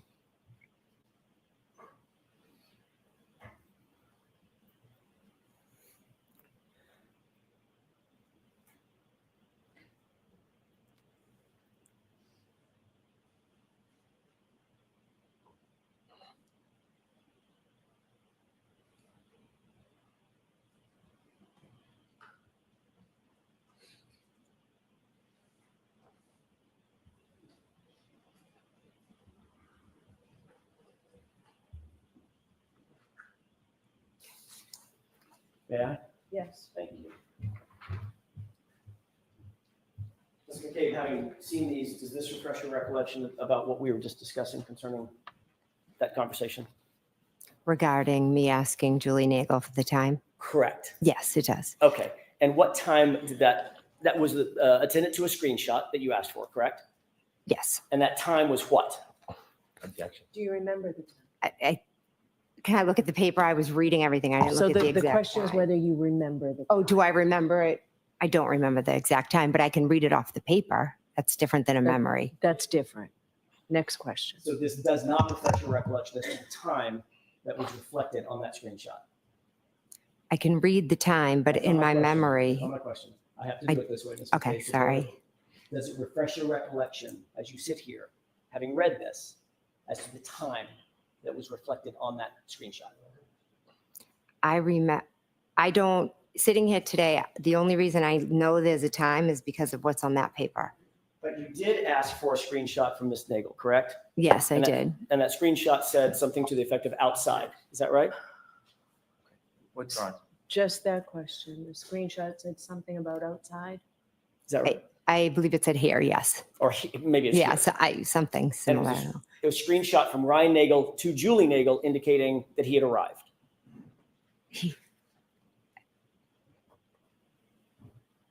Can you repeat the question? Sure. It was a screenshot of a text message from Ryan Nagel to Julie Nagel saying, I've arrived. In other Yes. words, I've arrived at 34 Fairview. Yes, it was. Because he was intending to give her a ride home, which she had asked for. Is that right? Objection. Sustained. You did see Julie Nagel go outside and approach the vehicle, correct? I never saw her go near the vehicle. I saw her go outside. Got it. Did she ultimately come back indoors? Yes. Did she come back in with anybody else? No. About what time would you estimate that to have been in the course of that evening? When she came back inside, When she walked out and then came back inside? soon after she went out, she talked to her brother. She came back inside. And about what time of day was that? If you know. I mean, this was all happening while we were at my sister's house. Right. Was it 12:15, 12:30, 12:45, 1 o'clock? Well, according to that paper, it would have had to That's been. not what I'm Not asking. not according to the. Do you have an independent recollection of about, if not down to the minute, about what time that was? I could say I'd have to be. I wasn't looking at my watch that night, so it's very hard for me to give a time just off of my memory. I know what I've seen, but Okay. it's hard. You did see both Ryan Nagel's truck and Miss Reed's SUV in front of the house at the same time, correct? I saw his lights in my peripheral vision on the Right. left. But the lights are attached to what? The car, but it wasn't out front. Miss Reed's vehicle was out front. Right. When I say in front of 34 Fairview, we're going Mhm. to talk about the spacing in just a second. I just meant out in front of the house. Correct? Yes, over to the side, correct. Okay. Yeah. And you're indicating that, and I want to be clear about this, Mhm. as you're looking out that storm door window, Mhm. going from right to left, it was Miss Reed's vehicle, correct? Yes. Then Higgins's Jeep. Is that right? His Jeep was in front of the mailbox. Then behind that, was there a space? And then Mr. Nagel's truck, or was the truck right behind the Jeep?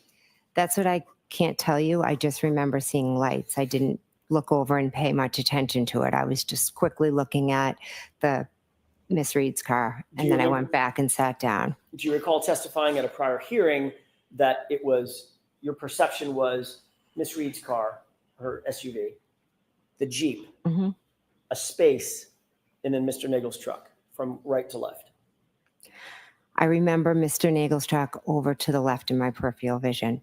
I can't give you an exact location. But there's no question in your mind as you sit here that Brian Higgins's Jeep was between Brian Nagel's truck and Miss Reed's SUV. You remember that very clearly, correct? I know that this Miss Reed's vehicle was here, and there were lights in my peripheral vision over here. I wasn't, I just was looking quickly. So let me ask you the question again. Okay. Assuming that the lights are attached to something, Mhm. Brian Nagel's truck, we've already established that. Mhm. What you're looking at, when you look out the storm door window, is Miss Reed's truck, Mhm. or SUV rather. So just behind that is left, as you're looking at it, Mr. Higgins' Jeep, correct? And behind that, Mr. Nagel's truck. You remember the Jeep being between the truck and the SUV? I remember looking out the window. It was dark. I remember seeing lights over to the left. That is what I remember. Where was the Jeep as it relates to the lights? I'm assuming the Jeep was still parked at the mailbox. You saw it, I mean, it's a 5,000 pound Jeep, right? It was dark. I wasn't studying outside. It was a quick thing I did. I looked, I saw it, I went back to the table. Okay, and I'm asking for what the saw it part was. Let's just slow down on the saw it part. Okay. You looked, you saw Brian Nagel's truck, then you saw Higgins' Jeep, then you saw Miss Reed's SUV, correct? I saw Miss Reed's SUV parked straight out front, and in my peripheral vision, I saw lights that, yes, must have been attached to a truck, but I didn't study the lineup of cars. I'm sorry. All right, so May I have one more question? one more question. Where was the Jeep? Was it in front of the SUV, behind Mr. Nagel's truck, or was it between the two of them? It's a simple question. You're asking what I saw when I looked outside. I didn't, I am. and I'm telling you exactly what I saw. It was dark. It was Karen's car there, and in my peripheral vision, I saw lights, and then I went back to the table. Okay, that's the last question. We're going to break for lunch. Very well. All right, jurors, we'll take our lunch and recess. And Ms. McCabe, you can follow up right behind the jurors, and we'll see you up here in 45 minutes. Okay, thank you. Jurors, right this way. Thank you. Goodbye. All right, y'all. They are going to lunch. You know, Court TV like the. Hopefully they don't put their little thing on. So I'm just go ahead and mute them for a second. And I will continue giving our breakdown of day 2 testimony in the Tyree Nichols trial. So basically I kind of told y'all what was kind of going on with Desmond Mills Jr., who was on the stand yesterday. He also talked about, okay, so last thing I told y'all was that he had the admission of wrongdoing. He acknowledged that they beat him to death, that the beating led to Tyree's death. And then he also admitted that they lied to the first responders and the Memphis Police Department supervisors to cover up their actions. He also talked about the Scorpion unit, and then he basically described the unit as being driven by leadership pressure to produce results, like everything was coming from the top down. He went into the account of events that went over. I'm sorry. Okay, yeah. So he went into the events of January the 7th, 2023, how he pepper sprayed himself, and that how he basically was angry and upset about that. He admits to pepper spraying Nichols multiple times. He talked about how he angrily used his baton to hit him in his arms, which is what we were just watching. And then he also told the officers to basically move out the way so that he could hit him. He later admitted that that was done out of anger and not out of protocol. He also talked about he testified to him seeing Officer Martin punching Nichols in a way that didn't look right, and said that he didn't want to look at it. And then he also expressed some regret for not intervening or telling other people to stop. After everything at the scene, Mills and others had conversations that downplayed the brutality of the incident. He admitted that he did not truthfully report the use of force that night. Martin also allegedly told Mills to turn his body camera off so that he could say something off the record. But of course, that was what we watched in the video as well. He said that he didn't know about the sky cop camera that was up in the sky. He later saw the footage of the additional force, aka the kicks in the head that was done by Martin. When they went to the hospital, he claimed that he followed the ambulance to the hospital. He did not inform the paramedics of the extent of Nichols's injuries, and that he later admitted that he lied on the forms to the supervisors, claiming the use of force was by the book. On cross-examination, they emphasized that there was no malicious intent, like they basically didn't plan to target or harm him, that there was basically no control over what was going on, and that it was just basically like chaos that was kind of going on over there. He basically also admitted under cross-examination that he was really disoriented and aggravated after spraying himself with the pepper spray, and so he really didn't see Martin kicking or punching Tyree, but later basically saw it in the videos that was played back to him. And then he also acknowledged like the plea deal and how if he cooperates that, you know, he could get a lower sentence.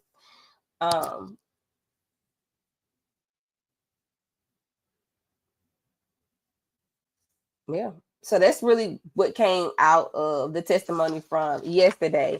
Now, today's testimony, I hear that the state pretty much been wrapped up and they have rested over there in the Tyree Nichols case.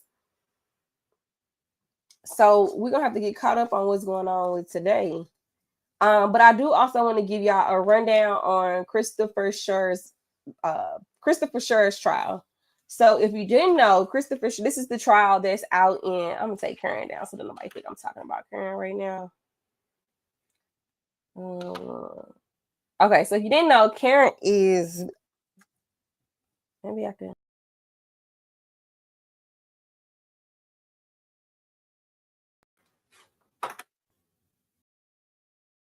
I'm going on with the thing, so I can't cut the camera on. But so Christopher Scher is he's a Michigan Grand Rapids police officer. He's charged with second-degree murder of Patrick Lyoya. I say his name. I don't think I'm saying his name correctly. But he was a 26-year-old Congolese refugee who was living here in America. And on April 4th of 2022, during a traffic stop struggle, Christopher shot him in the back of the head. And so his trial actually started 3 days ago too. So they're on day 3 of his trial as well. But just kind of want to go through what happened on day 1 for that trial and day 2 while we have this break here today. So prosecution key points is that they argue that it was that Scher used unjustified deadly force. He escalated the situation unnecessarily. The video shows that that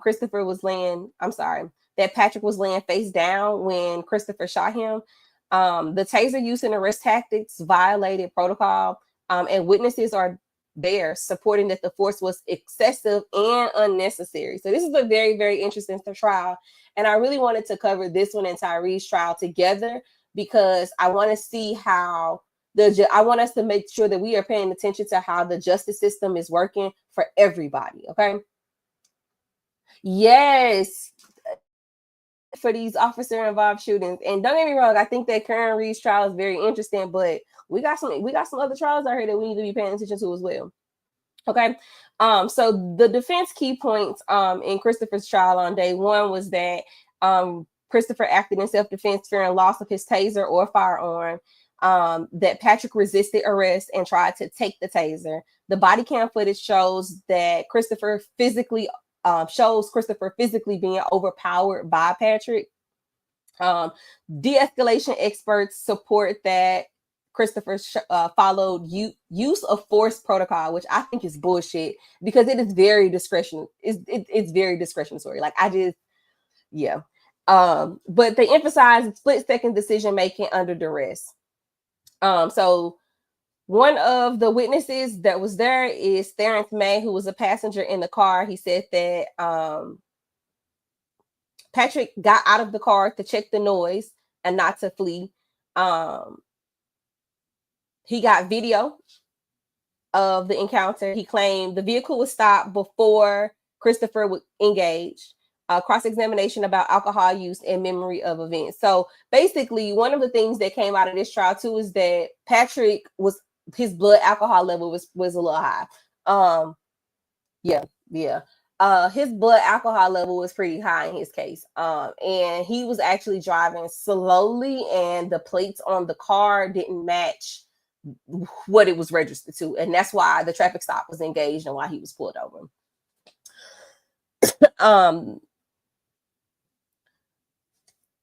So Terrence May was a witness, and then the friend who hosted Christopher, so Christopher was leaving the party, testified that his behavior and mood the night before the incident. And then there was also a civilian witness who recorded partial footage of the incident, yelled to Christopher to comply with the officer. Excuse me, I said that wrong. Yelled to Patrick to comply with the officer's commands, and then provided a third-party perspective despite the 6-second video gap, which is crazy. On day 2 of the trial, they had an expert witness certified in police practices and use of force, concluded Sher's chase and use of deadly force violated the accepted policing standards. They criticized the decision to leave vehicle passenger unattended during the foot chase. They argued that Christopher's use of force was not proportional to the threat posed by Patrick. They explained generally accepted police practices and their relevance to risk analysis and proportionality. And this is why I don't like, I'm just reading off of my summary page to y'all, but this is why I don't like use of force protocol, because it's very, like I said, it's very, very discretionary. It's not going to be the same. Like it's truly based off of the situation. I just fear in this, even though we've got people in this trial basically saying like, what he did was wrong, it was excessive. I just feel like the fact that Patrick resisted and that there was some type of struggle is going to let people think, oh, he did what he wanted to do, or he did what he had to do. What was that? All right, so the defense argued yesterday that they challenged the differences between South Carolina and Grand Rapids practices. So naturally, the expert was not from Michigan, which caused some little arguments. They argued that practices vary between departments. They suggested that he made a fast, reasonable decision under pressure. And then they basically reserved the deeper arguments for upcoming taser and threat response testimony. Because remember, in this case, Christopher is alleging that while he's got Patrick face down on the ground, that Patrick is going for his taser or his gun in order to, I guess, to fight that. And he put the gun to Patrick's head and killed him.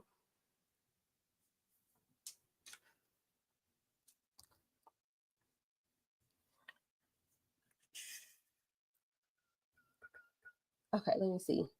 I just want to make sure it's not like duplicative stuff in here on my notes. Former officer and law professor with expertise in police tactics. This is the expert witness stuff. Let me see.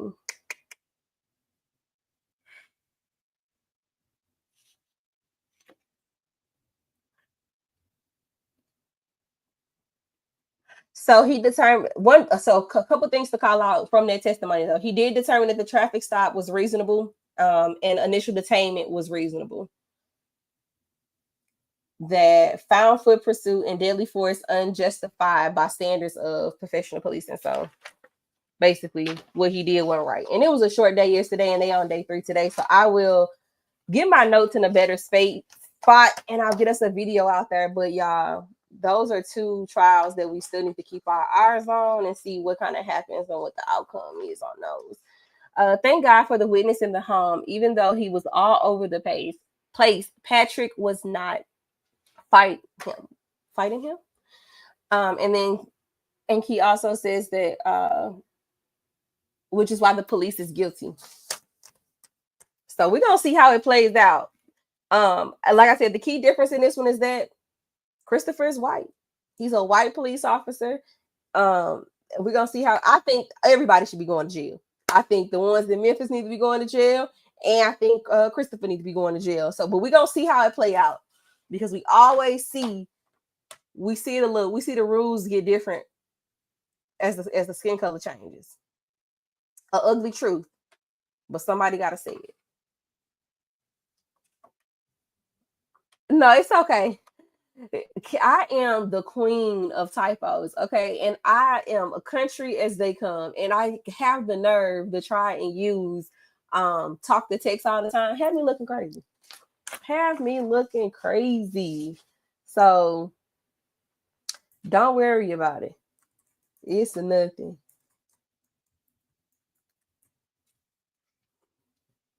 It's absolutely nothing.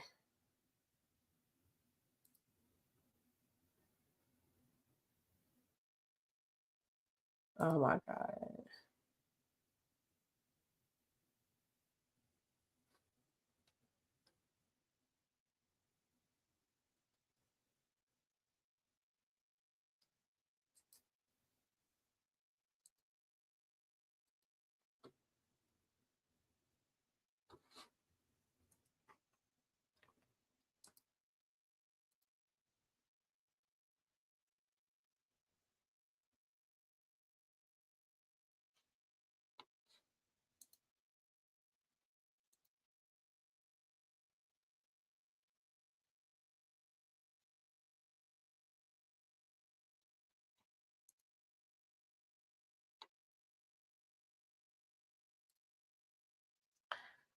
All right, y'all. So maybe we can get over and get a head start on what happened earlier today on the Tyre Nichols murder.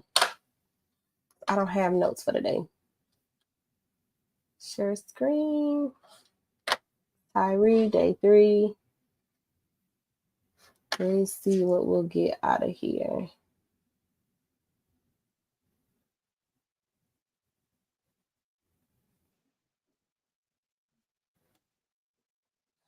Now for the transaction of business facilitated adjournment. All persons having business before this court come for a transaction, you should be heard. James Jones, resign to the seat, no call. Are we ready to bring the jury in? Audio a little bad today on this shirt. This is the let me see if I can get us a better. Jurors are entering the courtroom, y'all.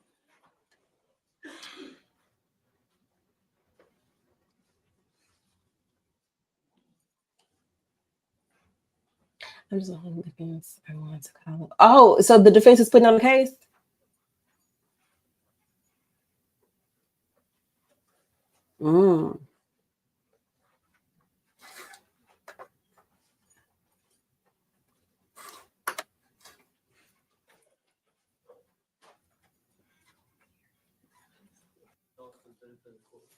Derek Miller, D-E-R-E-K, Miller, M-I-L-L-E-R. I'm a special agent with the Tennessee Bureau of Investigation. I'm assigned to the Cybercrime and Digital Evidence Unit. So I used to be a digital forensic examiner.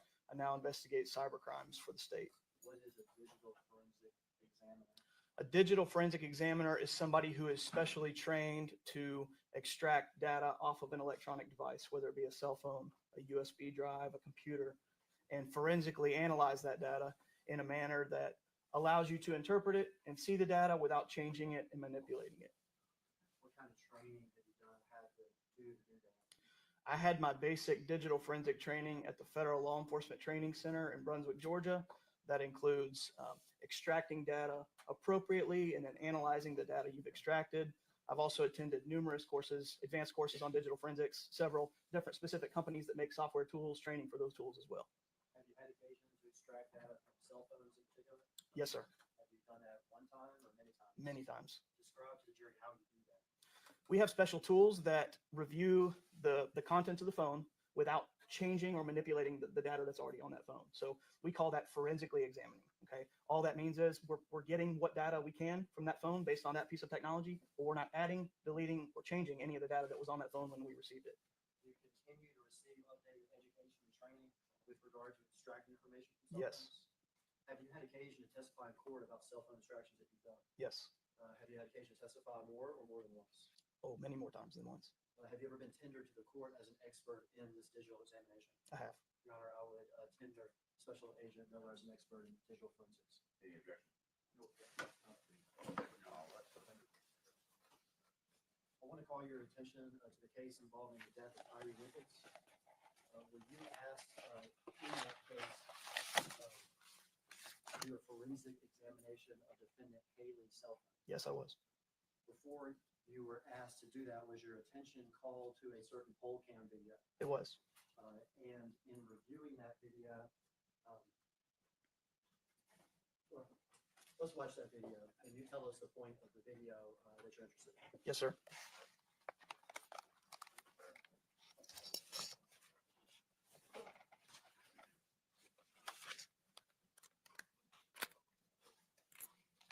For the record, this is a poll cam video from the inside location.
It's coming up here in just the next 30 seconds.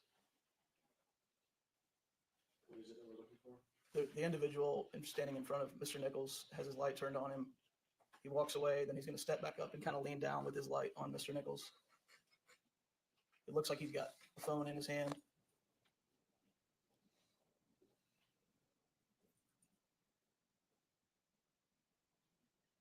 Timestamp there is 2040 and for the record.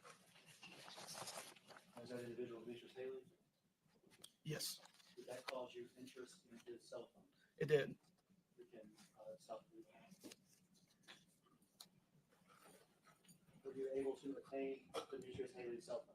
I was. Yeah, that device was submitted to me at the TBI.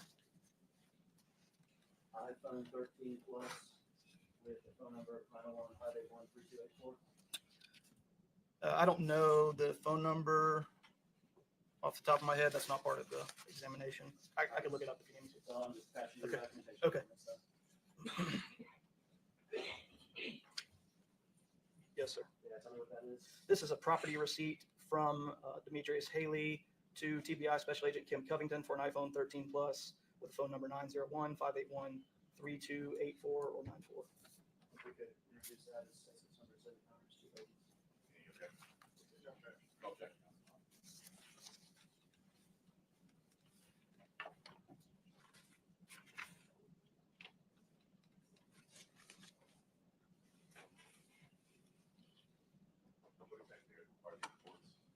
This is a submission of the phone to Agent Miller for examination.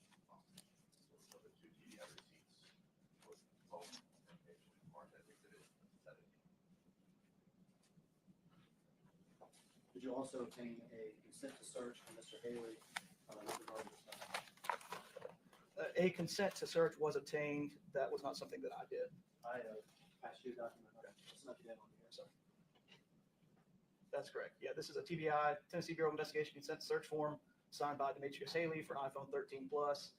It looks like he provided his passcode, signed by him and TBI Special Agent Kim Covington. All of that evidence is in some numbers of it.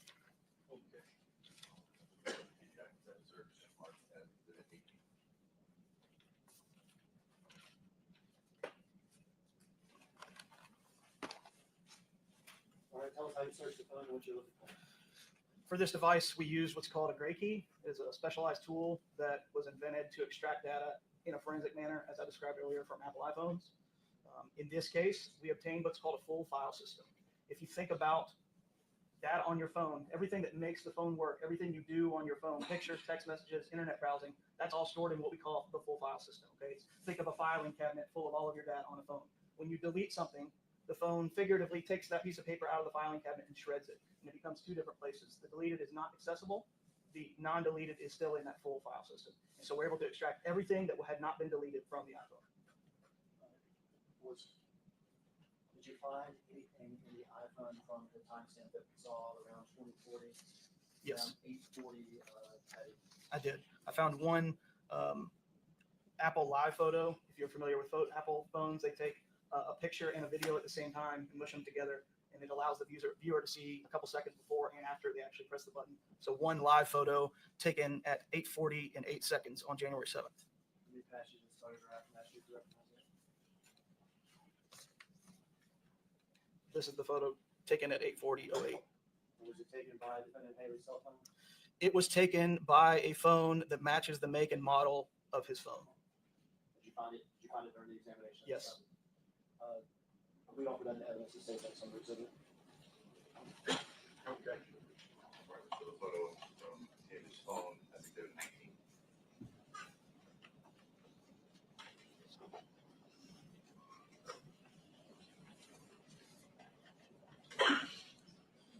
Can we publish this exhibit now? Publish exhibit 19 for the record.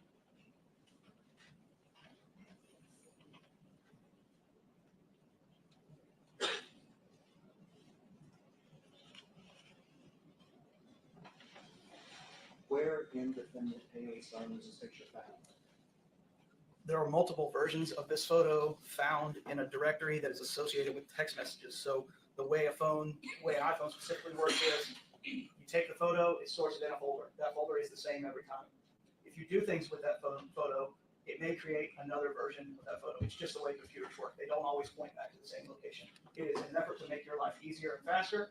And so these pictures are sort of considered duplicate versions of the original photo that is stored in a directory that it would only store if you sent it as a text message. Does that make sense? So you take the picture, it stores it in folder A, you send it as a text message to somebody, it takes a copy of that and puts it in folder B.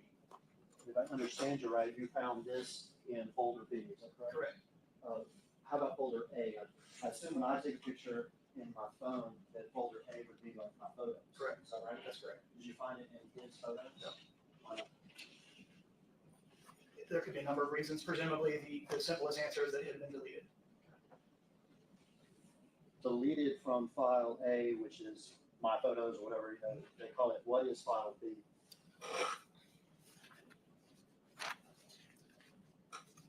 File B is, it's called SMS.db. It's a database of everything about text messages. SMS stands for short message service. It's old technology. When you used to send a text message of literally just text, it was called an SMS, a short message service. The acronym remains, they keep the same naming convention. So SMS has its own little bucket. And when you send something as a message, it goes into the SMS.db bucket. And that's how we're able to know that this photo is associated with a text message, because the only way a file gets there is by sending an SMS or a text message. Take the photo, it goes to my photos, but I deleted it out of my photos, but I've sent it in a text message. You can still find that photo in your phone, sounds like. Is that correct? That's correct. And when you find that photo in my phone, does it still have what I'm gonna call it the metadata from the phone? Correct. From the picture? Yes. And when you found this picture in Haley's phone, does it still have the metadata associated with it? It does. And does it reflect the time that it was taken? It does. And what is that? What is it reflect? 8:40 and 8 seconds on January 7th, 2023, 8:40 p.m. Okay, so consistent with the video that we just watched. Correct. Was there evidence in the phone that, I guess you've already testified to it, that Mr. Haley shared a photo or sent a photo to other people? Yes. Is there evidence in the phone how many times he shared the photo with other people and when? Based on the number of files in the SMS.db directory, the folder B, as I mentioned earlier, it appears that the photo was shared at least 11 times, although we found conversation with 8 individuals about that photo. Shared up to 11 times, is that correct? Correct. But it says you found 8 people. Correct. In what time period is this photo shared? The first message relative to the photo is at 8:43 p.m. on January 7th, 2023. Okay, so that'd be about two or 3 minutes after the second. Correct.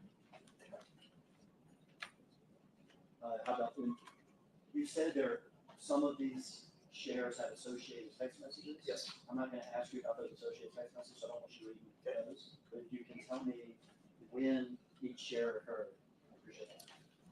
The first share, using your words, the first time that there's a conversation about the photo is at 8:43 p.m. That is a message with 2 individuals.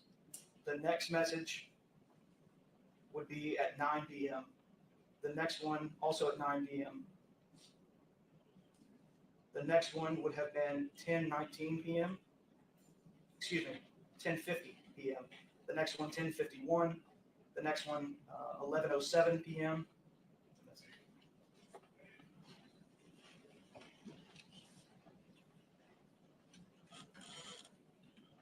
Can I ask you with regard to, did you find a particular text exchange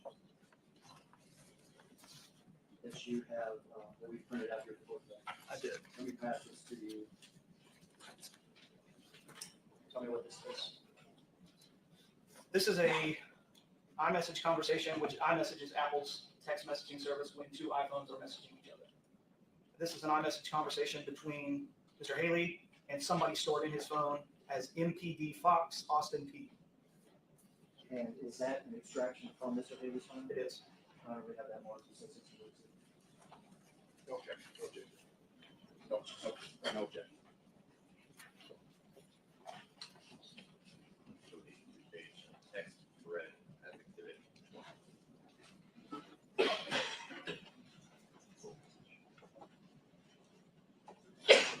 Permission to publish exhibit 20, Judge? Yes, sir.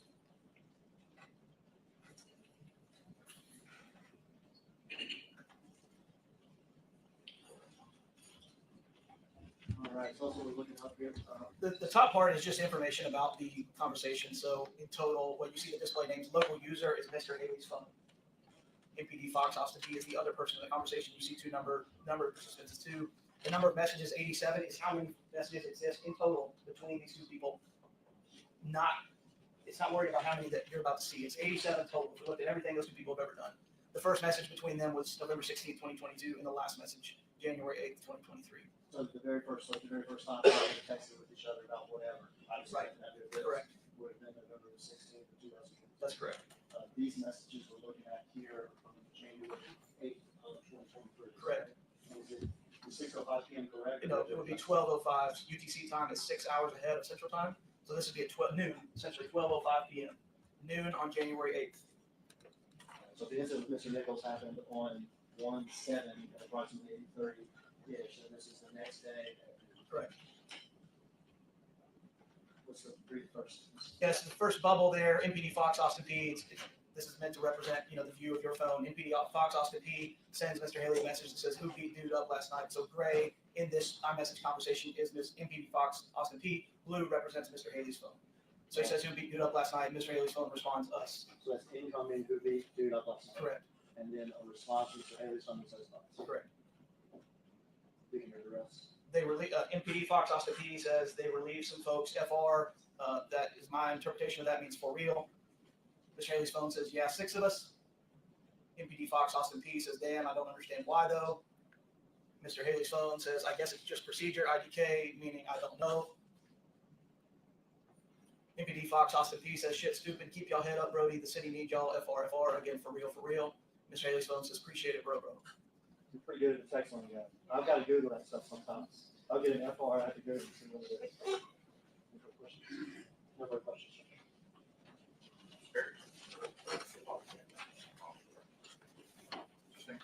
Thank you, John.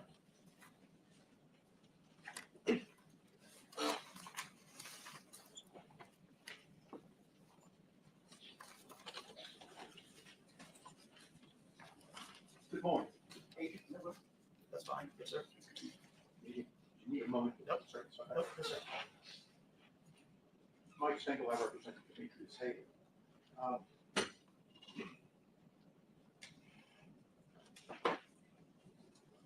Am I correct that in analyzing, once you've dumped the messages associated with this picture, that you were also able, like we just saw with MPD Fox Austin P, you were also able to see text messages with respect to who that photo was sent to. Yes, sir. And you were also able to identify, let me make sure I'm correct. For instance, talking about text with MPD Fox Austin P. That identification comes from, that's how that phone number is stored in this phone, correct? That is correct. So that could be anyone. Yes, sir. Okay, it could be Mike Stengel, but stored as MPD Fox Austin. With respect to the several people you said were involved in text messages with this photo and Mr. Haley's phone, did you investigate who the recipients were? That is not something that I did. No, sir. So you are able to tell what stored contact name this phone engaged with stuff with phone, correct? Correct. And am I correct that several of those, and you just, the first one, it was at 8:43, that was with 2 people, so that was sort of a 3-person conversation, correct? Yes, sir. And later on, am I correct that some of those texts were sent to people that the phone identifies as MPD somebody? Correct. More than one went to somebody, different people identified by MPD, correct? That's correct. Were you able to determine, like with MPD Austin, MPD Fox Austin P, whether that meant Memphis Police Department? No, all I know is what was represented in the phone, just like you talked about a minute ago. Okay. And some of the recipients of that photo had questions or comments about, text questions or comments about, correct? Correct. And at one point, in response to one of those questions, Mr. Haley texted that he grabbed his partner's gun, correct? That's correct.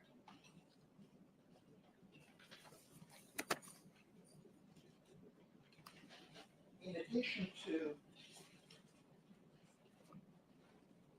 forensic examination of Mr. Haley's phone, in connection with this case, you also examined at least 2 other phones, correct? That's correct. One of them belonged to Tyree Nichols, as your understanding, correct? Correct. And when you did that, with respect to Mr. Nichols' phone, you were focused on GPS locations of the phone during a time period, 8:15 or 8:20 p.m. on January 7th, or a while after that, correct? And as a matter of fact, you plotted out a chart of the GPS location of that phone, correct? Yes, sir. And am I correct that several of the dots on your chart are at Ross and Reynolds? I'd have to see it, sir. I'm not sure. There was a photo of the totality of the dots as well as a video file which displayed the dots in chronological order. I'm going to approach you.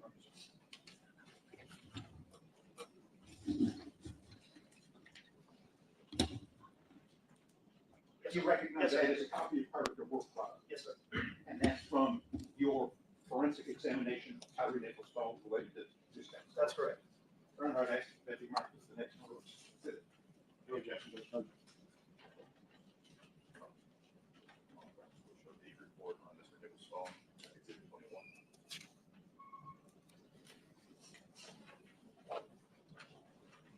With respect to examining Mr. Nichols' phone, other than focusing on the GPS location, what did you examine? In this case, I gave 2 maps of GPS location as well as all of the contents of the phone to the investigator that submitted it to me. That's standard procedure. Okay. Did you examine any of the text messages? I don't know if I did or not, but they're not in my report. Did you examine the contacts saved in the phone? Again, I don't recall that, but everything from the phone was given to the investigator who is more intimate with the case than I am. For that reason, because I don't know what is of relevance to the case.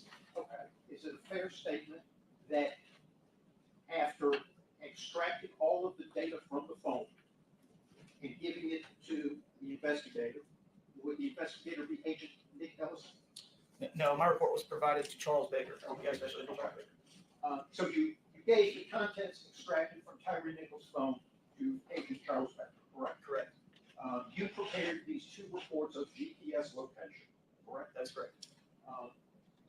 And those were given to you. Correct. You didn't prepare any other reports? Correct. No reports on contact names, emails, text messages, social media, anything like that? That's correct. Online purchases or anything? That's correct. I'm going to have a moment with my client. Your Honor.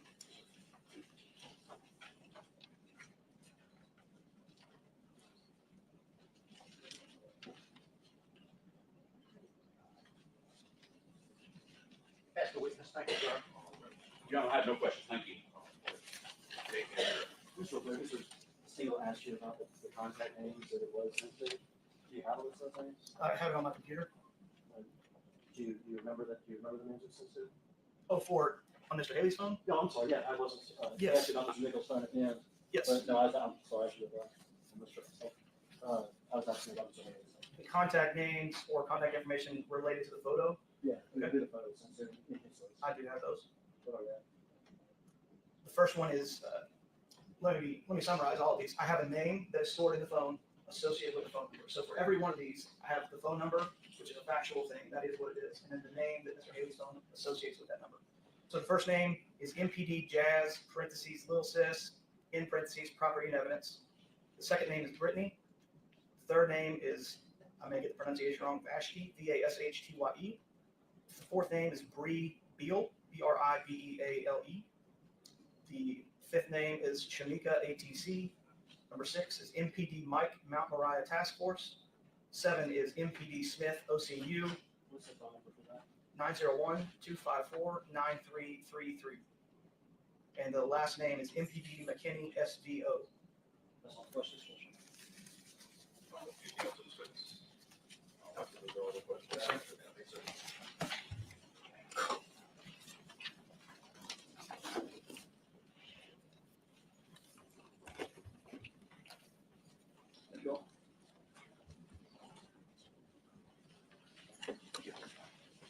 Dave, you ready for the next one?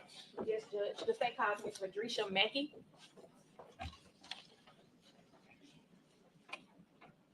Ms. Mackey, will you step this way, please?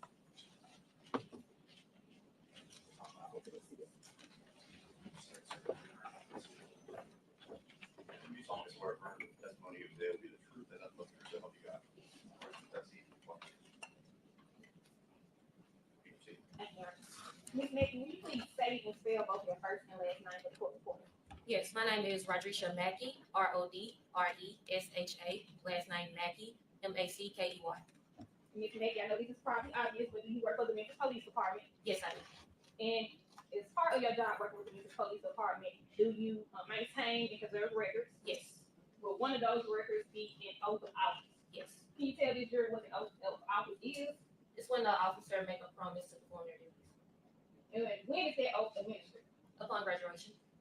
And is it part of Memphis Police Department policy to maintain those records? Yes, Did you bring those records with you here to court? I did. Can you open that envelope, I believe, that you carry? And take a look at the contents.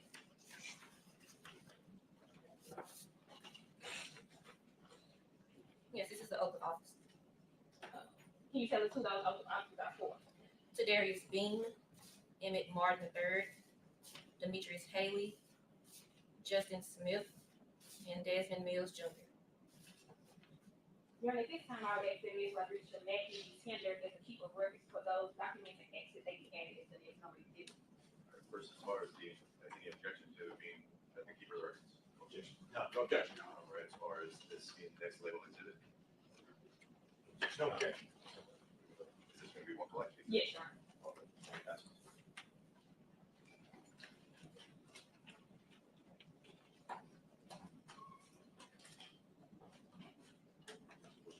Five-page oath of office. Exhibit 22. Your Honor, permission to publish the oath of office to the jury, I have it read aloud. Memphis Police Department oath of office, last name Bean, first name Tredarius. Section 133, basic recruit. I do solemnly swear that I will support the Constitution of the United States, the Constitution of the State of Tennessee, the laws and ordinances of this city, and that I will faithfully comport myself while in office. So help me God. Signed by Mr. Tredarius Bean on the 14th of January, 2021.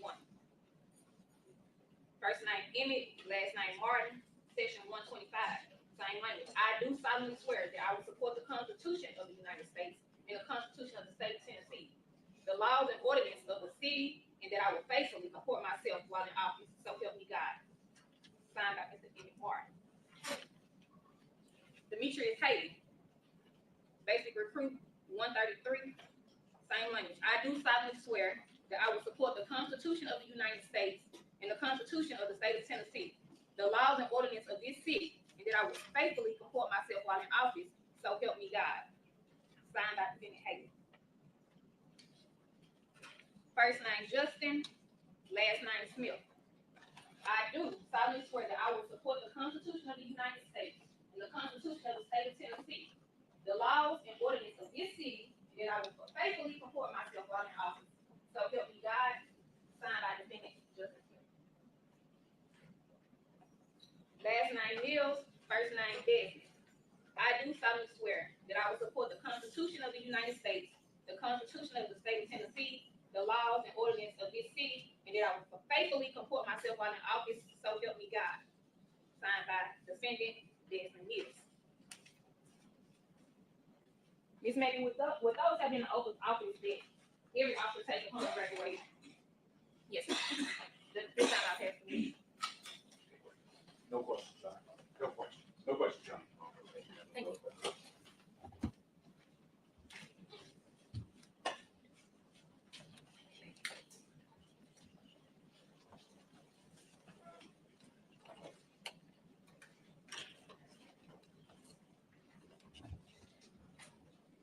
state jury with your next witness. Yes, sir.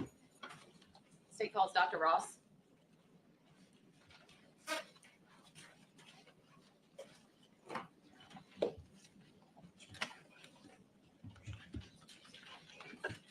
Step forward, Dr. Ross.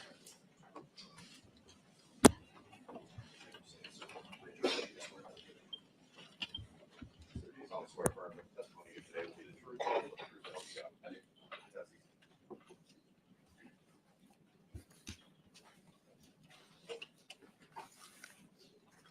Dr. Ross, please state and spell your first and last name for the jury, please. Marco, M-A-R-C-O, Ross, R-O-S-S, Dr. Ross, where are you employed? at the West Tennessee Regional Forensic Center How long have you been there? since March of 2007, What is your current title or position? Chief Medical Examiner and Forensic Pathologist. How long have you held that position? I've been the Chief Medical Examiner for approximately 3 years now, as a forensic pathologist since I started there, What are your duties as the chief medical examiner?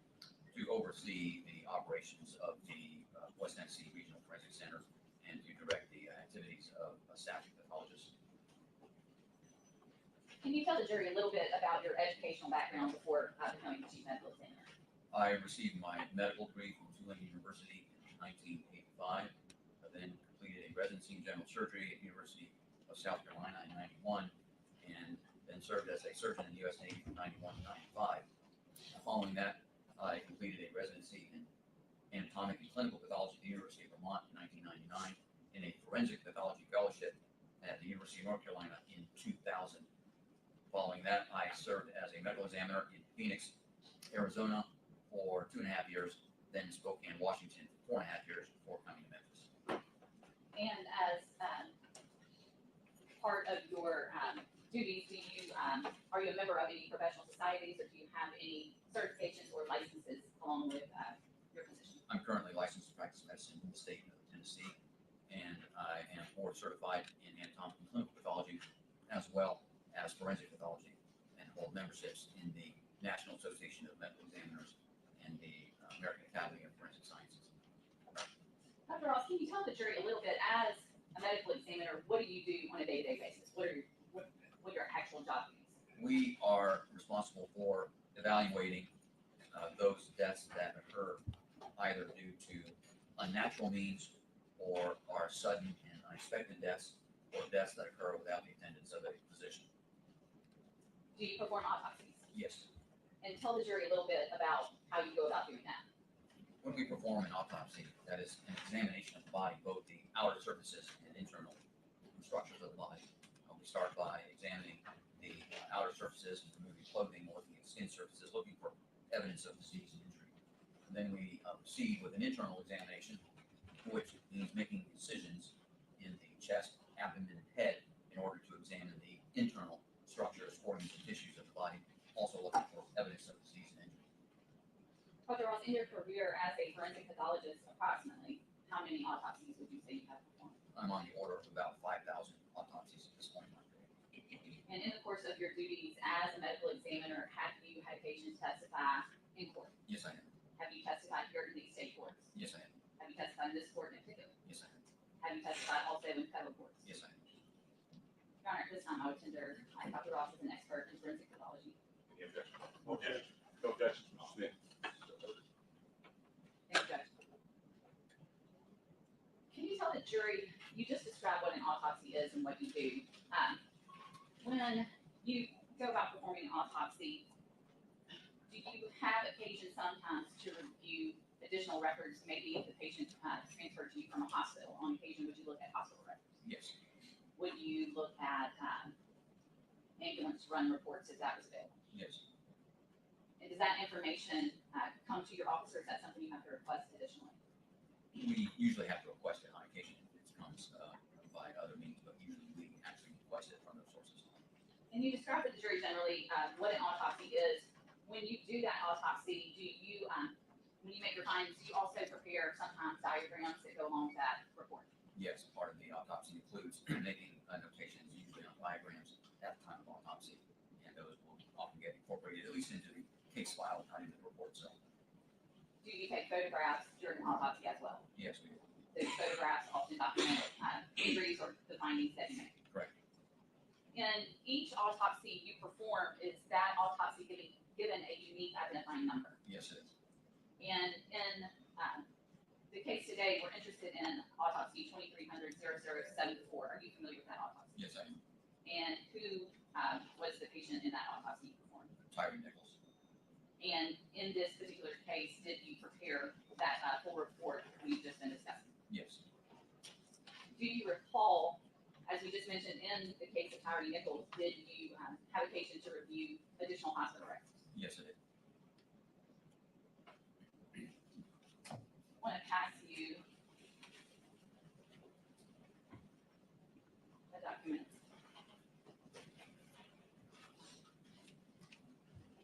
And Dr. Ross, feel free to read that and tell me if you recognize what that is.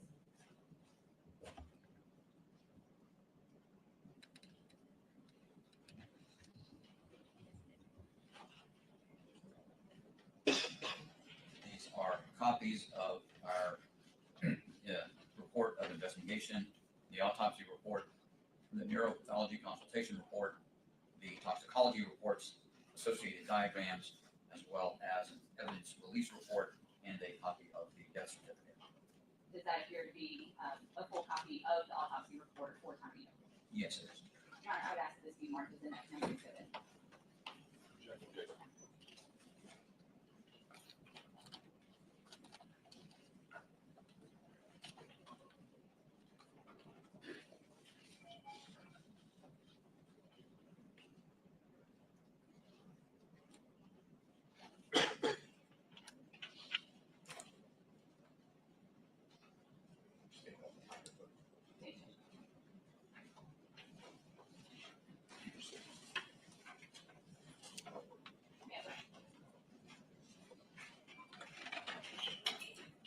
Go ahead and show the medical examiner report as exhibit 23.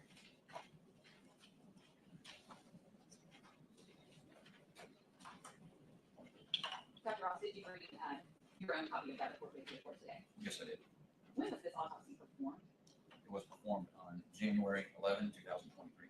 And who performed this autopsy? Myself and Dr. Laura Badwell, who was a fellow in training at the time. I'm gonna ask you a photograph.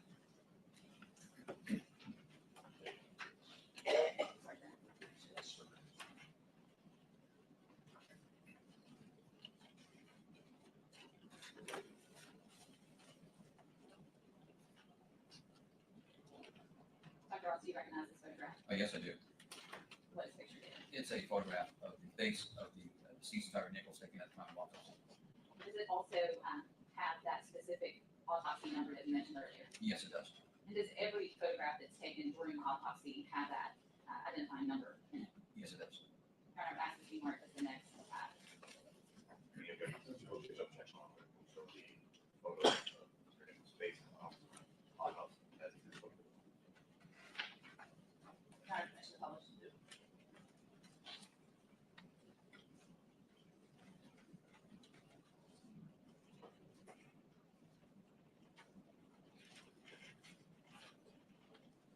Looking at the screen, Dr. Ross, is that Tyree Nichols as you encountered him on January 11th during autopsy?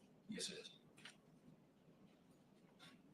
Dr. Ross, you mentioned when you go about to perform an autopsy, you first start with an external examination and then do the internal examination. So I want to start today with the external examination. First, and I believe there may be some diagrams in the autopsy that could be helpful in explaining this, but did you do the external examination, Mr. Nichols? Yes. And tell the jury a little bit about how you go about that. We just look over the surfaces of the body. We evaluate for any irregularities or abnormalities on the skin surfaces, make notations of things such as size, color, distribution of any of the abnormal areas. Did you find such abnormal areas in this particular case? Yes, we did. And did you document those? Yes, we did. And did you document them? Yes. Photograph? Yes. I want to draw your attention to one of those diagrams within the autopsy. I believe there are several diagrams, but the one in particular that's labeled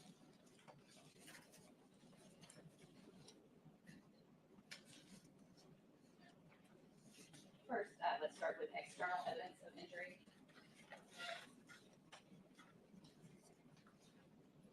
Yes. And Your Honor, this is part of the autopsy that's been admitted. I'm asking permission to publish that diagram so the jury can follow along. And if I could also pass Dr. Ross a laser pointer in case it may be useful. Dr. Ross, we maybe test the test. I think we have pointed at the screen to see if it's working.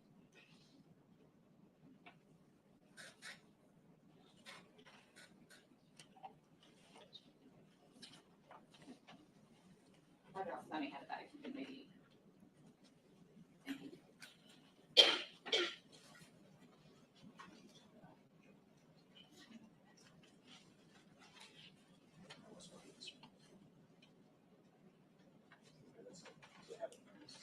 A large circle, but not red dot.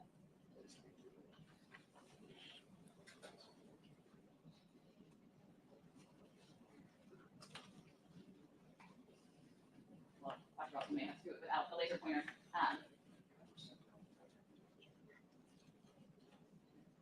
If you will, Dr. Ross, if you would step down, and I have a copy of that here, sort of discussed with the jury, and I apologize. The types of injuries we see here, and they can also see on the diagram behind me. What we documented on this diagram are the locations of abrasions, otherwise, or straight marks on the body. Those are labeled with the letter A. And then we also noted the locations of contusions, also bruises, labeled with the letter C for contusion. So on this diagram, you can see several letters A and C for both abrasions and contusions. There are abrasions on the right side of the face, on top of the left and right shoulder, over the central chest region. There are also abrasions on the knees and on the fingers of the left hand, and there are right hand, and then there are also on the elbows. Then there are areas of bruising on the right upper arm, the right forearm, the right hip and abdomen region, and also on the left lower leg and on the left side of the neck. And those injuries you just discussed, would these be more what we may refer to as superficial injuries? As you mentioned, bruising, but then the abrasions are just sort of scraping type injuries? This is what we see on the surface of the skin, and some of it remains a little bit more superficial and limited to the skin. Some of it is continuous with deeper injuries of the spine. And is that something that you can then learn more about as you do your internal examination? Correct. If you'll resume your seat on the witness stand, I'm going to pass you, Dr. Ross, some photographs of those injuries we just discussed.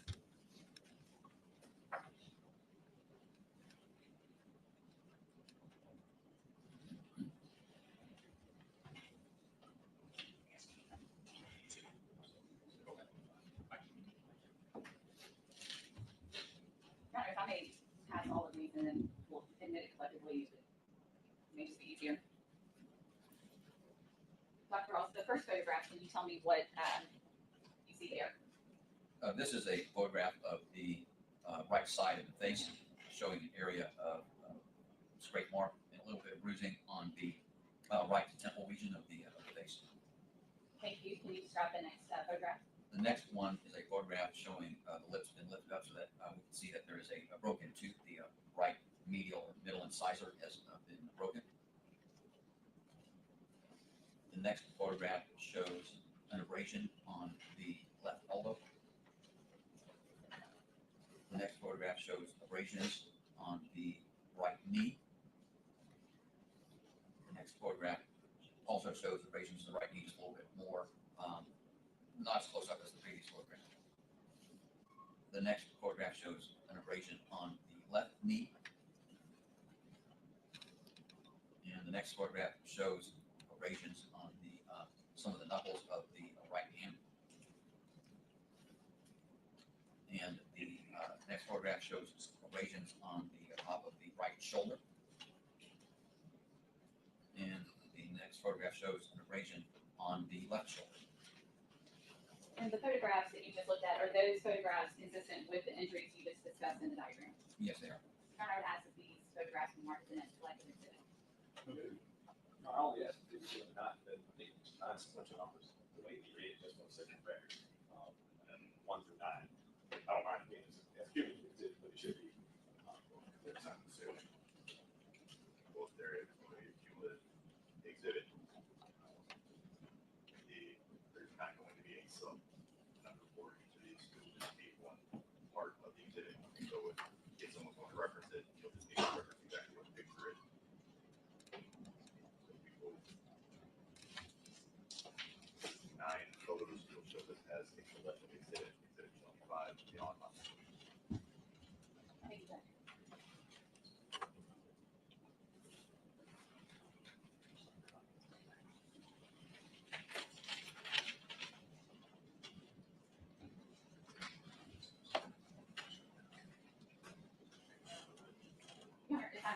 published to the jury, and then if I could just have Dr. Ross step down and with each photograph show the jury what he's describing. Thank you. This is a photograph of the right side of the face. You can see the eye over here, and the ear right here. And then right here next to the right eye on the right temple, there's the sort of darker area here, and then you see kind of a reddish pinkish area down there. That represents an abrasion or a straight mark on the right temple region. Some of it is just darker because it's healing or beginning to heal and scab over in some areas. There may be some associated bleeding underneath those tissues as well.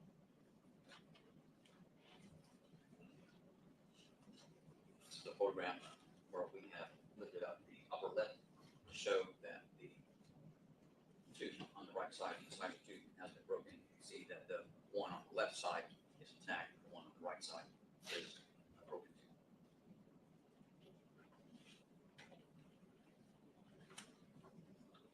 It's a photograph showing the left elbow, right, and there is an abrasion or a straight mark on the left elbow, that reddish pinkish lesion. That's a straight mark.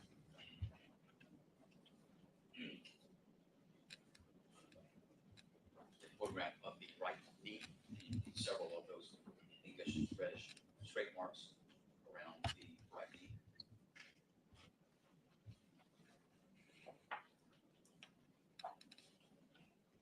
Another photograph of the same injury, just taken further back, so you can see it relative to the rest of the leg above and below the knee area.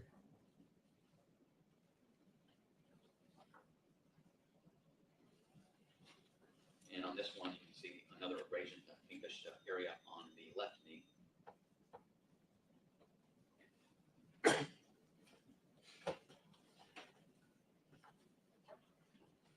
And these are some straight marks on the back or knuckle area of the right hand.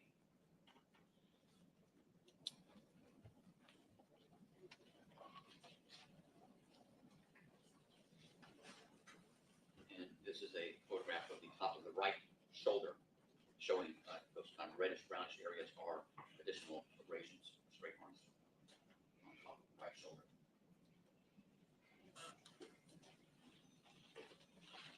And this is on top of the left shoulder, showing another area of abrasion and reddish brown area.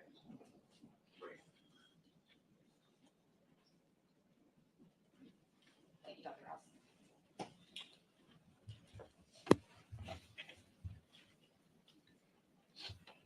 I'm going to draw your attention to another diagram in your autopsy report labeled injuries at the top. If I could pass you, I know you have your report as well. Copy. As opposed to the one that we just discussed, does this one have more detail about injuries? Yes, the previous diagram simply showed the locations of the injuries. In this diagram, we are including a description of the injuries, primarily that of size and coloration of the injury. And is that what the notations, on several of these notations, there's numbers out to the side? Can you tell the jury what that? Yes, those numbers refer to the dimensions or size of that injury in inches.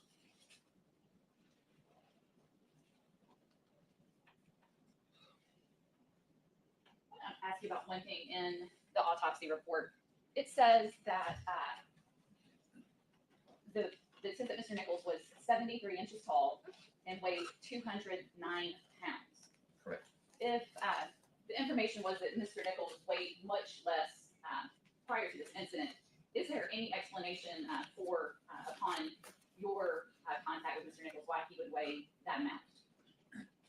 Because of the amount of fluids administered to him medically during his hospitalization, the hospitalization records in most hospitalized cases, they keep a fairly accurate recording of the amount of fluids given to the body, primarily as fluids, congested, dietary fluids. It also includes intravenous fluids, IV fluids, blood products. And in this case with Mr. Nichols, it's all primarily intravascular fluids. I believe some blood products are also administered, but primarily intravenous fluids of some variety. And then they also measure output. And in this case, it's primarily urine, the amount of urine that occurred. And during his stay in the hospital, as I recall, the record showed that he had received approximately 25.5 liters of fluid, but had only put out about 4 liters of fluid. So he's got an excess of 20 and a half liters of fluid in his body. So that's how much more fluid is retained by his body that was not excreted by the body. And that amount comes out to about 5.7 gallons, if I remember right. And in terms of weight, that amount of, if that is 5.7 gallons of water, is about 40 pounds. So it can explain why he has so much additional weight, because of all the fluid that he was administered but retained. And the reason he retained all that fluid is because he had a very low urine output during his hospitalization. Thank you for that explanation. We discussed some of his external injuries. Dr. Ross, I want to move now to the internal examination. I want to focus primarily on what your findings were regarding the examination of the head and neck area. Yes. What the internal examination of the head and neck showed was that there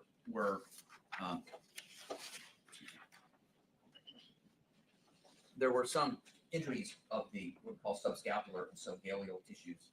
These refer to on the scalp of the head. You have areas primarily just kind of underneath the skin. Those are the subscapular tissues. And then there's this layer of kind of more fibrous tissue that covers the skull, sort of between the skull and the skin. That's called the galea. And there was blood both underneath that galea layer as well as in the subscapular tissues. And we noted that in the left back of the head, the left occipital region, the left frontal or the left front part of the head, and also in the very extensive area of hemorrhage on the scalp tissues on the right side of the head. In addition to that, there was a muscle on each side of the head called the temporal muscle, and there was a hemorrhage within that muscle on the right side of the head. We then proceeded with internal examination of the head, and looking at the brain, saw that there were areas of some contusion or bruising on the brain surfaces towards the front, sort of the left side, what we call the left temporal cortex, and then when we did examinations by making sections in the brain, we could see that there were injuries and hemorrhages inside the brain tissue.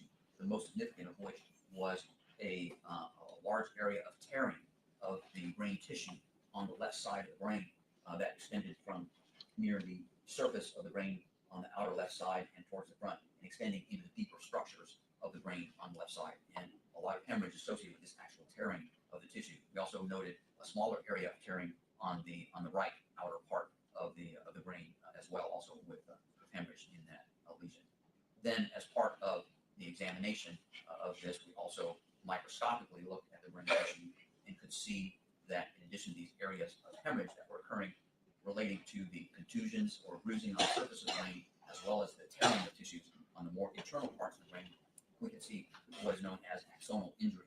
The axons are parts of the brain cells. The brain cells themselves or nerve cells are composed of a body of the cell. The main part of the cell being located in the brain, but then there are axons, which are these long processes that extend from the main part of the cell of a nerve and connect with other cells, other nerves, and down even into the spinal cord. So these axons are important for sending information from the main body of a nerve cell so that it can send an electrical signal or impulse to other nerve cells in other parts of the body.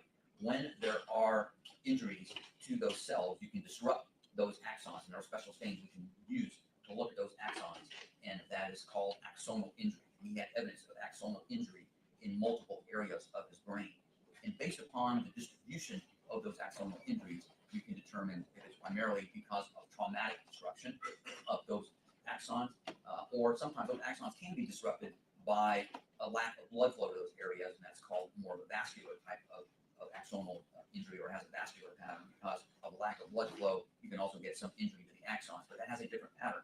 And then sometimes you just can't tell, and it's what's called indeterminate. There were some areas of indeterminate pattern, but there were multiple areas of clear traumatic pattern of axonal injury, indicating that these axons had been disrupted because of the sheer effect of traumatic forces being applied to the brain. You talked about axonal injuries. When you discussed the hemorrhaging, but also the tears within the brain, I think in your report it's referred to as torsional injury. It's a type of torsional injury. It's evidence of a torsional injury, which would mean to indicate that the brain itself is not entirely fixed within the head. It can shift because the brain is surrounded by a layer of fluid called cerebrospinal fluid, which allows the ability of the brain to shift around a little bit independently of your movement of the skull. But if your skull or head is forced to move in a manner very rapidly, the brain may have difficulty sort of catching up with that. And when it does, you get different forces that twist on that brain, and that actually tears on the brain tissue. That's what's called torsional injury. In your experience, Dr. Ross, when have you most commonly seen these types of torsional injuries where you have the twisting and the tearing of the brain within the skull? Most commonly, in my experience, I've usually seen those kinds of injuries, like car accidents, for example, where people falling off of a height of some sort. Can you explain to the jury why that would happen in a car accident? Again, it's the power of the forces that's involved with the impact on the head. And a lot would have to do with the positioning of the head and where the motor vehicle might impact and how strained an individual is and whether or not the head itself may impact or not with other parts of the vehicle or independently because of the forces of the motor vehicle.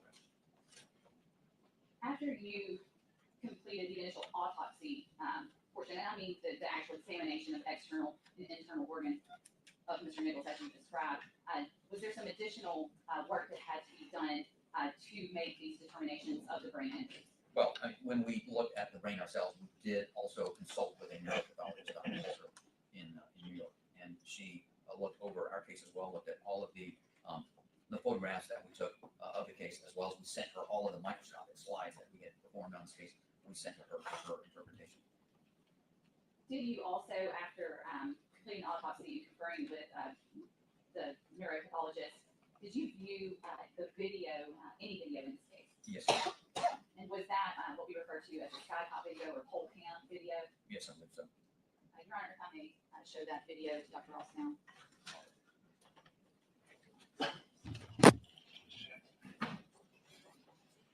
Dr. Ross, it takes a minute for the camera to get here, but.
Stopping at 2036-29.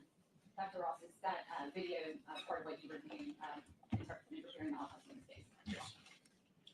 What you see on that video, is that consistent with the injuries you found when you did the autopsy? Yes, it is. I want to talk a little bit. And starting with the external injuries we discussed, you explained to the jury, you've seen some photographs, what you see on that video. Tell the jury what you saw on that video is consistent with those injuries. Primarily, all of the in blows that he received or from the other individuals. He received blows to the back, into the arm that would account for some of the bruising, as well as the areas of hemorrhaging that we saw attached to the head, and both some kicking and fist punching of the head that caused direct impacting to the brain, which would lead to bruising of the brain surfaces, as well as some of those blows did result in sort of these twisting maneuvers of the head that would have resulted in the torsional injuries that resulted in the brain. Explain for the jury a little bit. We see that video, and I don't know in your review if you saw it there, or did you watch the entire video, or more than we just saw? I think I watched the point up to where emergency medical services arrived on scene. And if the video shows Mr. Nichols, well, let me start with this, Dr. Ross. What is the sort of chain of events, so to speak? You talked about these brain injuries as well as injuries on his body from this trauma. What starts to happen physiologically within Mr. Nichols' body after he sustains these blows? Due to the injuries to the brain that were sustained, the brain itself responds by beginning to swell. Swelling is a normal tissue response to injury.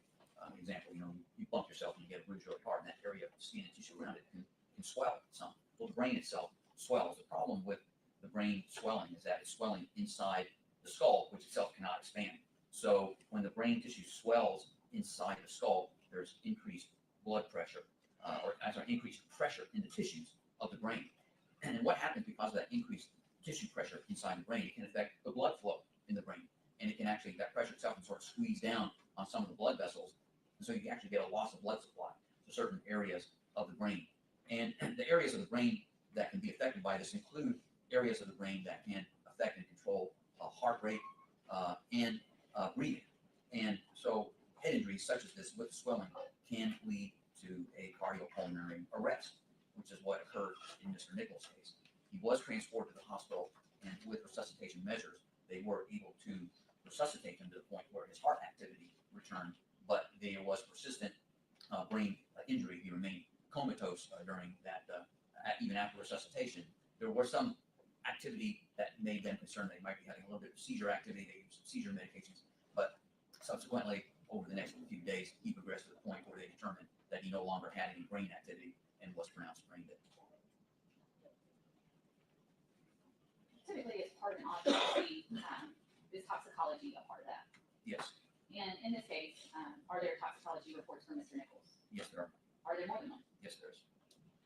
When and what is used to perform those tests? We collect samples of fluids, primarily urine if it's available, blood, even vitreous fluid, which is a type of fluid from the eye, and we will send those to an outside laboratory for analysis. In addition, in a case such as this or anybody who's been in the hospital, we try to also collect some samples near or around the time of hospital admission, also for testing if needed. And to start this, Dr. Ross, when we say toxicology, tell the jury what that means. Toxicology testing involves the laboratory testing blood, fluid, and tissue samples for the presence of drugs, poisons, and other substances in the body. What, if any, substances did Mr. Nichols test positive for? The toxicology results revealed that there was ethanol that was detected, alcohol, also caffeine, nicotine, naloxone, also known as Narcan, which had been administered by MS, lorazepam, which is a benzodiazepine Valium-type drug, and levetiracetam, which is an anti-seizure drug. Both of those drugs were administered in the hospital because of concerns about possible seizure activity as a result of the brain injury. The testing also revealed the presence of cannabinoids or marijuana products, to include delta-9 carboxy THC, which is a breakdown product, and also delta-9 THC, which is the active ingredient of marijuana. Thank you, Dr. Ross. I'm going to go now to what were specifically, we talked about a lot of these, but per the autopsy report, what specifically were the pathological diagnoses in this case for Mr. Nichols? The pathological diagnoses included blunt force injuries of the head and neck, which in that category included multiple horrible contusions, that is, contusions or bruising on the surface of the brain, as well as rotational or torsional injury of the brain manifested by the hemorrhagic tears and the axonal injury of the brain. Also, cerebral edema or swelling of the brain and acute hypoxic ischemic changes of the brain, meaning the lack of oxygenation of certain areas of the brain, due to swelling of the brain. That's what hypoxic ischemic refers to. The subscapular and subgaleal hemorrhages of the scalp, and abrasions and contusions on the face and scalp. In addition, there were blunt force injuries of the torso of the body, which included abrasions and contusions, as previously discussed, and some intramuscular hemorrhages of the chest and the back. There were also blunt force injuries of the extremities, again, with multiple abrasions and contusions, in areas of diffuse intramuscular hemorrhages of the extremities.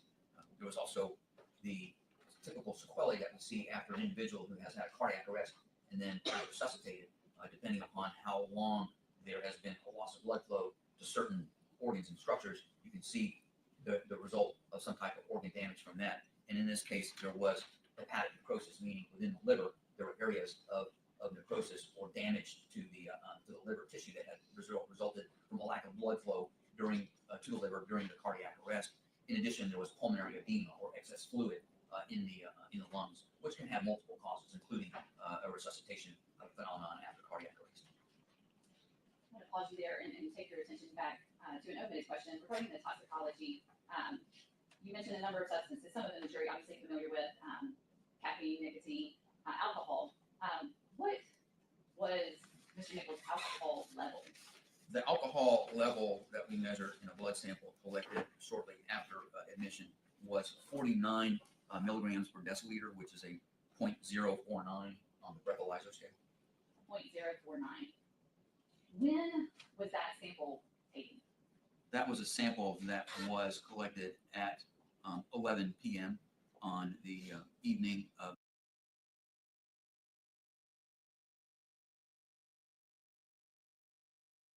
Texted hello the last time you saw the vehicle. Is that right? Okay. That was, do you remember the time? I don't know. Would it refresh your recollection if you were to look at a series of text messages contained in a Celebrate report? I think you've seen this before. Sure. May I approach, Your Honor? Yes. Thank you. May I ask one foundational question before I give this to the witness? Ms. McCabe, I'm going to ask you about a series of text messages. It's not a memory contest in terms of the timing. I'm going to ask you about probably 5 or so. All of those purport to be contained in here. Do you remember the times of those 5 texts? I don't off the top of my head. Do you think it would refresh your recollection to look at all those in one felled swoop as you look at this document? So I don't have to go back and forth? Are these in evidence? This is not in evidence to my knowledge. Not yet. Would it help you to remember? Yeah. Okay, why don't you bring it to Ms. Thank you. Thank you. Thank you. This is just my secret.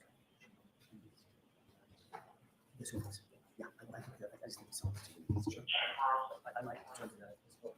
Ms. McCabe, if you wouldn't mind, take a look at the tabs, not that whole document, do this. Take a look at the tabs and go in reverse chronological order and see if that refreshes your recollection about the time and content of text messages that you sent to Mr. O'Keefe those that early morning of January 29th. Morning of January 29th. Okay. Yes. Yes. Thank you. I'm not going to have to remember the exact times of all 5, am I? I'll help. Okay. Thank you. Ms. McCabe, did you see a text on here that was consistent with your memory that you texted here? Yes. And was that at 12:14? I'm sorry, at 12:27 a.m. I don't know exactly. I'm assuming if it's on that paper. If I may have just one, Your Honor.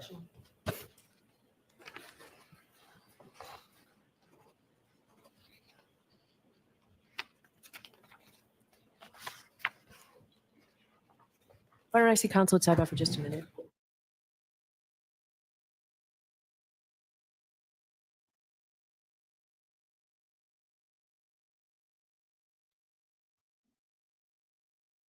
Phone, where to? At 12:20, all these are on January 29th, 2022, at 12:27:33 from Jennifer McCabe's phone to John O'Keefe's phone.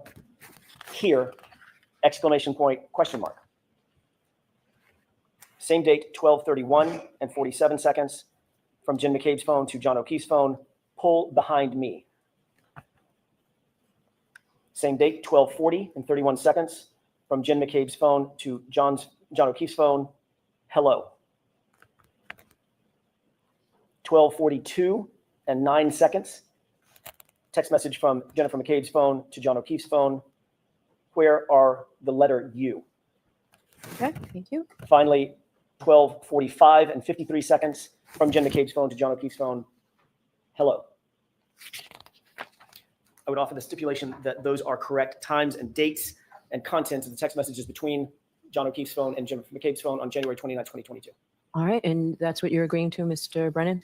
Yes, Your Honor, is contained in the Celebrate report. Okay. All right, folks. So I told you yesterday about a stipulation when I talked about something in the front line. This is similar. So what you just heard, both lawyers agree that that's information contained in a Celebrate report. Thank you, Your Honor. May I continue? Yes. At some point, you indicated that, and by the way, Ms. McCabe, at 12:27, it's now been stipulated to, you texted a single word, here, exclamation point, question mark, correct? Yes. Okay. You indicate that you saw the SUV move up after it was in front of the 34 Fairview residence. It moved up some number of feet, correct? The next time I looked, it was at a different location. Right. Now, you did not see the white Jeep move from the place that you originally saw it in front of the mailbox, correct?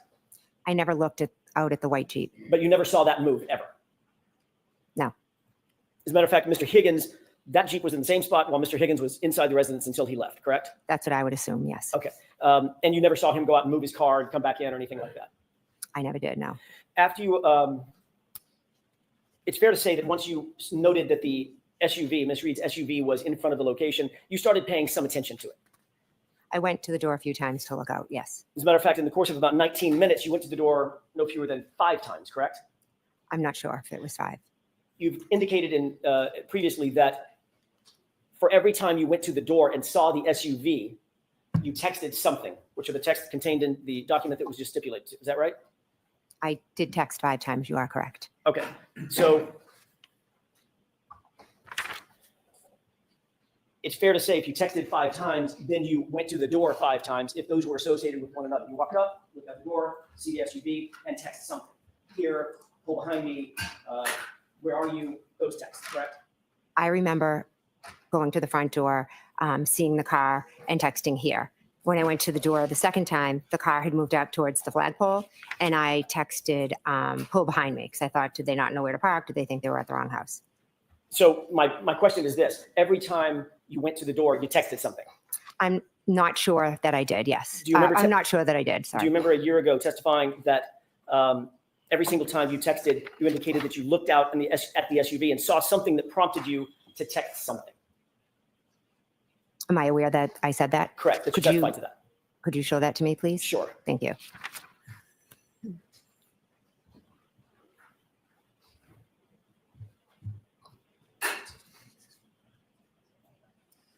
May I, Your Honor? Yes. Take a look at the highlighted Sure. portion and just read that to yourself. Let me know when you're finished.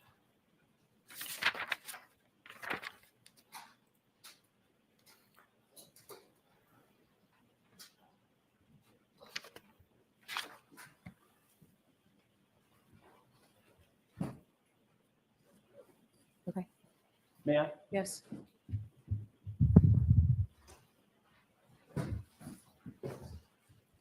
Ms. McCabe, does that refresh your recollection about the issue we were just talking about?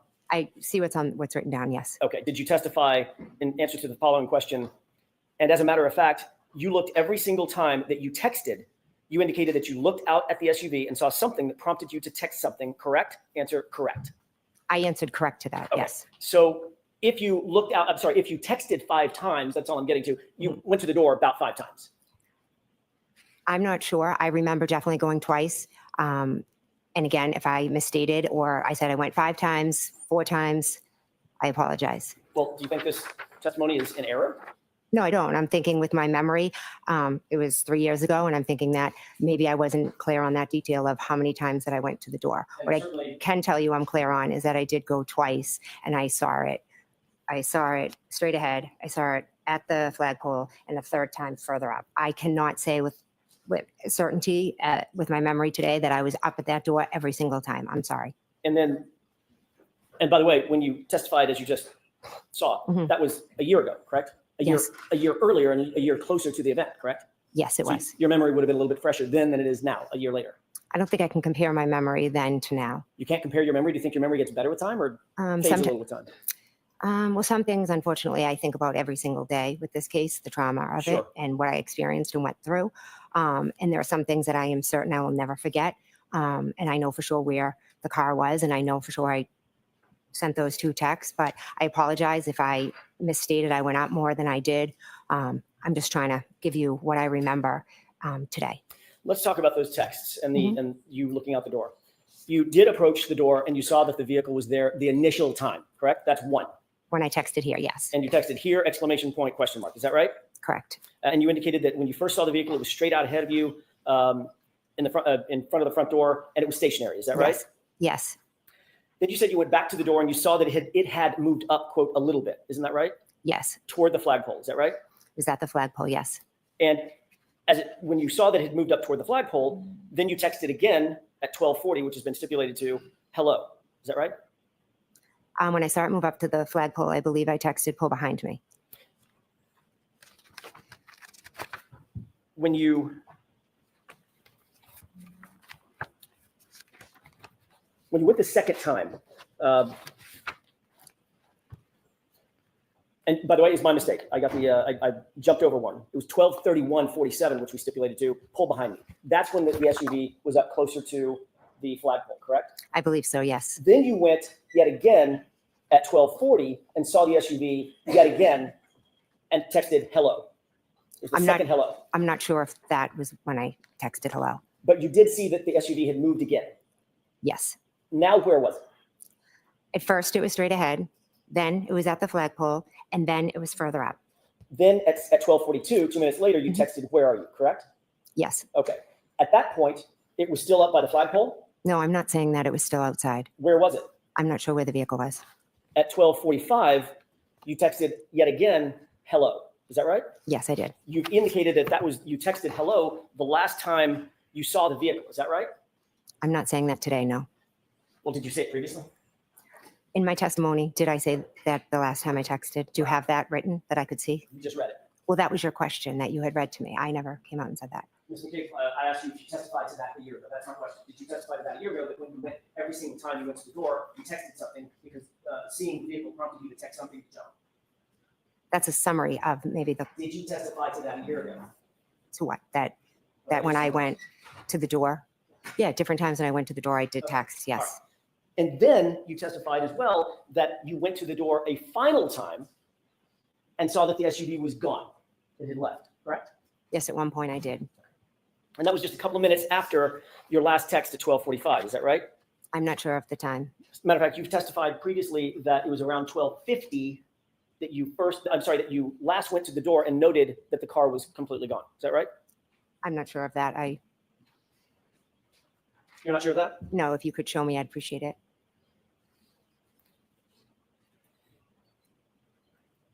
At some point, did you note that the vehicle was gone? Let's get to that. Yes. Around what time was that? I do not know. 12:45, a little before, a little after? I'm not sure. I can't give a time. Would it refresh your recollection to look at how you testified to that particular time last year? Sure. May I? Yes. Thank you. Highlighted portion. Thank you. Ms. McCabe?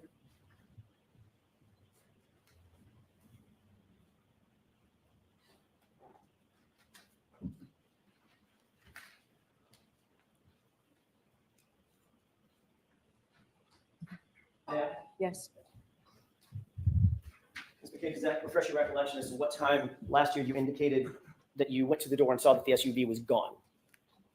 It says on the paper that I was asked if after 12:45 it was gone, and I answered correct. Okay. I never gave a time. All right. And that coincides with the last hello that you texted to John's phone, correct? Again, I don't have that paper in front of me. Is that the Well, that's time? the stipulation. That's what you don't need to worry about that. That's been stipulated to. Your last hello text was at 12:45.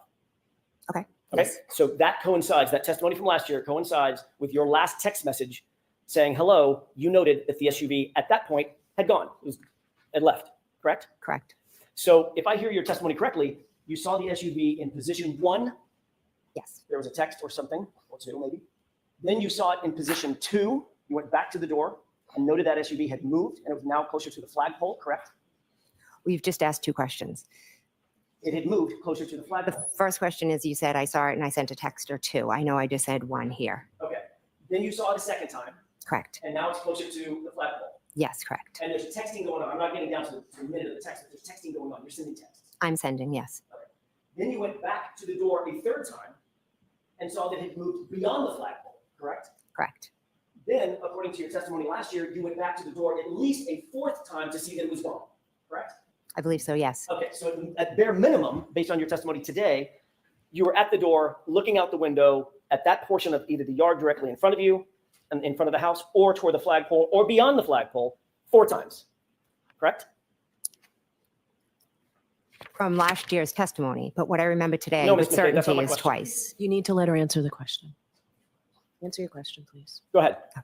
What I remember certainty is looking at it out front, at the flagpole and beyond. I don't remember how many times I went up to the door.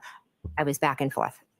Right, but according to you, you saw the car in 3 different positions, correct? Correct. So that's at least 3 times to the door, correct? Correct. And you saw the car gone, right? Correct. 3 plus 1 is 4, correct? Correct. So now you're telling us that you went to the door a minimum of 4 times and looked across that yard at the SUV, correct? Correct. Okay.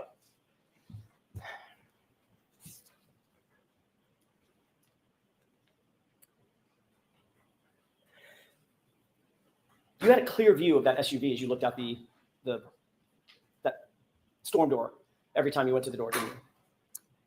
It was dark and snowing, but I could see a vehicle out there, yes.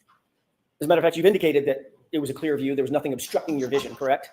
No, there was nothing but the weather conditions. And you indicated that, and by the way, the blizzard had basically just started. There was a dusting on the ground. It was snowing, it was accumulating. Right, but it was early in the storm. Oh, yes, absolutely. Right. And when asked about whether or not you had a view, well, let me ask it a different way. In terms of your view of the SUV and the distance from the storm door to the SUV to that curb line, there was nothing obstructing your view. You had a clear view of that, a good view of the SUV, correct? When I looked out the window, I could see the SUV in front of me, yes. At no time during any of this interaction with the door, meaning going back and forth to the storm door, texting, looking outside, seeing the SUV in position 1, seeing the SUV in position 2, seeing the SUV in position 3, at no time did you hear any noise that was unusual, did you? No, I didn't. You didn't hear any screaming? No. You didn't hear any yelling? No. No loud voices? No. No foul language? No. You didn't hear a door slam? No. You didn't hear a verbal argument or a fight of any kind? No. You didn't hear a revving engine? No. You didn't hear the squealing of tires or the scraping of tires on pavement? No. You didn't hear a collision take place? No. Or a crash? No. Or screams for help? No. Moaning, groaning, as if someone was in distress? No. As you looked at the SUV the first time, you've already indicated that you had a clear view straight out the door, right? It's right in front of the front door as a crow flies, right? It's not at an angle. Right there. Correct. Okay. You also previously indicated that you saw tire tracks in the roadway. Yes. In that very, very light dusting of snow, the accumulation that you talked about, you saw tire tracks of some sort. Yes. So that's down on the ground, beyond the yard, somewhere in the roadway. In the street, correct. You had a good view of those tire tracks as well, correct? Yes. As a matter of fact, you were able to describe those as sort of almost a wave, I think you once said. Yeah, across the street. I could see it because of the street light that was across the street. Okay, and that presented at least enough illumination based on your view. You could see the tire tracks in the snow. Yes, over to the left, yes. And you detailed not just the shape of those tire tracks as being sort of like a wave, but where those tire tracks were, correct? No, look at this, yeah. Where did you see them? I believe over to the left, if I'm looking out straight. Oh, sorry, straight. So if you're looking outside at the SUV, I'm just going to turn my back to the jurors for a second. For perspective. If you're looking outside the door, when you say straight out, the SUV is straight outside. When you say to the left, you mean to the left of the SUV on the ground. That's where you saw the tire tracks. Yes. Like somebody might parallel park or something. Kind of a wave, yeah. I can't really explain what it was. I just saw it. You weren't paying special attention. You weren't looking for tire tracks, were you? No, when I glanced out, I saw it. You weren't looking for anything in the roadway at that point. You just glanced out. It was something in your peripheral vision, and you made note of it. Yes.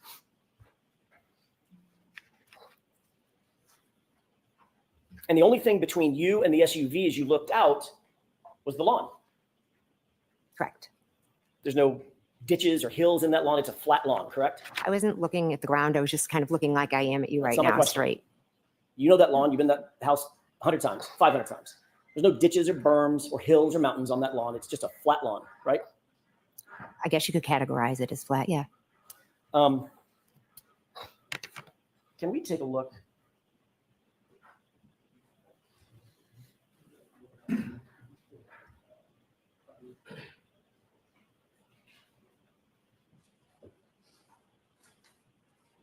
May I approach, Your Honor? Yes.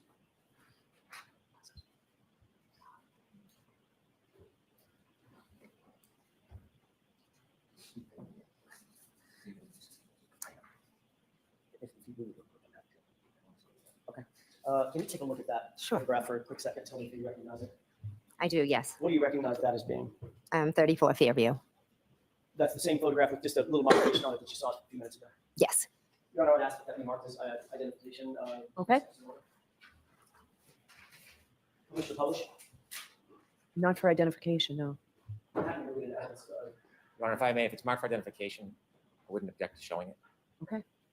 All right. It's a chalk at this point. Okay. May I publish? Yes. Thank you. May I approach? Yes. Thank you. There you go. Mr. Walker, you made that. There you go. Thank you. What's depicted in that photograph? 34 Fairview. Do you see the front door that you went in? I do. Yes. Can you point it out for the jurors, please? Sure. Right there. Okay. The one with the brick steps leading up to it. Yes. Now, with this perspective, can you point out the side door? Sure. That looks like a screen door just to the right of the hedges. Yes. With that perspective, can you point out the garage door? Or that one. Sorry. That's just to the right of the window inside that recess of the home? Yes. Okay.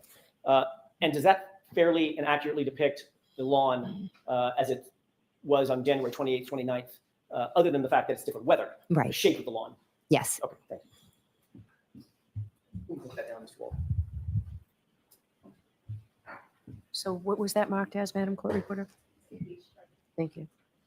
Your Honor, I would ask to move that in evidence. If we need to take a minute on that, I'm happy to, but that is my request. Is there an issue? No, I want to. Okay. 46. Thank you, Your Honor.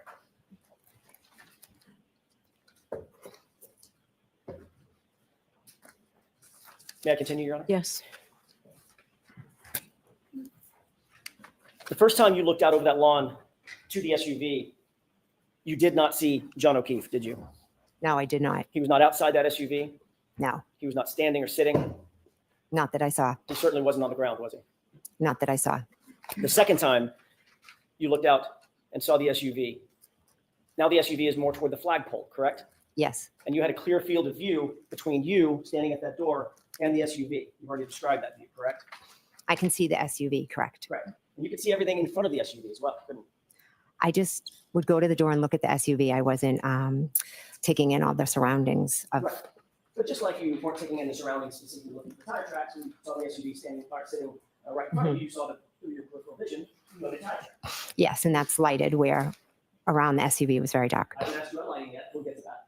I'm You sorry. looked for tire tracks, even though you weren't looking for tire tracks, right? Yes, I did. Something that stood out to you in your peripheral vision. Just looking out. There they are.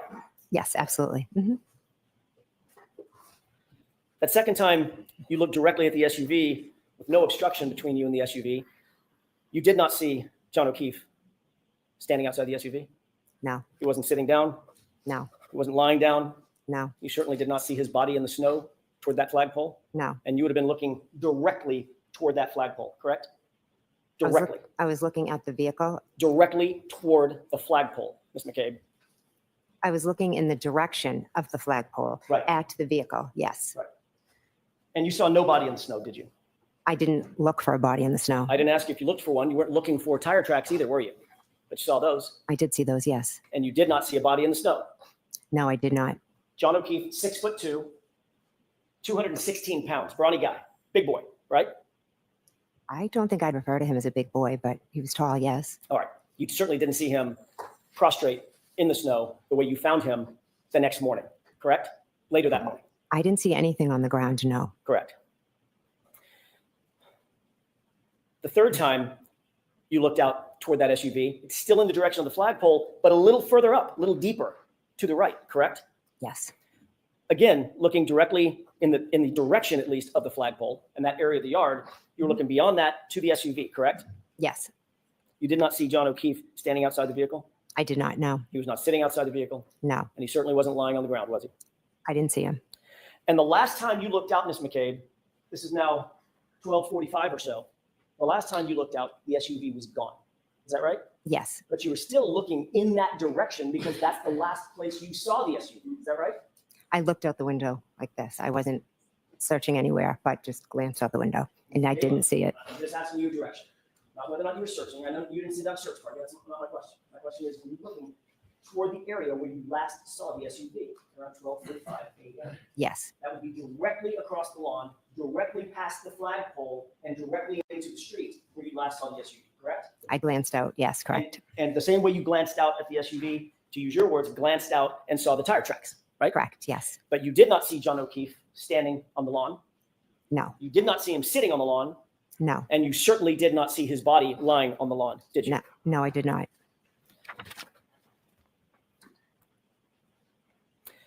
Ultimately, you left the location that night, the gathering at 34 Fairview. Is that right? You didn't spend the night there? No, I went home. About what time was it that you left the location? Approximately, it was after 1:30. Approximately 1:30, 1:45. So this is maybe an hour later, later than what we've just been discussing. Yes. Seeing the SUV. Who did you leave with? I left with my husband, Matt, and Julie Nagel and Sarah Levinson. Who was driving?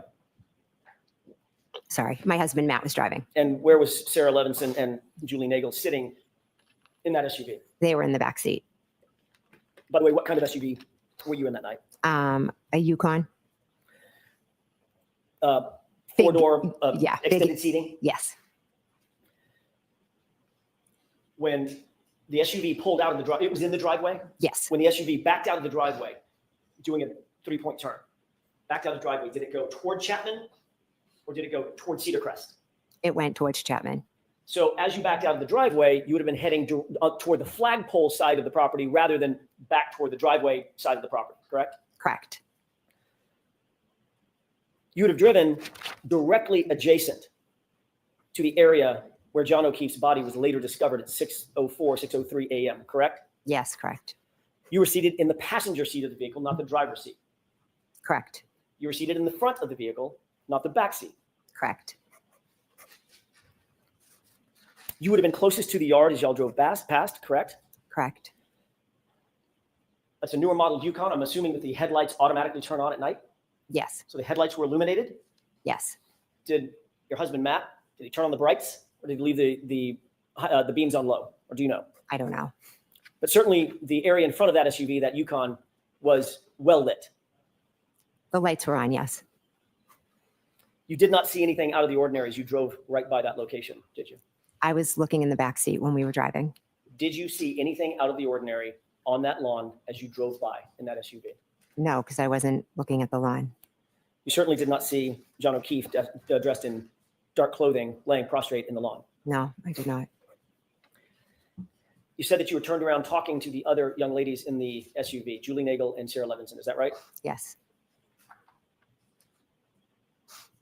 You indicated that you were engaged with them about a conversation having to do with bread and maybe peanut butter or something. Yes. You didn't, as you passed by that location adjacent to where John's body was later discovered, you didn't hear Julie Nagel say anything out of the ordinary about having seen something. No. You didn't hear Sarah Levinson say anything out of the ordinary about having seen something. No. And according to you, you were turned around, directly engaged with both these young ladies as you passed by that area where John's body was later discovered. Is that right? When we pulled out, I turned around and I was talking to them about the bread and the peanut butter. I'm not sure exactly where we were driving, but it was when we pulled out. Yes. You certainly never heard anybody say anything like, what was that, or anything close to that. No, I didn't. I'd like to turn your attention to your arrival back at 34 Fairview just after 6 a.m. the next morning. You indicate that the visibility was relatively poor and that you could not see John O'Keefe on that lawn from your perspective, correct? The visibility was extremely poor, and no, I could not see him. You were in the front seat, passenger side? Yes, I was. It was Karen Reed who actually saw Mr. O'Keefe jumped out of the car, and began attending to him immediately, correct? Karen got out of the car and ran to John O'Keefe. And you stayed by the car, and Ms. Roberts ran over to assist Ms. Reed in giving first aid to, at least initially, to Mr. O'Keefe. Is that right? No, that is not. Carrie got out and walked over, and then I got out and walked over. You indicated that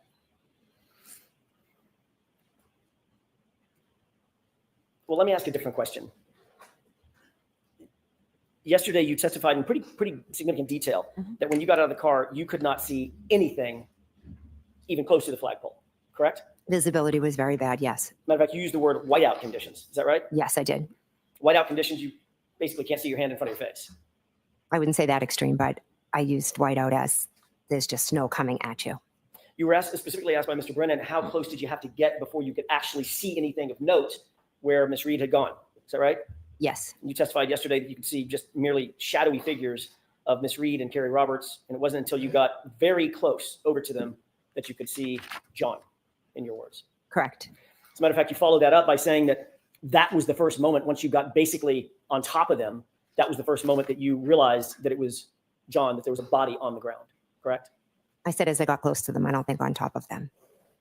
Fair enough. My words, not yours. You did say, quote, very close to them, correct?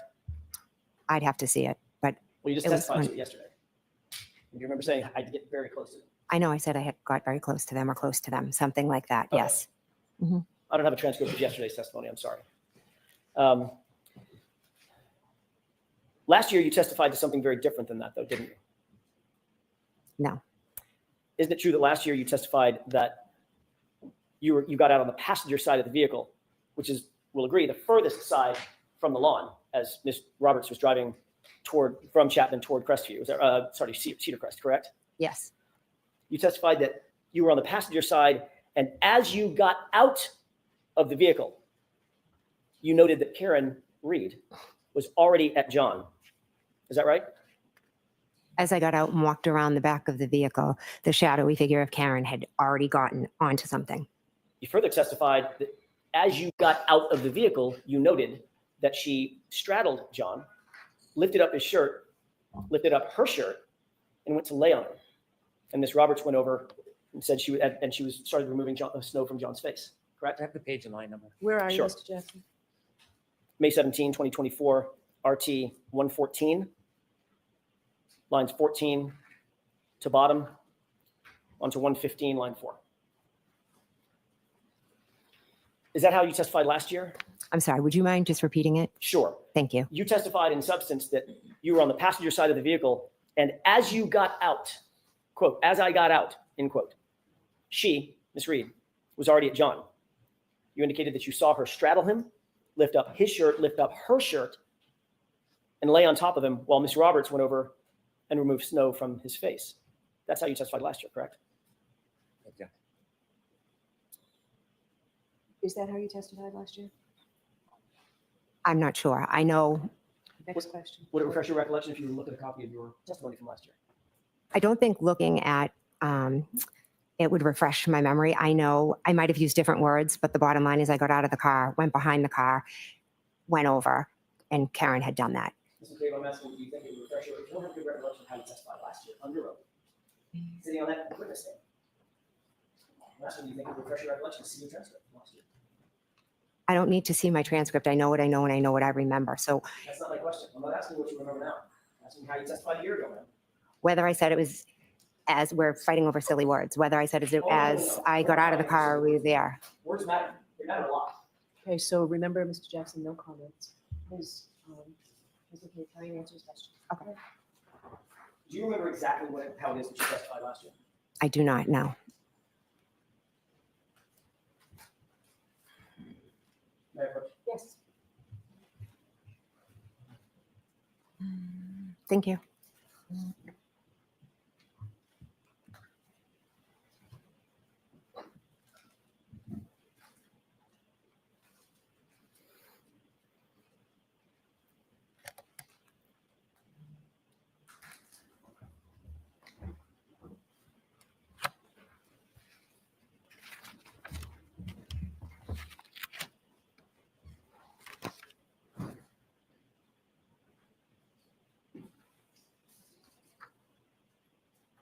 May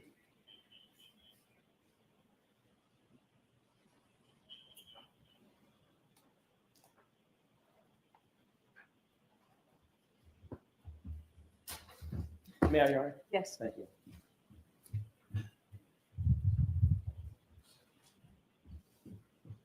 Ms. McCabe, does that refresh your recollection as to how you testified in substance last year? I see what it says, I said, but it's a little bit different than what you stated. Okay, then let's walk through that. Did you indicate last year that as you got out of the vehicle, that's when you could see what Ms. Reed was doing with John O'Keefe, down to the detail of pulling her shirt up and pulling his shirt up to try to go skin to skin? I object. Why don't I see it side by? Why don't you bring it back to Mr. Jackson's face? You don't get to dictate that narrative. You told one story last year, you told one story yesterday, and now you tell another story today. What I do find interesting is that the sister then left. Y'all see that? Let me roll the camera back. The sister then left. She ain't over there no more.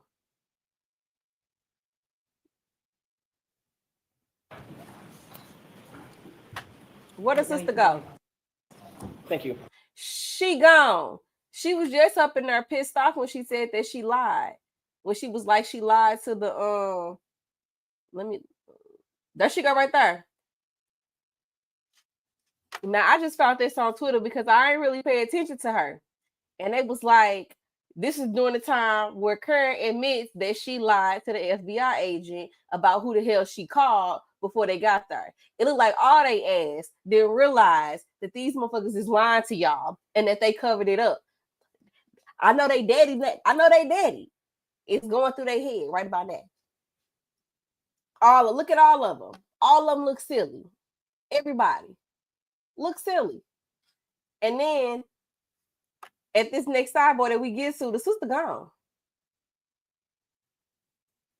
Baby, she left the building. 2, did you not? I did, yes. Before you testified, you took an oath, very much like the oath that you took before you testified in this case, correct? Correct. You swore to tell the truth, the whole truth, and nothing but the truth, so help you God, correct? Correct. And that included the whole truth at the state grand jury, correct? Correct.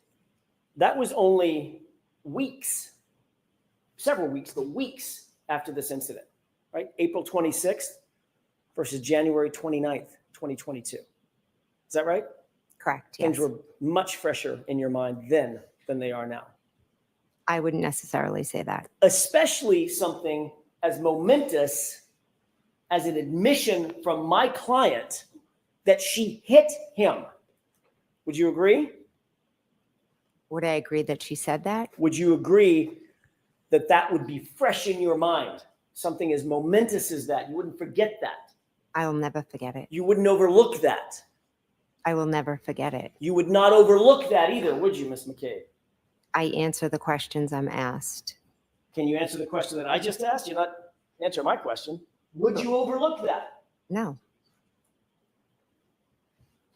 And the reason you wouldn't overlook it is because it was so impactful on you, having heard that. Not once, not twice, 3 times. I hit him, I hit him, I hit him. Is that right? Yes.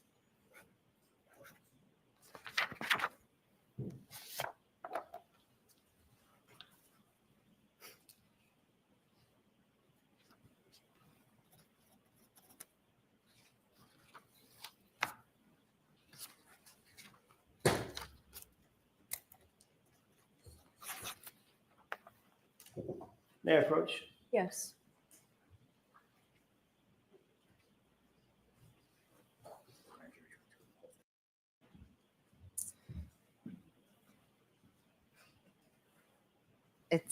Yes, I see it.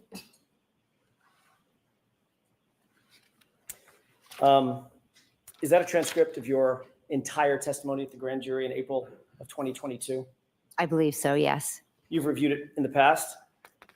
I have read it about a year ago, yes. You read it in anticipation of your testimony a year ago, correct? Yes, I reviewed it. Have you reviewed it in preparation for your testimony today? No, Or I haven't. Yesterday. Ms. McCabe, turn to the page or pages in that transcript where you recount to the grand jurors that my client said, I hit him, I hit him, I hit him. This is over 227 pages. Take your time. How long did you say it was, Ms. McCabe? 227? I'm not going to let her read 227 pages. You reviewed it before, haven't you? I reviewed it a year ago, yes. You read the whole thing cover to cover, didn't you? I skimmed through it.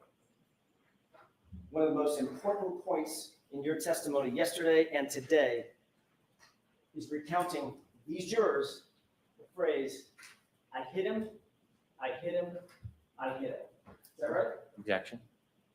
To the form of that, I'm sustaining it. Was it important to you to tell these jurors that you heard my client say, I hit him 3 times? I answered the questions and I'm telling the Was it- jurors what I know. Was it important to you before testifying today that you recount to these jurors the phrase, I hit him, coming out of my client's mouth? Your client said she hit him, yes. That's not my question.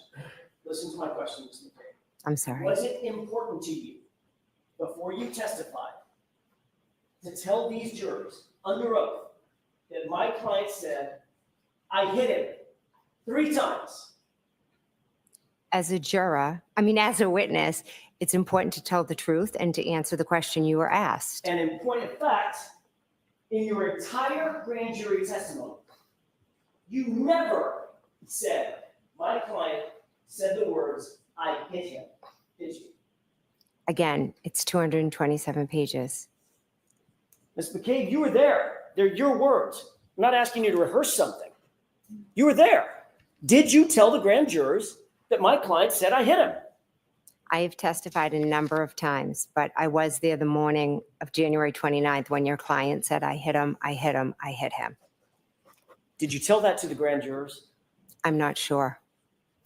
It's because you didn't, did you? Again, I'm not sure. Ms. McCabe, you were asked in your grand jury testimony no fewer than a dozen times, 12 times, 12 separate times, you were asked to repeat words that my client said both before, going to, and at the scene at 34th Fairview that morning.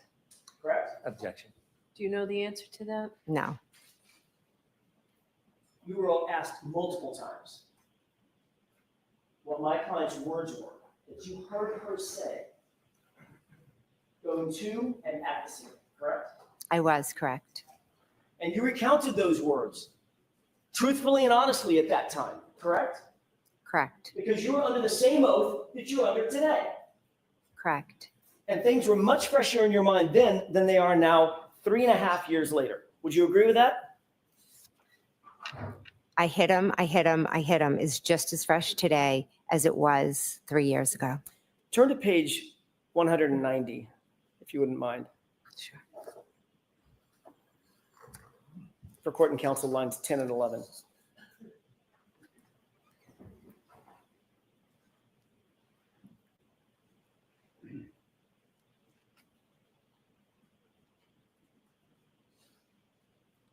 Which lines? I'm sorry. 10 and 11. Oh, okay, I'm sorry.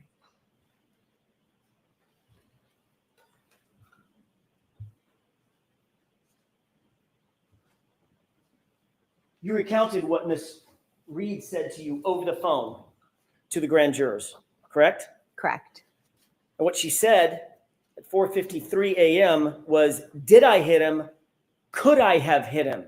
Did, correct? Correct? She didn't say that.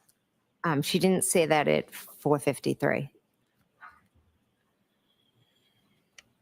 Did you testify that what Ms. Reed said to you that morning over the phone was, could I have hit him?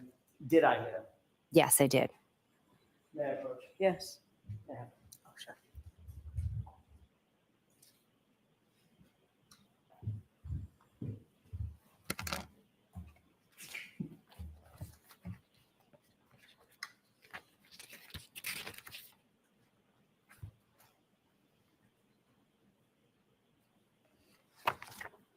Just wanted to verify a page number, Your Honor. May I approach? Yes.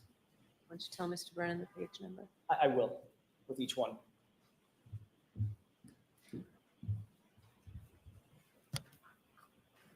If you turn to page 192.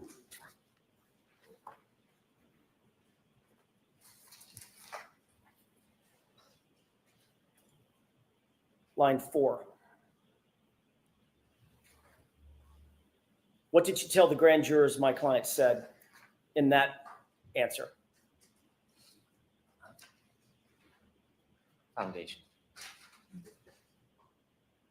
What are we talking about? How much more I'll ask it a do we different way. need to lay? Did you answer a question on page 192, line 4, concerning my client's statement?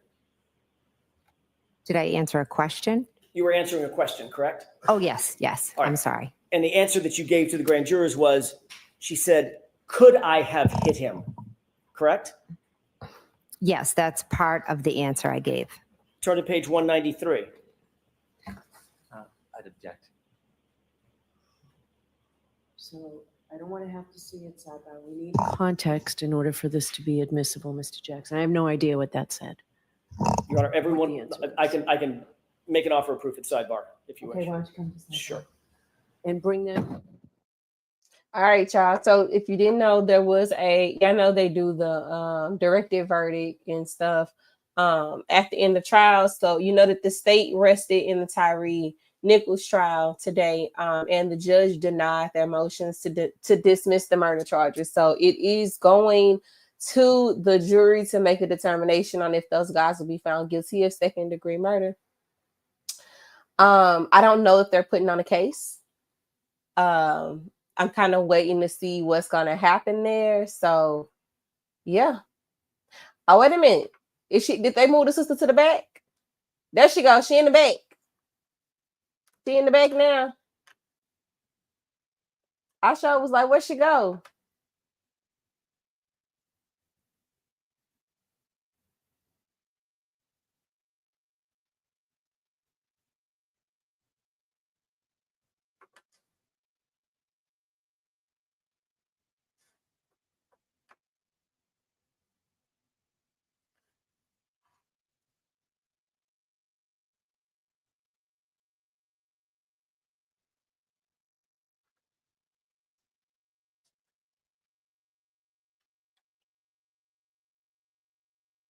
All right, so the motions to dismiss aggravated assault and the motion for the kidnapping also have been denied. So, Yes.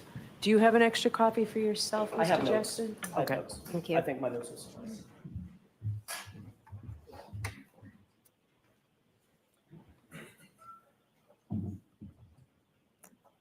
On page 192, line 4, for context, were you talking about a statement that was made in Karen's car on that morning before you got to the scene? 192. 192, line 4.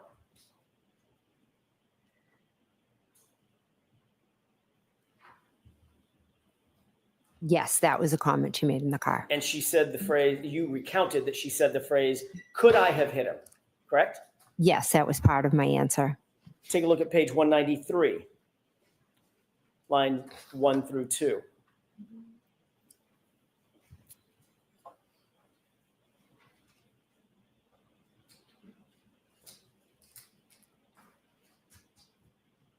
This was also in the context of a conversation that was in Karen's car, correct?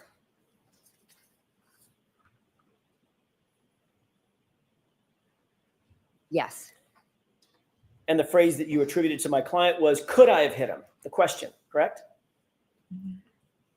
Yes. Page 193, line 23.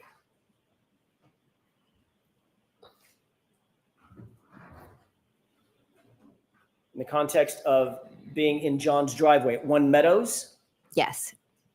and you attributed the statement, and she's asking if she could have hit him, correct? Yes, when she showed me her taillight. Page 201, lines 23 and 24.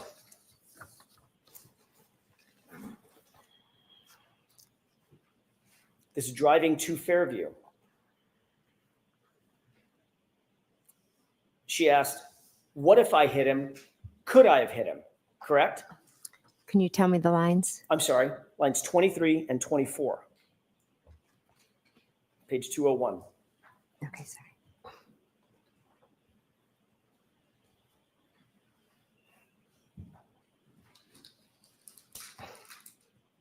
Okay, I've read it. She stated, according to you, what if I hit him? Could I have hit him? Correct? Yes, she did. Page 202, top of the page, line 1 and 2.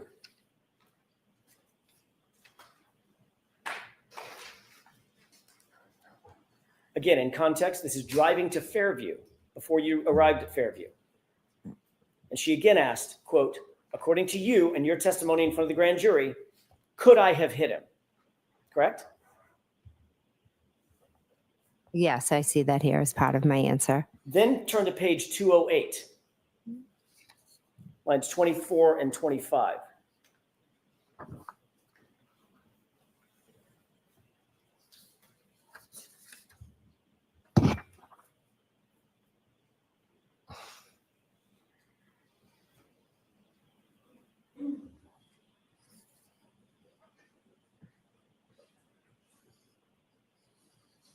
I'm sorry, what lines 24 and 25? Lines 24 and 25. Let me know when you've I've read them. Thank reviewed you. those. I'm going to refresh the screen. It For looks context, like the audio this is at the scene is weird. outside Fairview. The audio isn't matching the screen, so I'm just going to refresh it to see if we can get it back. Did I hit him? Could I have hit him? Correct? Yes. On page 208, lines 24 and 20, I'm sorry, 208 and 209, going on to page 209, lines 1 through 3.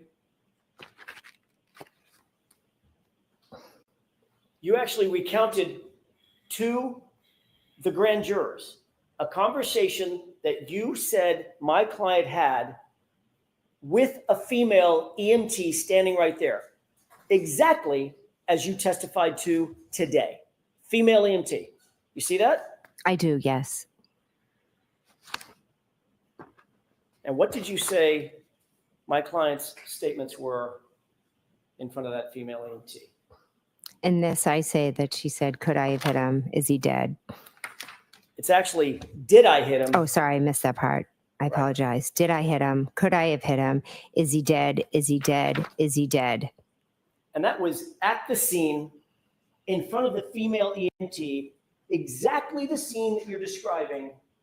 You attributed the 3 statements to my client to today, right? There was many different times when we were talking to different EMTs, the female EMT, the men, the police officers. May I approach? Yes.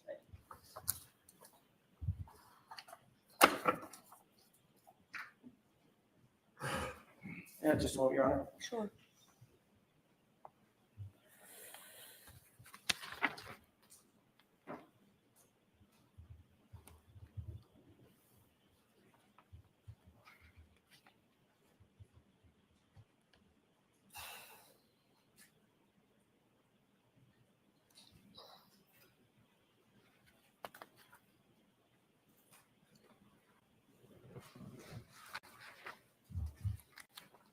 Ms. McCabe, your full statement at page 208,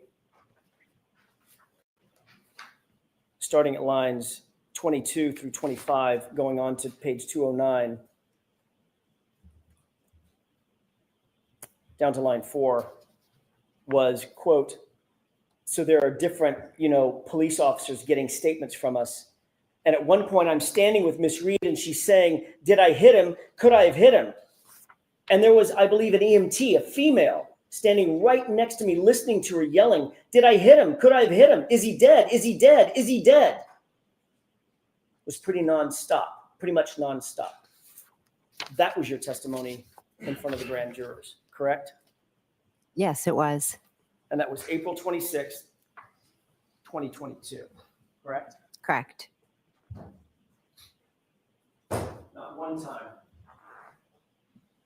Not one time, Ms. McCabe, did you utter the phrase, I hit him, as it relates to my client in front of that grand jury on April 26th, 2022. Did you? Not once. I'd have to read through the 227 pages to see. As you sit here today, do you remember ever saying to those grand jurors, She said, I hit him, I hit him, I hit him in front of a female EMT. I've spoken to in a few grand juries. What I said specifically at different ones, I don't recall at this moment, but I do know that morning your client said, I hit him, I hit him, I hit him 3 times, and there was a female EMT there.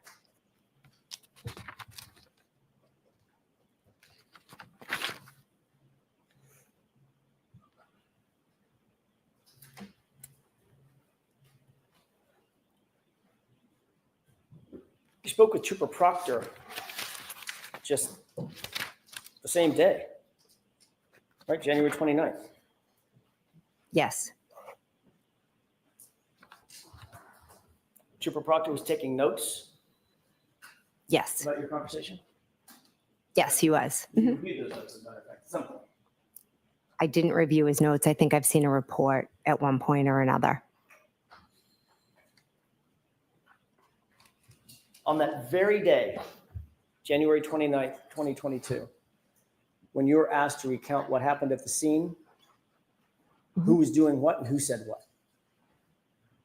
You never told Trooper Proctor that my client said, I hit him either, did you? Oh, I told him. Yes, I did. He just leave that out of his report? I'm not responsible for his report. No, you're not. But you have read his report. So again, no comments, Mr. Jackson. You have read his report, right? I have seen it before, yes.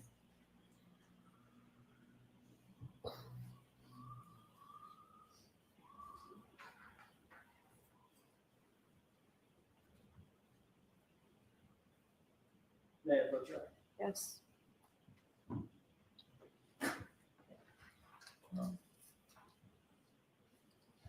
Thank you. You looked at that report for another particular this morning. Do you still recognize it? Yes, I do.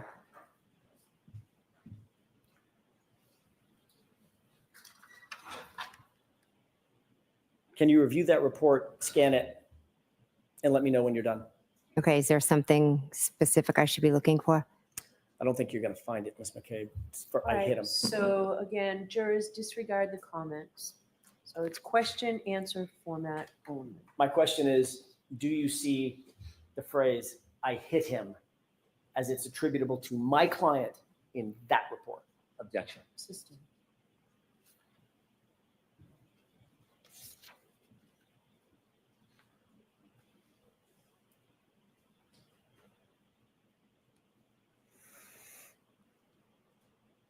Do you recall telling Trooper Proctor that my client said, I hit him, I hit him, I hit him? Objection. Do you recall that? Yes, I told him. He was taking notes at the time. He was taking notes, correct? Those notes ended up being memorialized in a formal report. I'm assuming he, The report that you're holding. I object. Sustained. Does that appear to be a report of the January 29th, 11:35 or so a.m. interview that you did with Trooper Proctor? yes, it does. You said you reviewed that report in the past, Yes, in the past. and you're aware in no place in that report does the phrase "I hit him" show up anywhere, correct? Objection. Sustained. Can I approach you? Yes.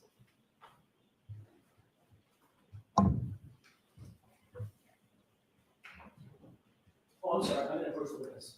Sorry, Mr. Brennan, I'm sorry. I'm being vague.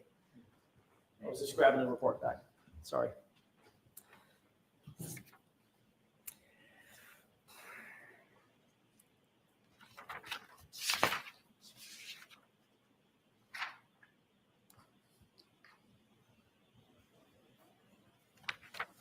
May I have just a moment, Your Honor? Sure.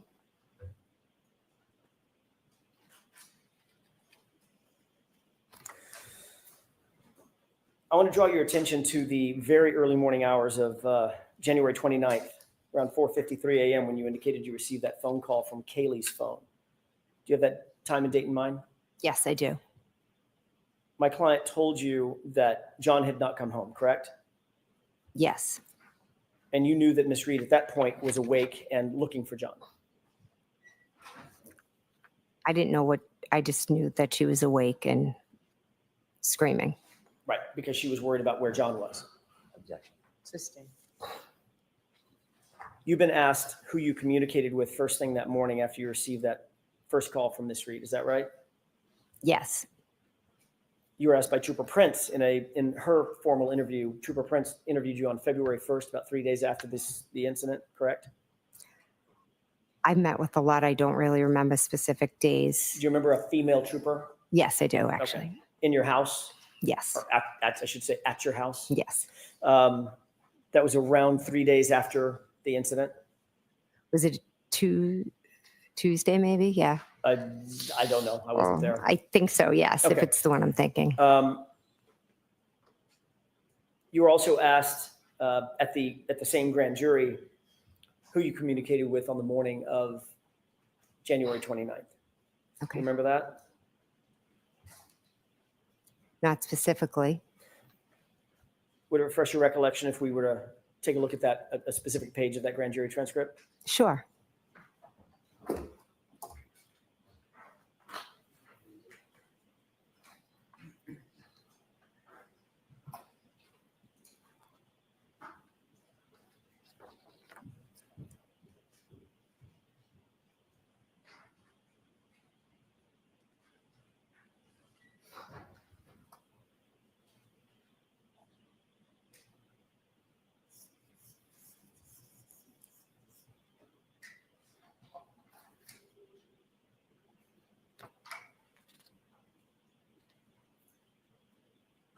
Do you need a couple of minutes, Mr. Jackson? I do, Your Honor. So, jurors, why don't you stand up and stretch, okay? You can too, Ms. McCabe, if you want to. Thanks. She letting them go in 30 minutes anyway.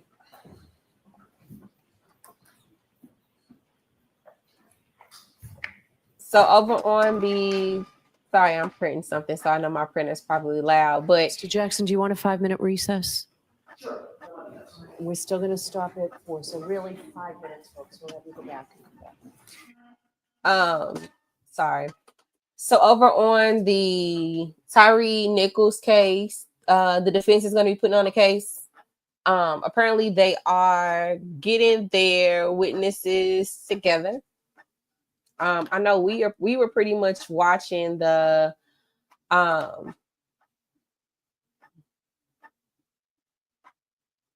let me see, 54, 58.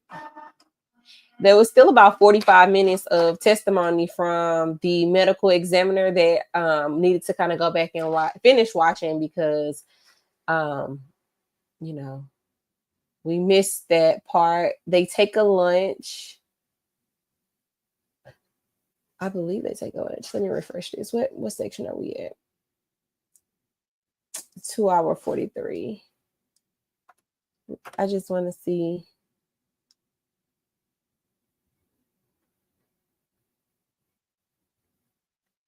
All right, that's where we are at. We right there. Yeah, so that's like 45 minutes of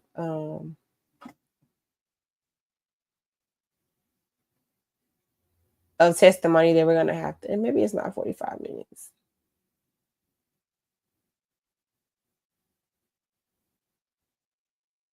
All right, it's a little bit more testimony from them though. And then, they take a break and then they come back. All right, so yeah, it's a little bit. And then they go to lunch. And then when they come back, they argue their directed, I don't know if they're arguing directed verdict or just motions for dismissal, which in my opinion is pretty much the same thing at this point in the trial. But you know, I gotta get into somebody's class to make sure I understand that.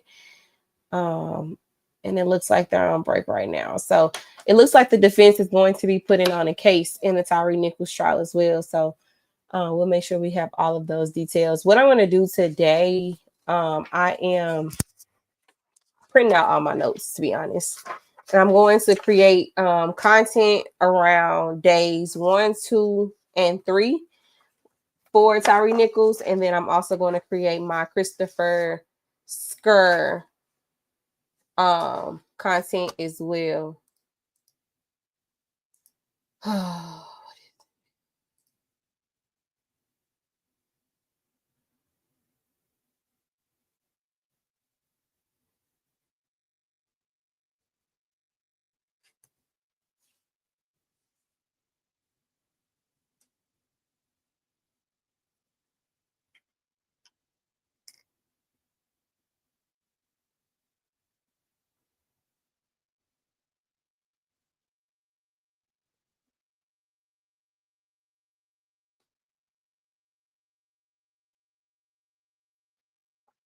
I just really don't like my job for real. I'm honestly tired.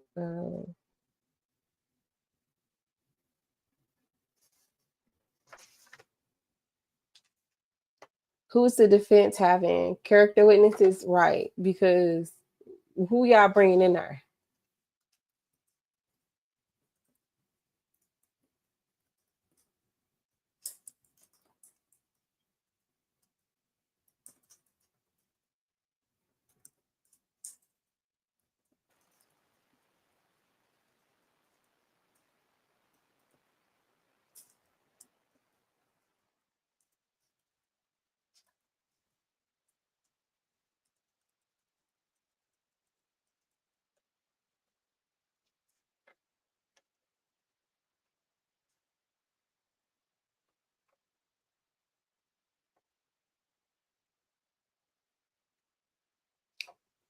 TBI, Kelly Rogers.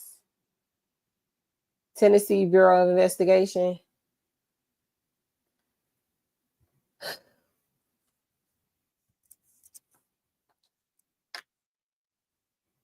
I'm honestly really, because it's like, I don't know if I don't know if it's just me or not, but it just seems like Jackson is just, I feel like he's making a point. I can't tell if he's just trying to get the record straight or he's belaboring. Like, she's inconsistent. I think you've made the point to the jury that she said it differently and she's changed the way that she said it now. You've also got her testifying to working with people to come up with a timeline. You've got her testifying to having ongoing conversations with people who are going to testify. You've got her talking to people before she talks to officials. Like, I feel like he's already put the ingredients out there in the ether, right? In the ears of the jurors to make a good decision. And this is why his trial is like getting on my nerves real bad. So I need him to like step lively through this, because redirect is gonna come around, and we know Brennan is getting ready to get on everybody's last nerve.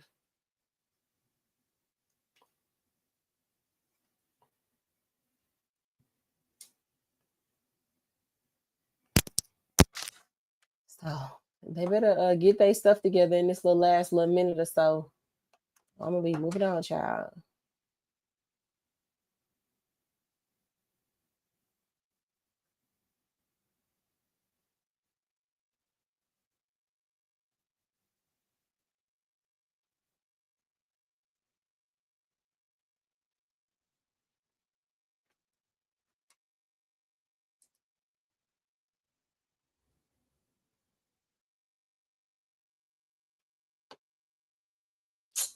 And then these motherfuckers got come.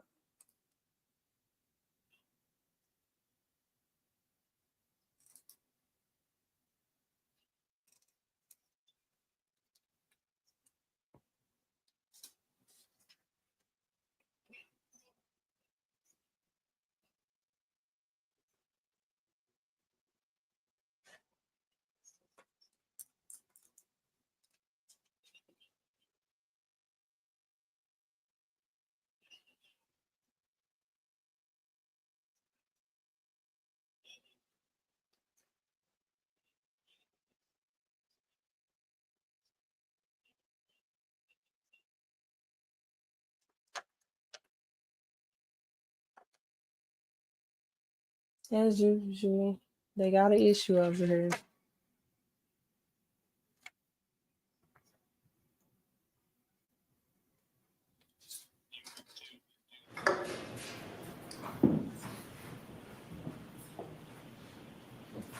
We're back in session. You may be seated. All right, you all set, Mr. Jackson? I am, thank you. All right, we're bringing the jurors over. Are we still on schedule?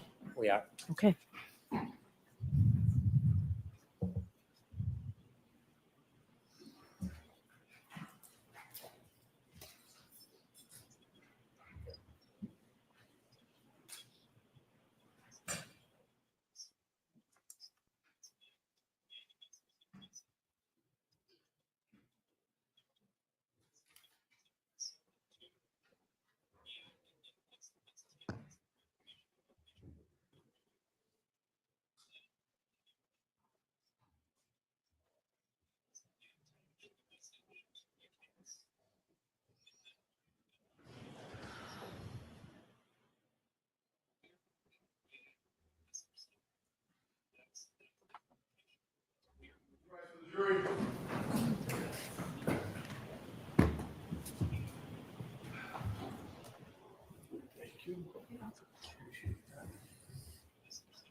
The school is in session. Please be seated. All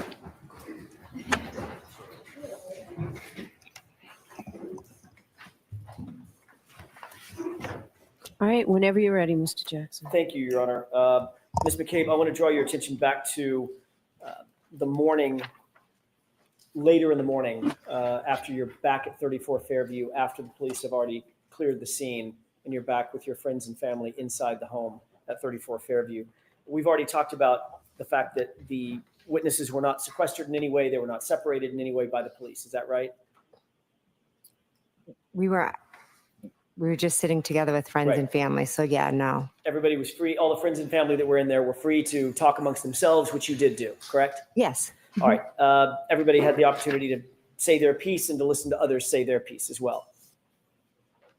We had conversations. It wasn't really nothing more than that. At some point you did, I think you mentioned this on direct examination, you did reach out to Mike Lank. Is that right? Yes. Remind us who Mike Lank is in your world, in addition to being a Canton police officer, police sergeant, I think he was at the time. Who is he in your world? He was just a local guy that I, knew was friendly with. And had gone to high school with?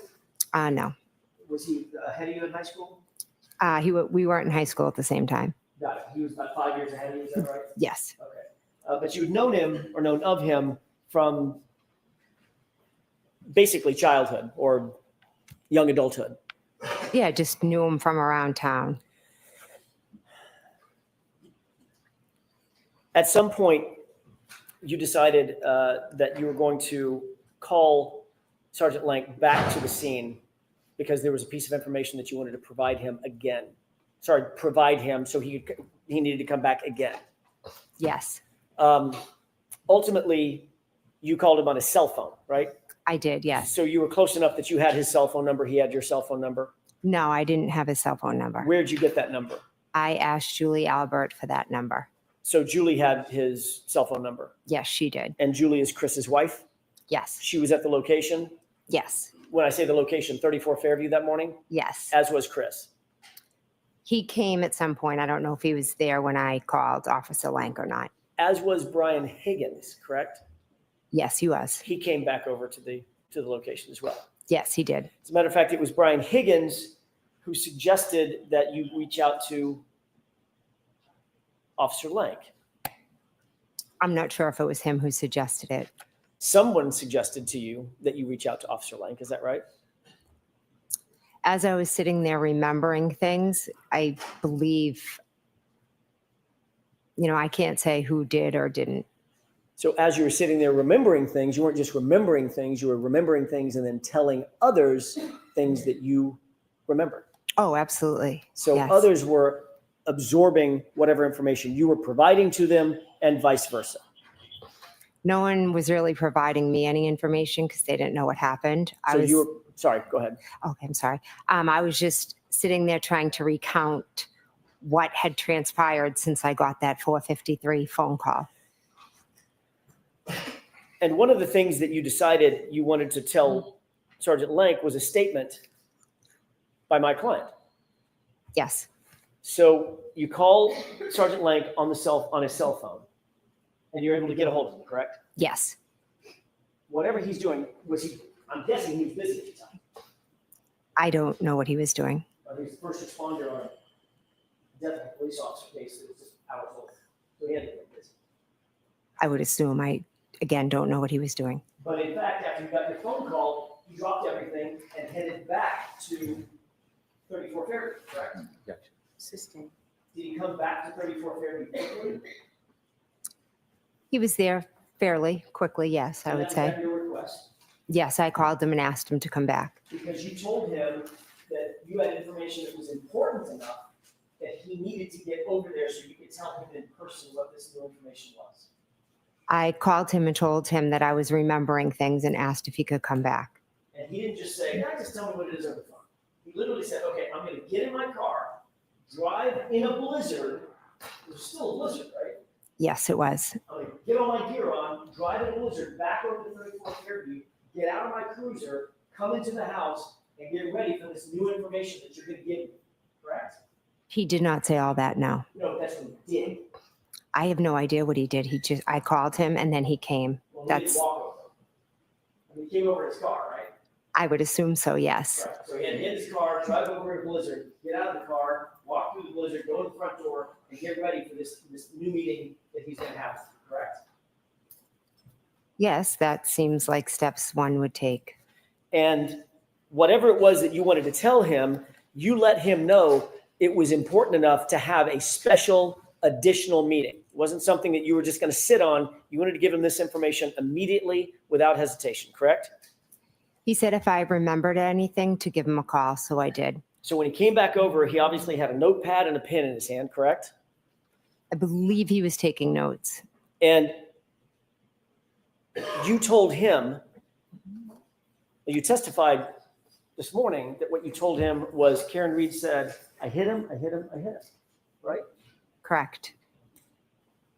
But when he wrote this report, you said, she said, "I hope I didn't hit him." Correct? I don't have his report in front of me.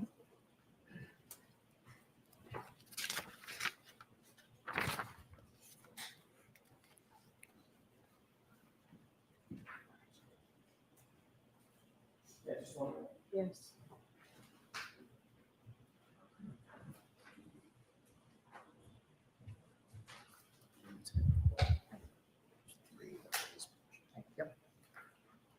Thank you. You're welcome. You could turn to the orange tab.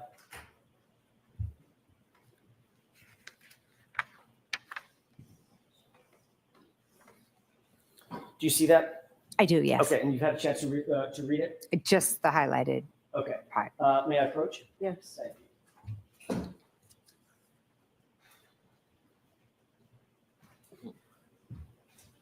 In fact, what you told Officer Lank was something to the effect of, "I hope I didn't hit him."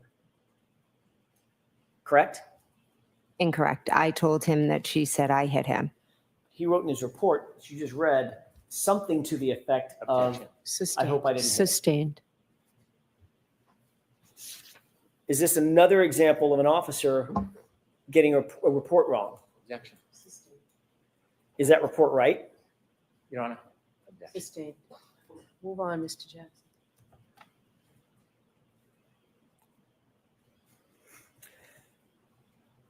"I hope I didn't hit him," or something to the effect of, "I hope I didn't hit him." Sounds an awful lot like, "Did I hit him? Did I hit him?"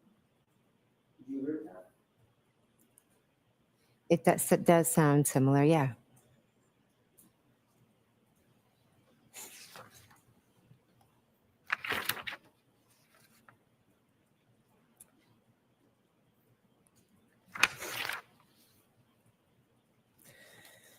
You testified yesterday that during that first phone call, that first phone conversation with Ms. Reed at 4:53 a.m., she told you, according to your testimony, that in that phone call, in that very first phone call, Ms. Reed said she had gotten into a fight,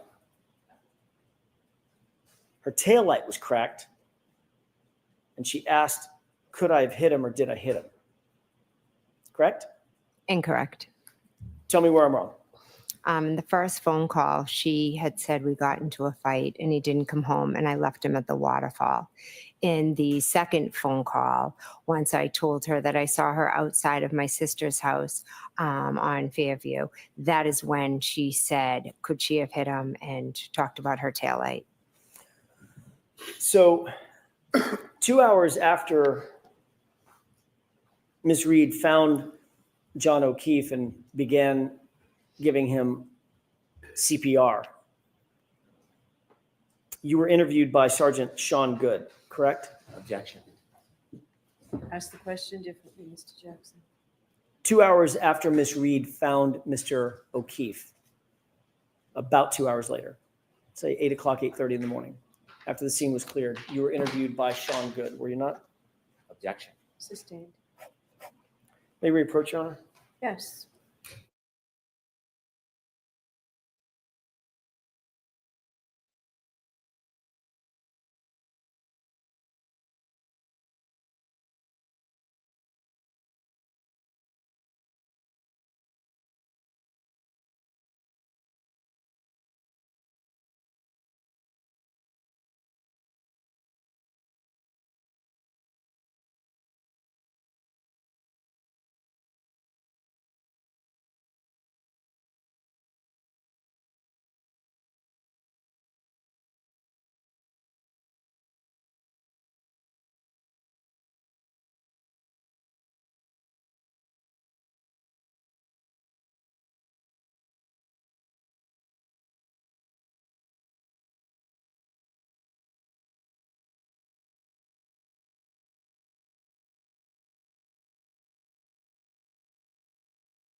May I? Yes. Thank you.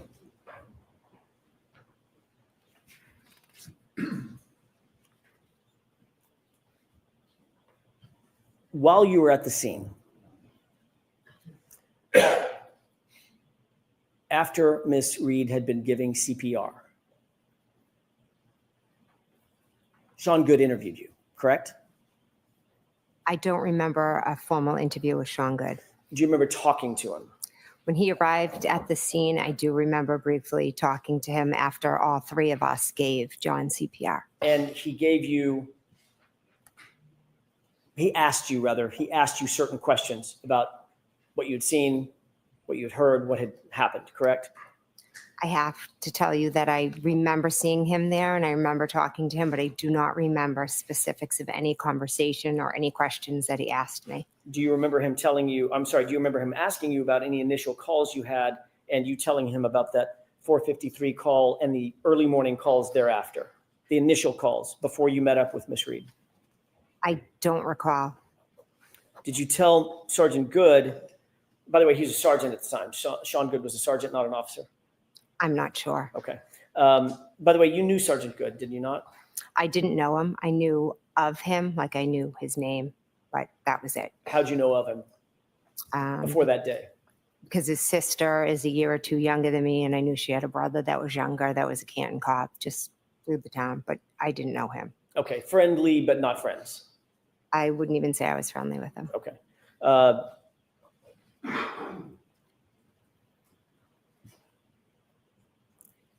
You actually told Sergeant Good at the time when he asked about those first phone calls that when Miss Reed called you, she was inquiring about John's whereabouts, correct? Again, I don't recall my conversations with Sean Good. You certainly never mentioned to Sergeant Good the incessant screaming and hysteria that you've described here in court. Objection. Did you ever mention anything about an argument or a fight to Sean Good? Objection. Sustained, Mr. Jackson. She said she didn't remember. Next question. I have to go through the series of machinations. I don't know what she remembers and doesn't remember. Next question, Mr. Jackson.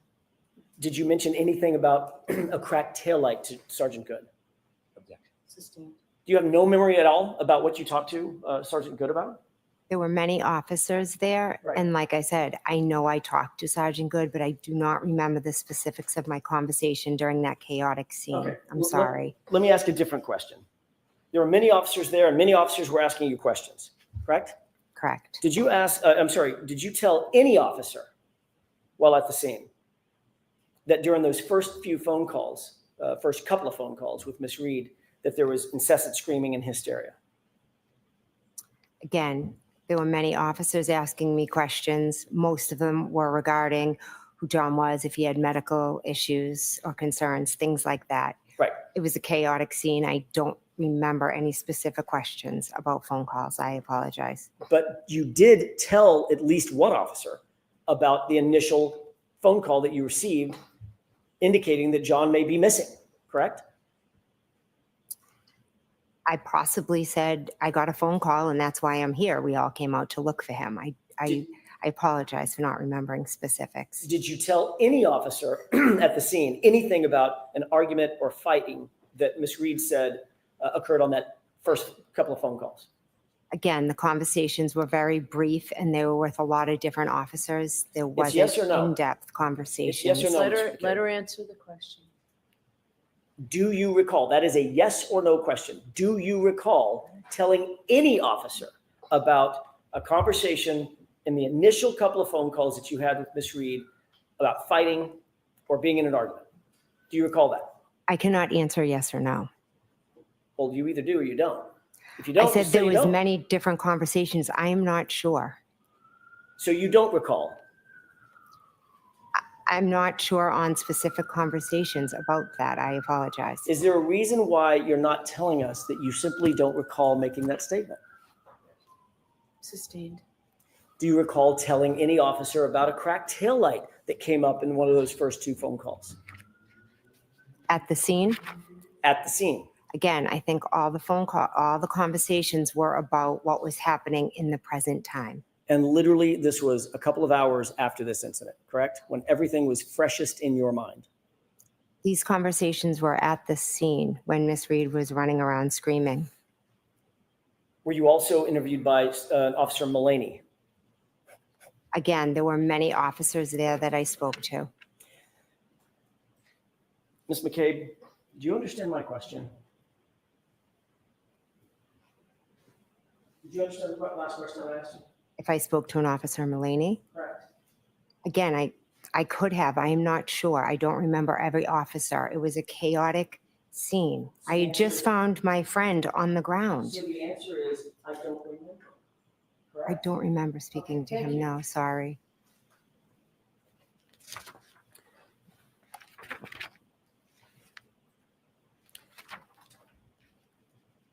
Later that morning,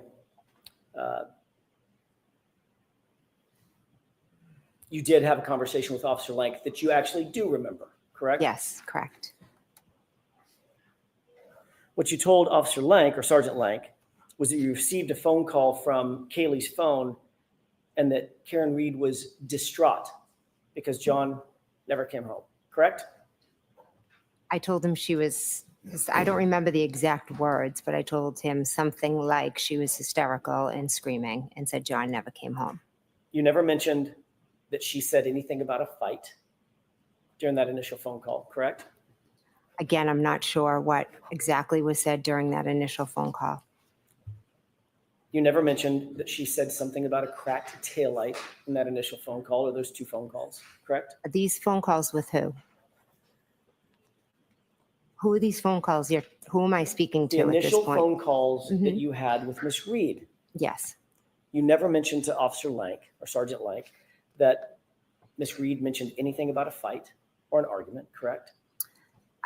I don't remember. You never mentioned anything about having Miss Reed saying anything about a cracked taillight in one of those two initial phone calls, correct? Again, I don't remember all the things that I told Officer Lank. And you certainly never mentioned that Miss Reed said anything about could I have hit him in either of those initial phone calls, correct? Again, I don't remember my specific conversation with Officer Lank.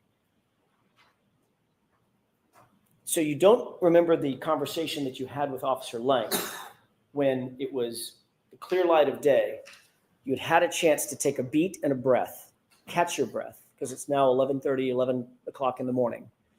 You don't remember anything about that conversation. But according to your testimony, you remember in detail what my client said, waking you out of a dead sleep. Correct?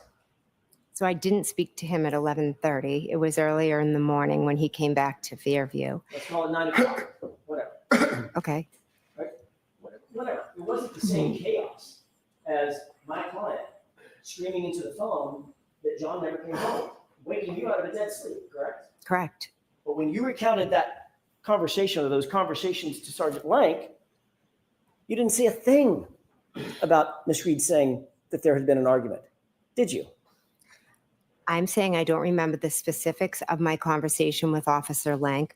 I'm also saying that I was woken up out of a dead sleep. Karen showed up at my house screaming. I went out to help her look for John. And then we found one of my closest friends on the front lawn.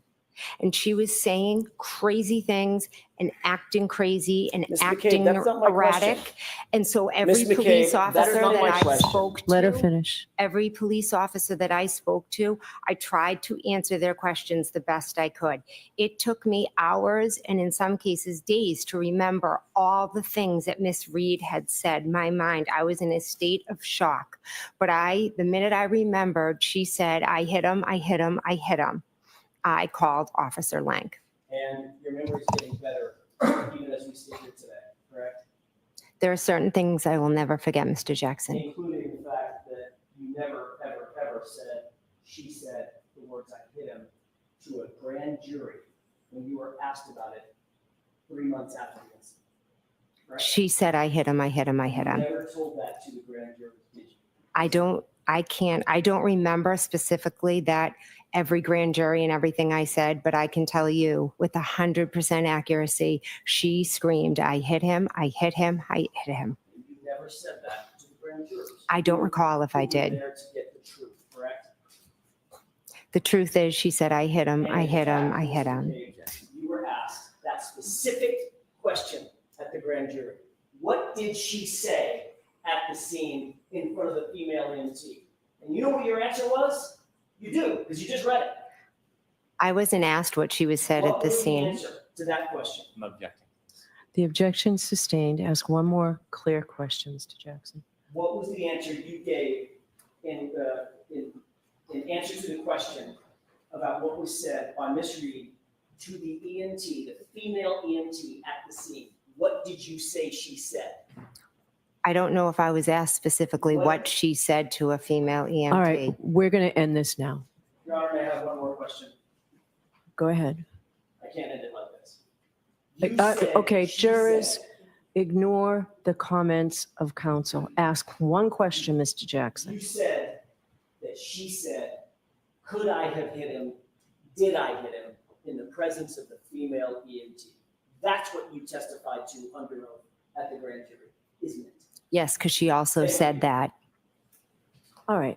So folks, we are done for today. You remember tomorrow is the day that we're not in session. So we will see you Friday. Friday is a full day. And I have to give you those questions. You can stay and file out after the jurors participate. Please do not discuss this case with anyone. Don't do any independent research or investigation into the case. If you happen to see, hear, or read about the case, please disregard it and let us know, and be very careful with your social media. Have a great night, a good day off tomorrow. We'll see you on Friday. Thank you. Rise to the jury. Goodbye. Yeah, so they don't got court tomorrow. Thank God, because I'm tired of Karen Reed. I'm so happy tomorrow we can just watch the Tyree Nichols or the Patrick Hialeah trial. Tomorrow's National Law Day. Normal people in normal courtrooms are still working. So looks like Bev is taking off though. So you know how they go. Absolutely. Absolutely. So that's kind of where we are. It's 3:00 my time, so I'm going to go ahead and shut it down over here on the Taylor Umbridge channel. I'm going to grab I'm going to put together some content from Oh shoot, they back. Hold on now. Mr. Jackson, I'm not rushing you in any way. I just want to know how much longer do you think you'll be? I appreciate that, Your Honor. 10 seconds. to end. Sure, take your time. I would expect that I would say an hour and a half to 2 hours. Okay. Mr. Brennan, do you have any idea how much longer you will be? With Mrs. McCabe? Yes. It depends on how the rest goes, but Right. certainly at this point, 20 minutes or less. All right. So that will hopefully take us to the luncheon recess, maybe, I mean, the morning recess or the luncheon recess at most. You have witnesses lined up for Friday afternoon? I do have a number of witnesses ready for the next 3-4 days, and I've Okay. given notice to them, and I will try to tighten the order tomorrow morning, and I'll let the court and the defense know. Great. All right.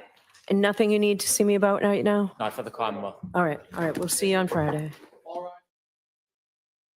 Thank God. Okay. Kim, we here for D. We here for D. We here for D Wood. This is D Wood is in beta. D Wood in beta is why we watching Karen Reed. I'm just letting y'all know.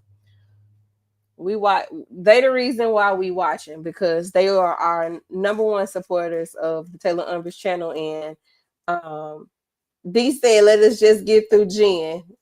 And we probably won't circle back around until another hot witness comes through. This trial is supposed to last 6 to 8 weeks, so we'll circle back around. But I'll probably put Karen on the transcript. Karen is definitely going on the transcript review. We're gonna be watching some other cases over here. I cannot sit through this whole trial, y'all. I cannot sit through this whole trial. So I'm just gonna be honest with y'all. But yeah, we'll put her on the transcript review. Meaning that at the end of the day, I will get a transcript from YouTube on what occurred. I'm going to throw that joint through ChatGPT, get a summary, and we'll talk about testimony. We'll talk about it. But that's how we going to play Karen, because I'm not going to be able to sit through Jackson or Allen. They didn't work my last nerve. Like, worked my last. All right. I forgot what I done said. It's crazy. It's driving me insane. Like, I cannot. It's absurd that they even having this trial. Yeah. So I'm gonna try to get us some content created for Tyree and Christopher. Get us lined up for tomorrow. Thank y'all for rocking out with me today. Y'all see me get my LSAT score that I was not happy with. Oh my God, I was not happy with that score. I was so upset. And the crazy thing is, I literally got the same. I got the same score that I got last time, y'all. So it just wasn't any improvement, no decrease. And it's just, well, I guess it did decrease. It decreased by 1 point from the last time, but it's still a good score. It just wasn't the score that I wanted. And I just felt like everything that I did was just like all that time. It's taxing studying for that daggone test. And it's a hard test. And so I was really upset about that today. But it is what it is. Thankfully, I've already been accepted into a school, so it's not like I can't go to law school if I don't get into my number one choice. But I do want to go to school closer to home, so I don't really want to have a long commute trying to go to class every day. So we shall see what happens, what becomes. I did take my application off a hold too, though, so I'll let y'all know what happened on that one. Or if I just decide to sit next year out and go You're contacted by this offer here. Another. Okay, if I decide to just apply to the next cycle, because that's an option too. I might just apply to the next cycle instead of, let me stop sharing. I might just apply to the next cycle instead of trying to do that commute. So, you know what I mean? It's not that I don't feel like, it's not that I saw the score and didn't feel capable. It was just like, damn, I did this time when I actually felt like I had a better understanding. It just felt like everything was just for nothing. So I was really devastated this morning. Took me a minute to bounce back, but I'm here, baby. But I'm here and I'm in the building. So I'll let y'all know. Thank you. Yeah. And it was like we was in the car and stuff because I had still took them up to the bus stop and drop my daughter off at school because she's in safety patrol this month. And so we was at the when I took her to the dropped off at the door, Samaj was like, "Mama, but you still did good though. It's okay." And she gave me a hug. I'm like, girl, not you being me to you right now. Not you being me to you right now. But you know, it happens. But I'm not discouraged. Y'all know this is still the path that I'm choosing to walk. So I'm gonna just that's my sweet baby for real. That's my sweet one. Now that little one, Lord, I don't know where she came from. I don't understand why God is punishing me with that one because she is the meanest little thing ever. Like my son has a softer kind of disposition than she does. And it's just like, girl, you only 18 months. Like what's going on with you? Okay. But yeah, Samaj is very, very sweet. So I was very appreciative of her love today. Because I needed it. I needed that. So yeah, I'll get us some content. that last one, something else, Kim. I'll get us some content out there. And I'm gonna see y'all tomorrow. We will be streaming tomorrow. Leave Morley out of this. D, you gotta get me. Hey, you better come get your girl in because whoo, she really be trying it. But I want y'all to have a good evening, have a safe evening, and I'm gonna see y'all tomorrow. Peace.